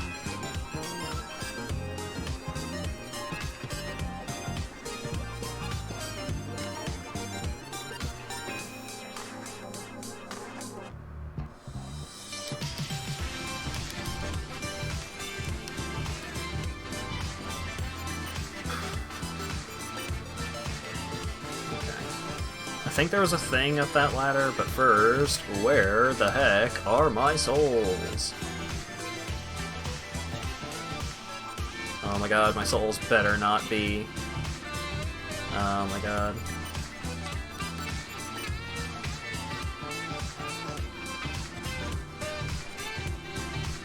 I think my souls are down where I fell to for some reason.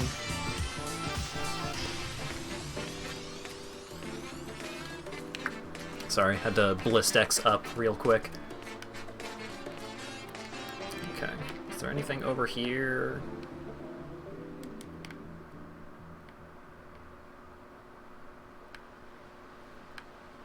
Right, so this is the way to get back up the tree. I don't remember if there is any stuff to get here. Probably not. Let's go back down.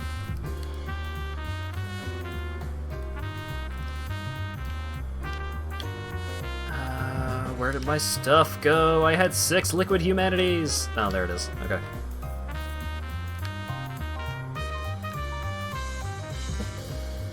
Gimme.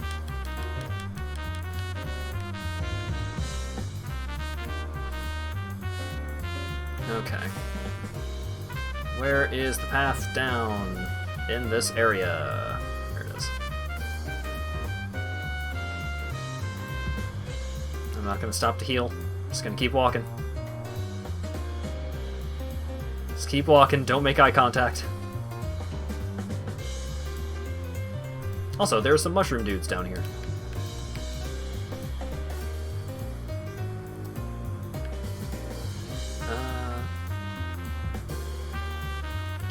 And I'm pretty sure these baby mushrooms will actually attack you, as opposed to the ones in the forest, which I think just don't attack you. Aww. Goodbye, item. Oh wait, maybe I can loop back around, try and get it again.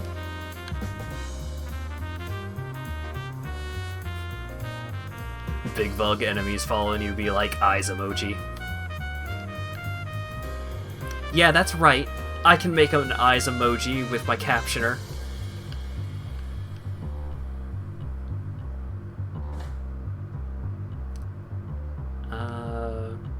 So like drop onto this one and then this one. Yeah. Oh, I thought it was gonna slide down.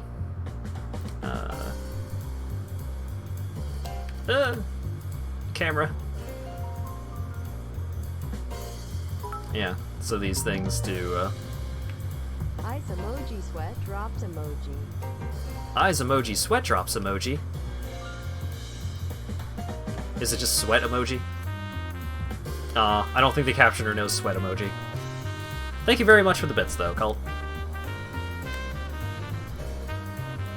I think, like, with with bits, you can just put in the emoji. Sweating emoji? What? Sweating emoji. Nah, I don't think it's got it. So this zone is extremely cool looking. Welcome to Ash Lake.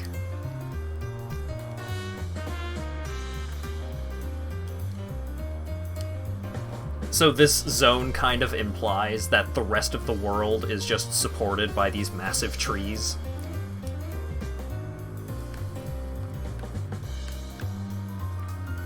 Which is neat. But there's a boss here. And it's this big-ass Hydra!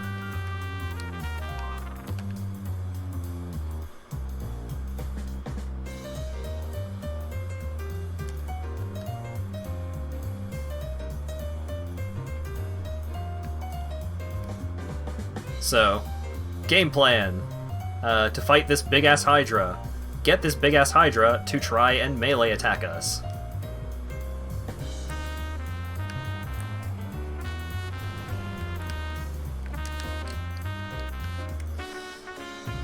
Okay.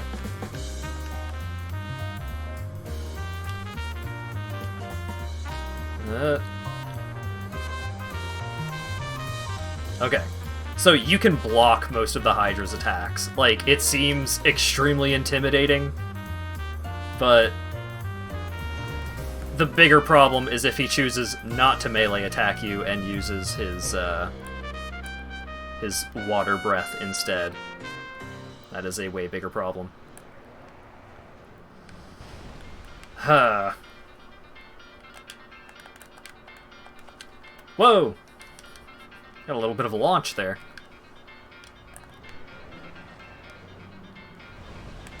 Okay.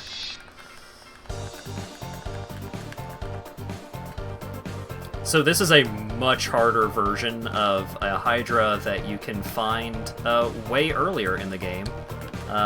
In the lake next to where Havel's little hideout is. And we will be going there later. Because next to that Hydra is a key item that takes you to, or an important thing that takes you to the DLC area.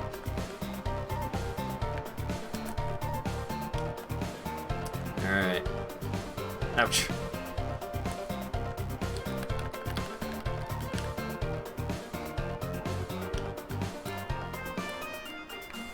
Water. Alright, it's almost dead.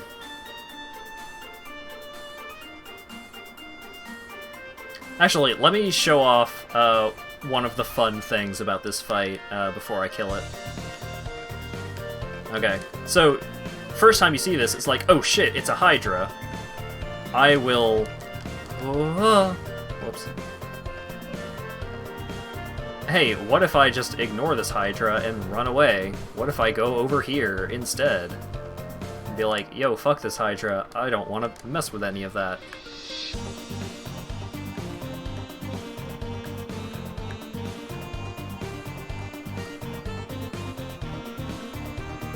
I think this should trigger it.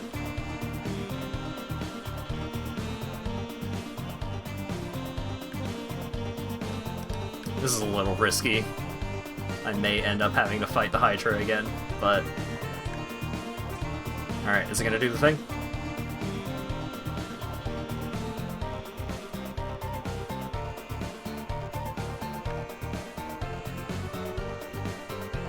Come on. Come on, do the thing. Cutting off a Hydra's head is a bad idea. It's not a traditional Hydra, let's say.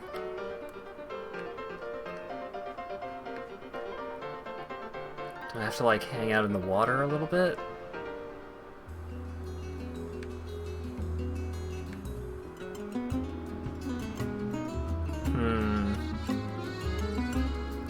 I know there's a way to get the Hydra to do a thing. I just don't remember the exact way to get it to do the thing.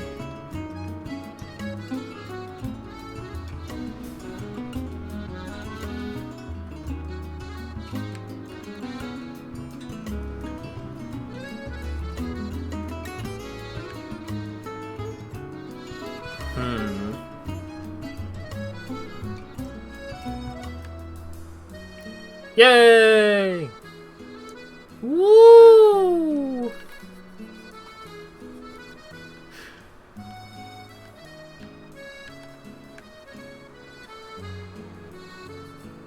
So, if you run away from the Hydra to the other side of this zone, the Hydra's like, bitch, you ain't getting away, and chases after you by just jumping across the land. Hydra, use surf! Yeah, basically. Oh yeah, these guys drop purging stones. In case you get cursed. Oh, fuck.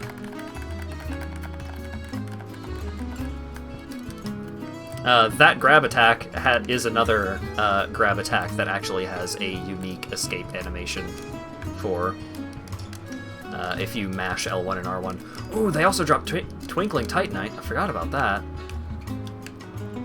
Whee! And also, while they're doing that, they, like, do air strikes. So, like, one of those crabs was hurt by the Hydra just, like, doing this rain of water projectiles as it flew over. Okay. Now let's actually kill the Hydra, hopefully. Are they part manta ray? A little bit. Yeah, they have some flappums. No. Don't use your magic. Try and headbutt me. No. Headbutt me. Witness me. Damn it. Come on. Come on. Get a little closer.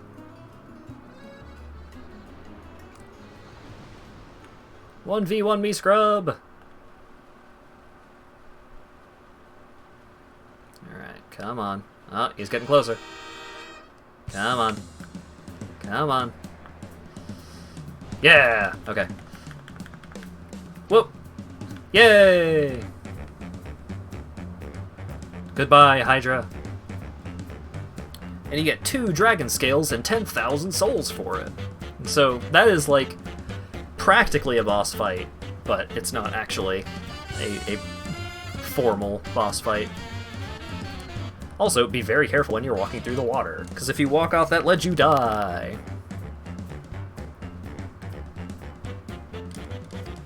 And more dragon scales. It's no longer a Hydra, but a goodbye-dra. Wow.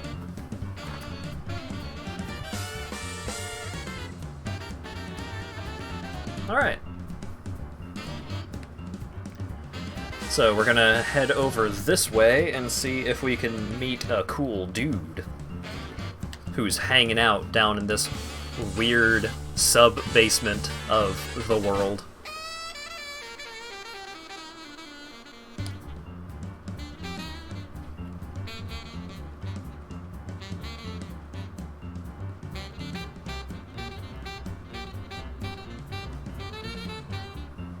Oh man, this huge skull. Cool. So this is not the only, like, sub-basement type area in the game. There is another zone that is like, hey, here's what's really, like, deep in the depths of this world kind of zone that we will be coming to in a bit. I think it's still a bit of a ways off, but yeah. Oh man, I've been streaming for 5 hours. I need to go get access to a certain farming spot, so that way I can farm that spot off stream, and then I'll be good to go when we get back next time I stream.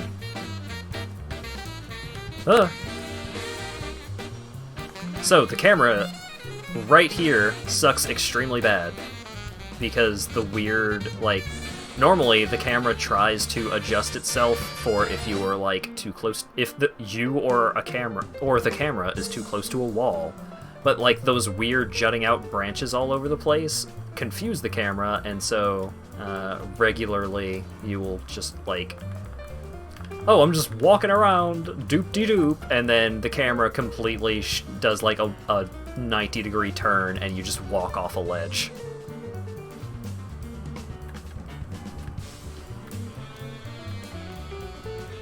Deep in the depths of this world are game journalists who describe hard things as the Dark Souls of its genre. Hey, have you heard about Crash Bandicoot? I hear that one's akin to Dark Souls. I went through and I did not 100% complete all of the Crash Bandicoot trilogy, the Nitro remix and something remastered. Those games are fun. You were so livid when you heard that. I mean, don't really blame you. It sucks. It's extremely dumb. Camera. I don't remember how to get to that little extra ledge. Was it this? Oh god. If I bounce off this the wrong way, I'm dead. I didn't. Okay, we're good. I don't even remember what's over here, but I knew that I wanted to get it. Great Magic Barrier. That's actually a pretty good miracle. That's why you have issues with Dark Souls? Yeah. But yeah, you're right. It's really not the game's fault. I mean, I would imagine it's the same problem that a lot of people have with Undertale. Just like, God, I'm never going to play Undertale because the people that were super into Undertale wouldn't shut the fuck up about Undertale, even though Undertale's really good.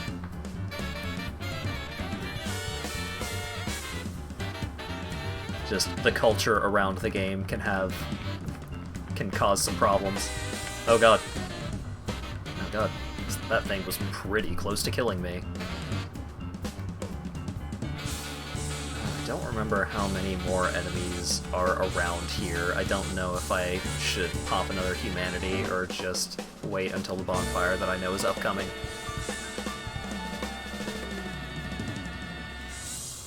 Okay. Should be okay.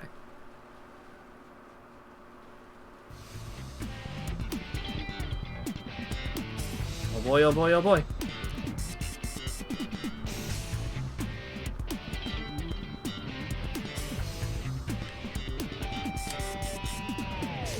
Been the same way about Final Fantasy VII for decades. Yeah. Oh yeah, also, this section sucks, because it's kind of hard to tell where the edges are on the right side of this tiny little path. Also, whoa! Are those dragon wings? It is! It's a big old dragon dude!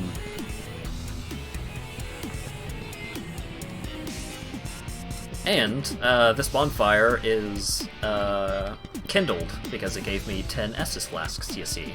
So that means this bonfire is important. So this is the Everlasting Dragon. This dragon is immortal. You can hit this dragon, but it will never die. It has infinite HP. But you can get the Dragon Greatsword if you cut off its tail. And it doesn't mind. I'm not going to interact with this dragon right now, because this dragon is the leader of the Dragon Covenant.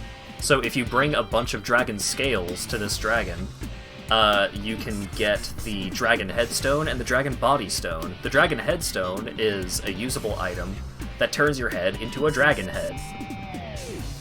And then the Dragon Body Stone is a different usable item that will turn your body into a dragon body. The dragon body is actually really cool. It has pretty good defenses. You have to be nude in order to use it. So it offers some pretty good defenses to make up for the fact that you don't have any armor equipped. It makes your unarmed attack a super powerful little scratch thing, like a Dragon Claw scratch.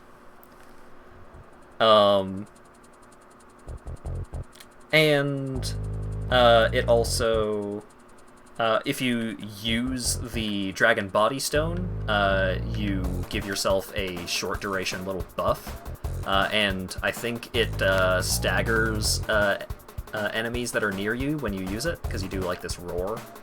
And if you use the Dragon Headstone, you breathe fire. The fire doesn't do much damage, but you do it. What's up?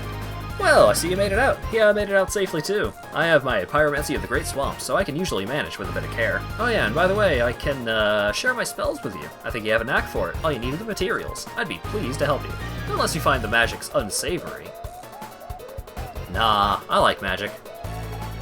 Yeah, wonderful. Here, first take this. Pyromancy Flame! A flame for the Great Swamp. Now you're a fully fledged Pyromancer. Why, let's get started right now.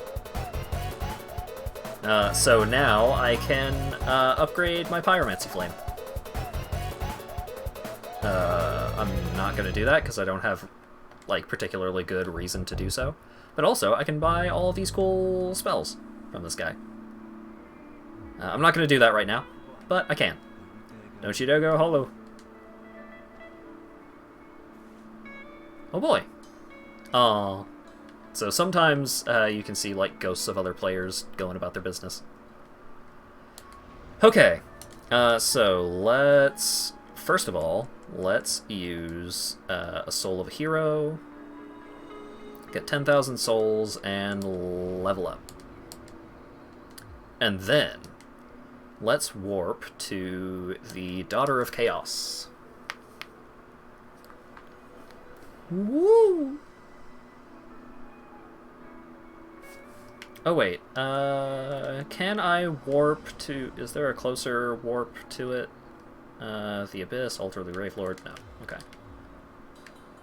Okay, so there's this weird, creepy spider lady. This is Quaylag's sister, and she's dying of rot, of, like, bad, like, humanity. I think it's, like, her humanity is fucked up, but she is a firekeeper.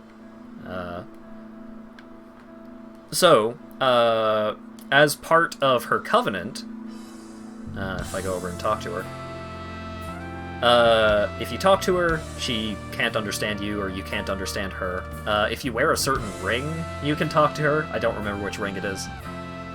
So she can do normal Firekeeper stuff. She can reinforce your Estus Flask. Or you can enter her covenant, which I'm already a part of. And when you're a part of her covenant, you can offer her humanity. If you offer her enough humanity, you level up the covenant. So you can see currently my covenant, in the top left corner there, is Chaos Servant +2. Because off-stream I offered her 30 humanities, because I went and farmed some rats. So that way I would definitely have access to the shortcut, because the shortcut is important. Later, Dork. That guy also can also upgrade your Pyromancy Flame. So,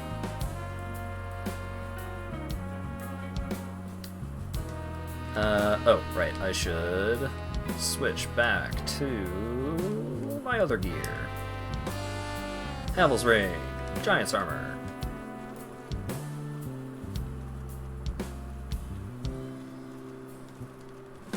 Oh yeah, so these weird egg guys, if you aggro one of them and they start attacking you, they can do this move where, like, a creepy worm comes out of one of their eggs, and if that worm latches onto you, they can turn your head into an egg, and you need to do... I don't remember how you get rid of the egg thing, but while your head is an egg, I think you can't equip... you can't equip helmets. And there's some, like, extra bonus stuff you can do while your head is an egg related to the egg guy that was next to the spider lady. Like, I think he's instantly friendly to you if you are an egghead. Oh hey, it's the Capra Demon! Except it's... I'm pretty sure this one is, like, just a slightly easier version of the boss enemy. Except he doesn't have 2 dogs with him, so he is even less of a threat. Okay. Now, very, very important thing to do here. When the boss becomes a mook. Oh yeah. So you can see, as you can see, there's a lot of Capra Demons down here. So the Capra Demon that you fight earlier in the game is just like a moderately tougher Capra Demon who went up to hang out up there.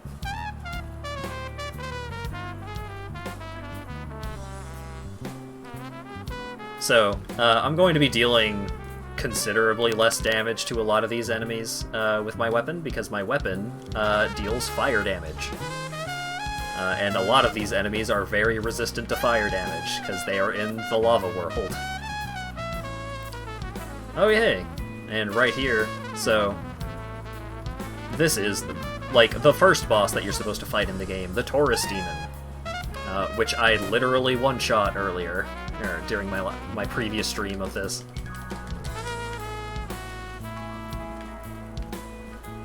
So, they are not huge threats.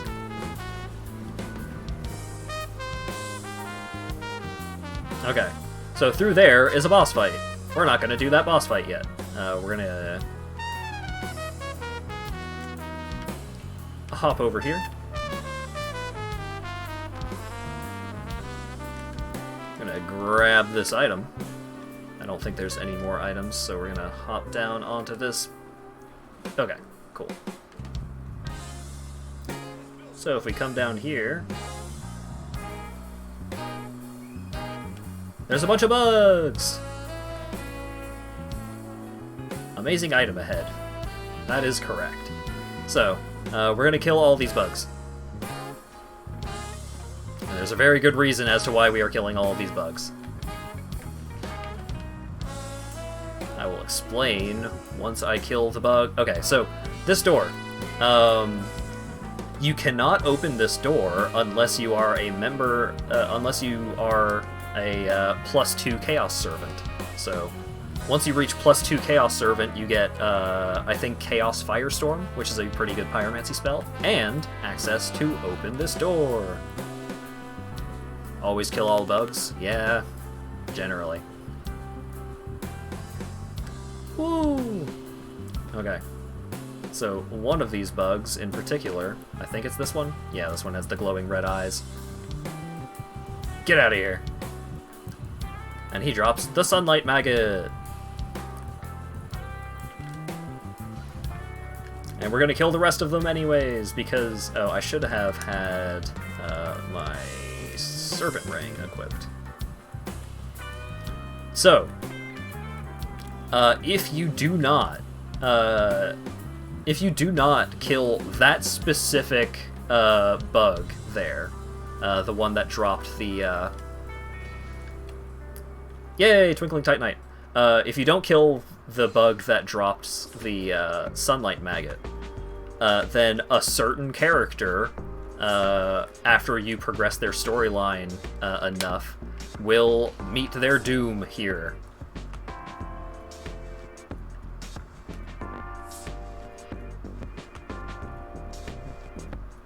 So it's very good that we killed that bug, because we want that character to be okay. And also, hey, it's Lost Izalith. So, gee, could this character be sun-themed? Perhaps? Let's put on my binos. Where are they at? There. So, if you do not unlock this shortcut, you have to go through this. This area that is just completely filled with lava, and also, you may think, huh, what are those weird, like, bipedal enemy things with tails? What the fuck is going on with those? Those are zombie dragon asses. All of these are the back halves of dead dragons that have been zombified and brought back to life. So, earlier in the game, in the Valley of Drakes, there is the front half of an undead dragon, which you can fight. And down here is where the rest of all of those dragons went. Being a Chaos Servant is the easiest way to save that character and also not fight zombie dragon asses. Yes. Also, this zone down here sucks. Because you need to have a certain ring equipped in order to not get instantly nuked by the lava. And your entire screen is tinted very brightly orange the whole time you're down there because of all the lava. The enemies have, like, massive attack range and too much life, and just, like, the zone sucks. It sucks so incredibly badly. Why not resurrect the whole dragon? Because they don't know what happened to the front half of the dragons.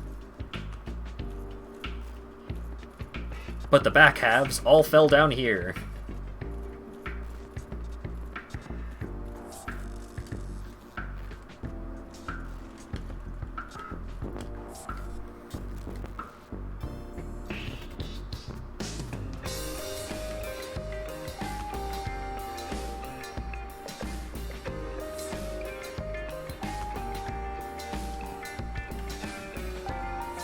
Okay. So I'm not going to progress any further in this direction for right now. But the important thing is that I got the... the sunlight maggot. So now, let's see. Now I can farm for the Father Mask. I can farm for Red Titanite chunks.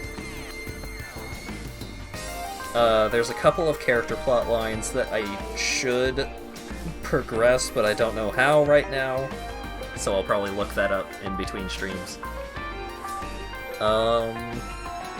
What else do we have available to do right now? We killed Nito. I don't think I should go, fight Seath yet. I think there's another character's plot line that I can do before I do that. Or wait.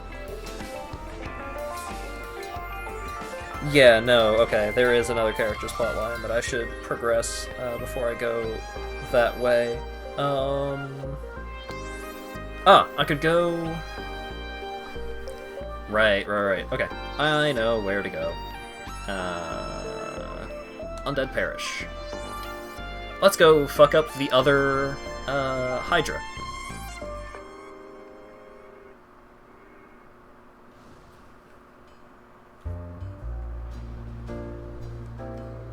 Also, I have a couple of Titanite chunks, so let's upgrade the Giant's armor some more.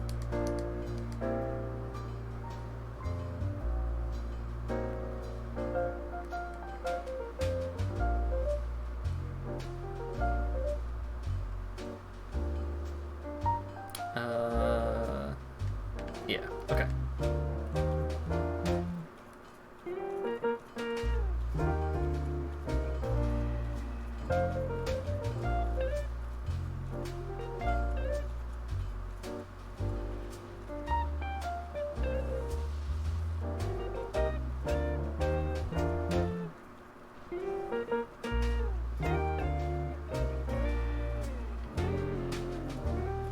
I'm just trying to think of, like, various this and that's that I can do before ending the stream tonight.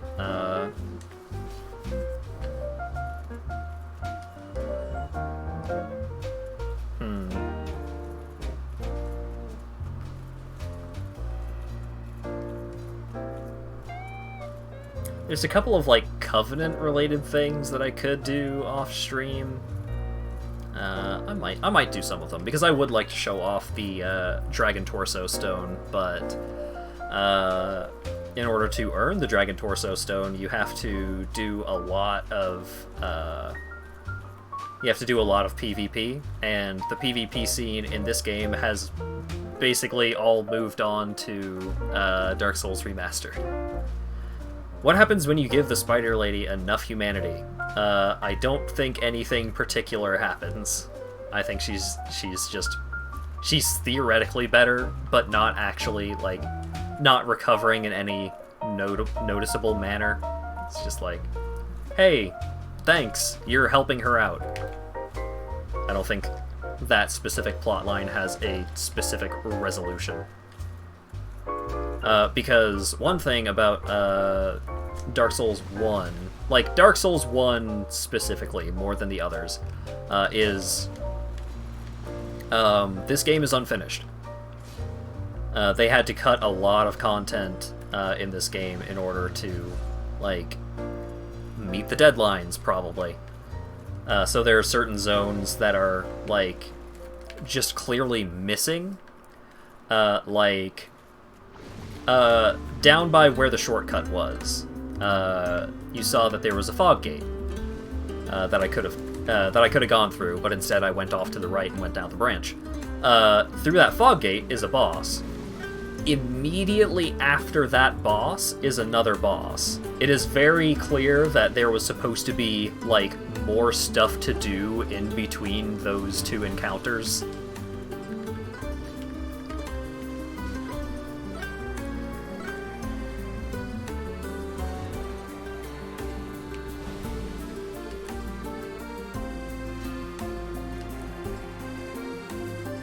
Stone golems aren't that bad.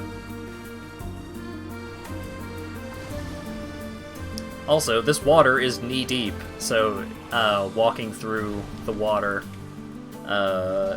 is bad. It makes you go slow.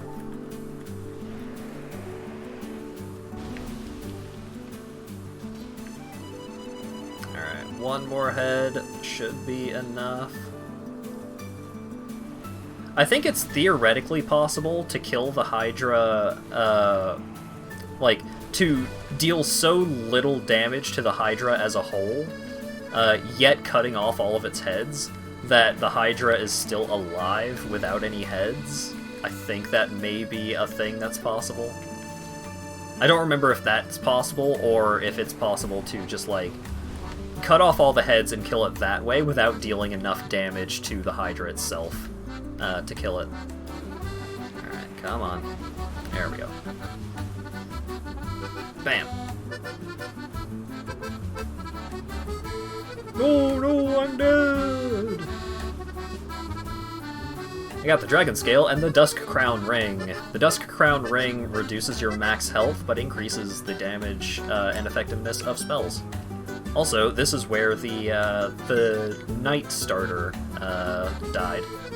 So that's the thing about all of these sets that I've been finding, like the Wanderer set, and the Knight set, and the Hard Leather set, which is the Warrior's starter set, is that, like, those are where, like, in the lore, that character died.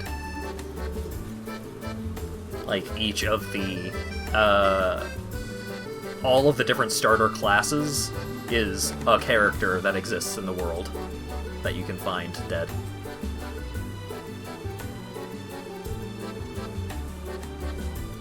Also, let's go hang out with...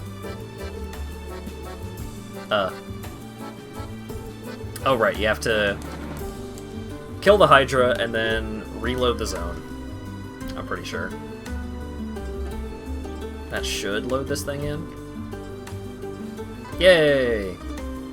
Oh man, it's a golden crystal golem. How crazy! All the other ones were blue! How did this happen?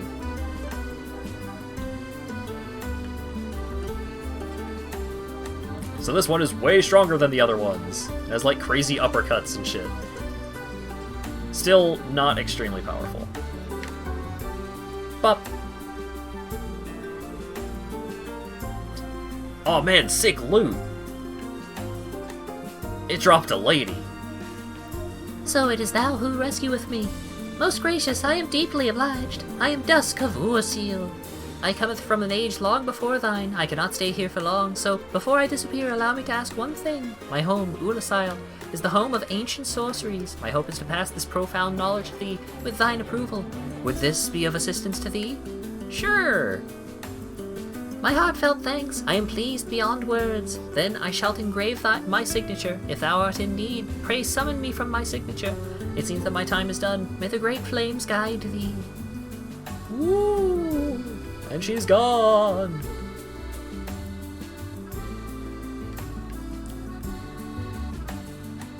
So, that encounter is part of the DLC. She was talking about some crazy far-off land called Ulasil, or Ulasil, or however you want to say it. Tomato, tomato. Wait, what? Why does it spell tomato with an H? What? That's crazy. Oh well. So yeah, she is an NPC that is associated with the DLC area, which is Ulasil. But how can you possibly go to some place that apparently exists in the past, you may ask? Well, don't worry about it. We'll do that later. Oh right, there's also the Painted World, which sucks, but that is a place that we can go at some point. Probably gonna do that during the next stream.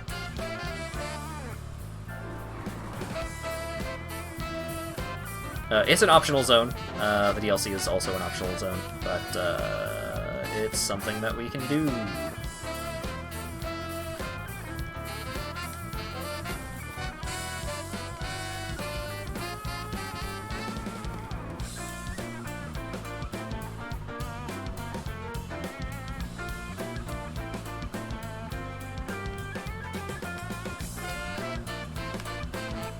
Oh hey, it's the Darkroot Garden! And if we go over here, we get back to where all of the forest ghosts are. Ah! Also more bushes.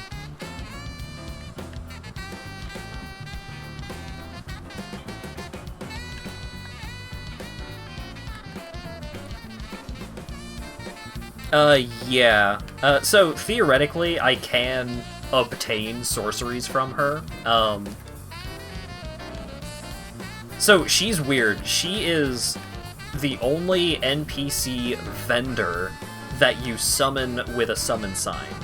Like, you've seen how I summoned in Solaire to help me fight Ornstein and Smaug and stuff like that.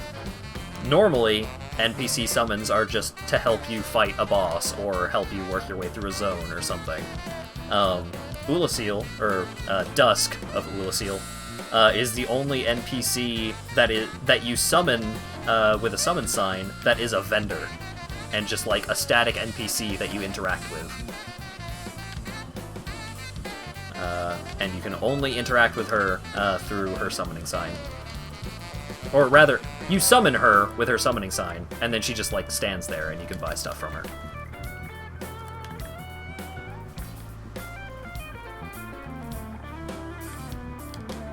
Also, this area sucks, because these bush enemies have such crazy range with their attacks, but since everything is so green, it can be really hard to see where their attacks are coming from, and also they have like spindly little limbs, so it can be really hard to see where you're getting hit from. But yeah, so in regards to spreading your stats too thin, ooh, the Eastern set is pretty cool.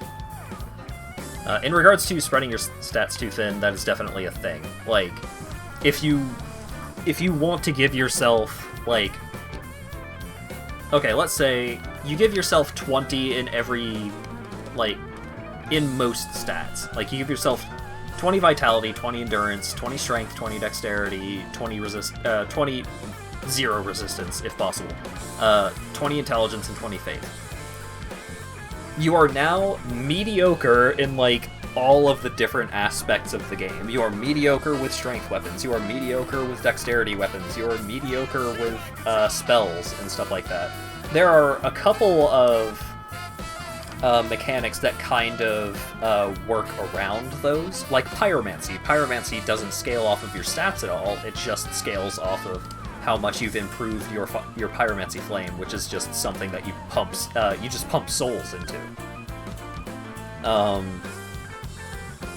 Like, my current weapon is a chaos weapon. The chaos weapon, as long as I can wield the weapon, I can get use out of the chaos weapon, because rather than scaling off of my stats, it scales off of how many liquid humanities I currently have.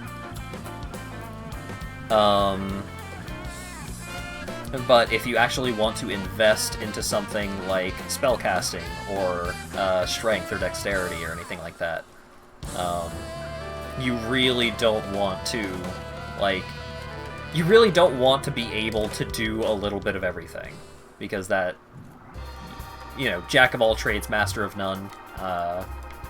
The game will generally get hard enough that you will want. You will want more focus in any one area, and respecking is not a thing in Dark Souls 1. Leave being good at everything to Skyrim, yeah.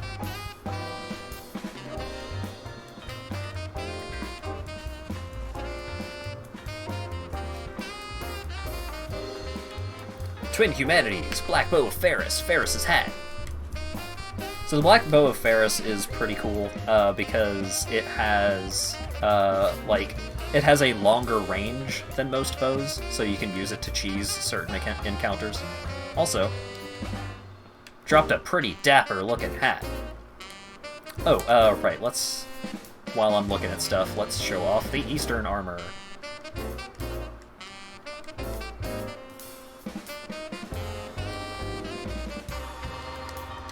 Yay! Weeb souls.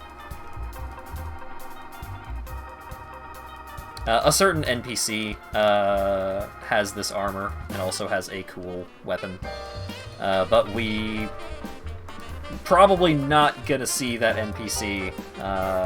Definitely not gonna see him this stream. I may do the stuff required in order to show him off. But it may require a little bit of cheating, because it is something that is accessed through PvP. Which sucks. Like, locking content behind PvP sucks really bad, just in general. But this game does it in a couple of places. And that's generally something that's, that the other games have gotten better about. Less stuff is locked behind PvP. In Demon Souls and in Dark Souls 3, there are certain...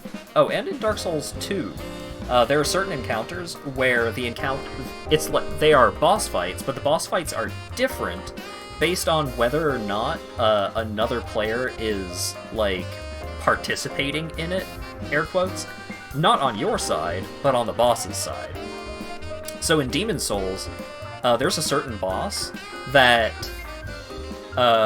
can be another player, straight up. Like, you go fight that boss, and if you are connected online and within, like, level range of that other player, and that player has done something specific in order to try and participate, in order to, like, take the place of the boss is controlled by another player. which is cool. In Dark 2, a certain boss can summon other players in as, like, weird dark phantoms. I think your stats are changed for both of these encounters. Like, you're not... You're... Oh, I think you're not, like, straight up your character with, like, all of your stats and all your damage and all your upgrades and everything like that. Like, you come in as a facsimile, or you come in as the boss. It's just you're controlling the boss. And then in Dark 3, I think it's more similar to the Demon Souls encounter, where you are just controlling the boss. You are the boss fight, which is cool.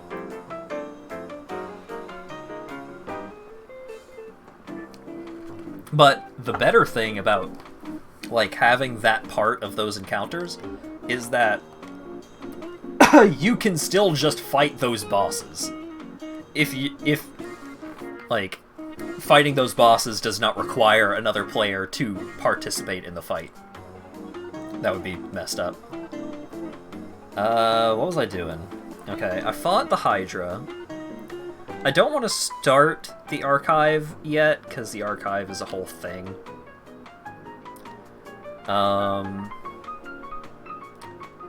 I don't want to go do Lost Izalith because there are some NPC events that I want to set up first. I'm going to, like, go through the NPC encounters on stream, if possible, like, assuming that I haven't already fucked up the plot lines. I'm just gonna look up where those events are happening and stuff. Because it's getting pretty late in the stream. Probably shouldn't keep going too terribly much longer. I don't want to start the DLC, because that's a whole thing. I don't want to start the Painted World, because that takes a while to get through. What else is there? I went to Ash Lake.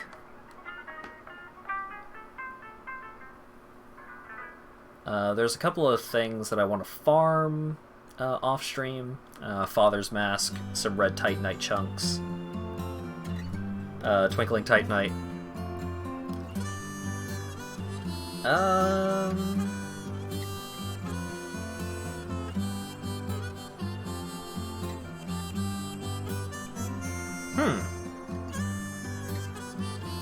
I think... Yeah, I completed the Catacombs and the Tomb of the Giants. I beat Sif. I'm gonna save fighting the fucking dumb bridge dragon for when I have a fully upgraded weapon, which isn't gonna be until next stream.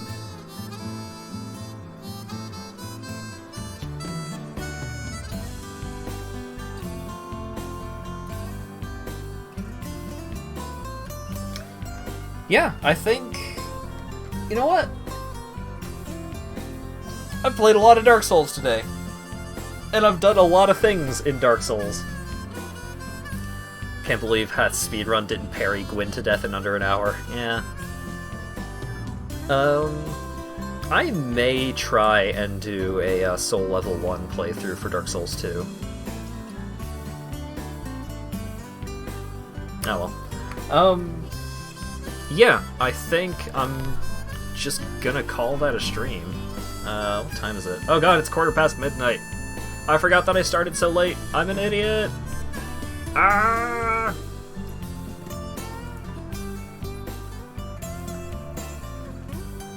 So yeah.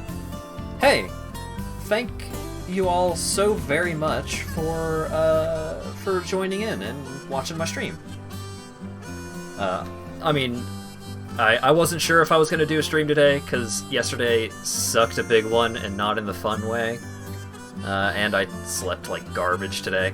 I woke up feeling okay, but I woke up at like 4:30, which is more of a mental hit than anything else.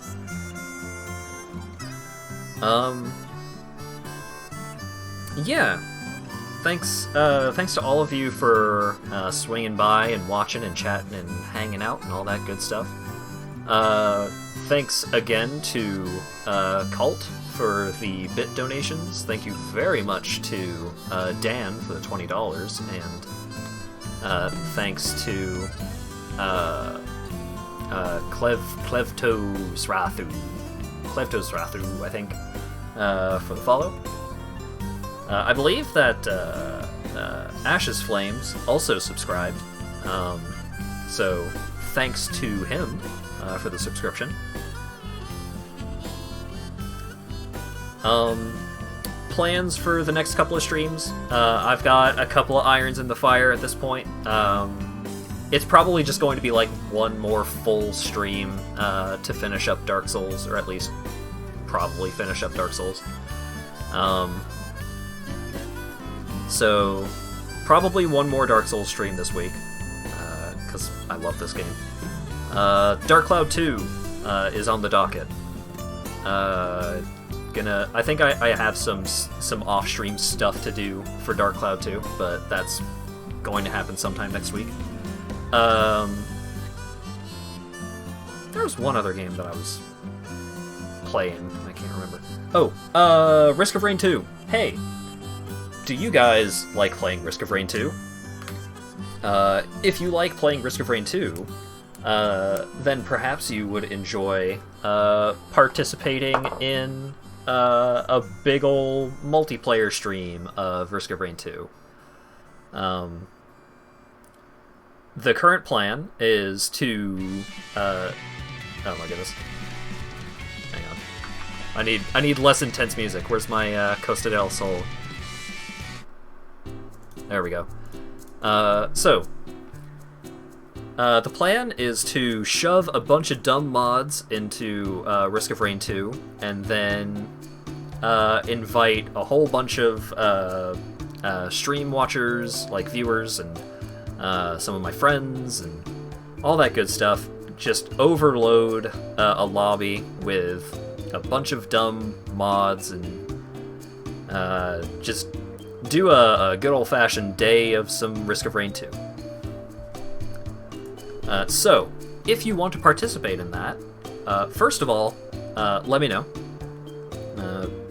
I figure most of you know me through Discord, but you could also send me a Twitch message. But I'll tell you the best way to let me know, and the way to figure out all of the information regarding how to get modded Risk of Rain 2 up and running, and all that good stuff, is to join my Discord server. You can find a link to the Discord server below the stream, or someone could also post a link in chat if they so desired. In my Discord server, I have a channel that has all of the information. It seems like a lot, it's really not that much. It's just, there's a couple of paragraphs of just like, hey, here's like a potential bug that you will want to avoid, and here's like a little bit of troubleshooting advice for making sure that you can get everything up and running.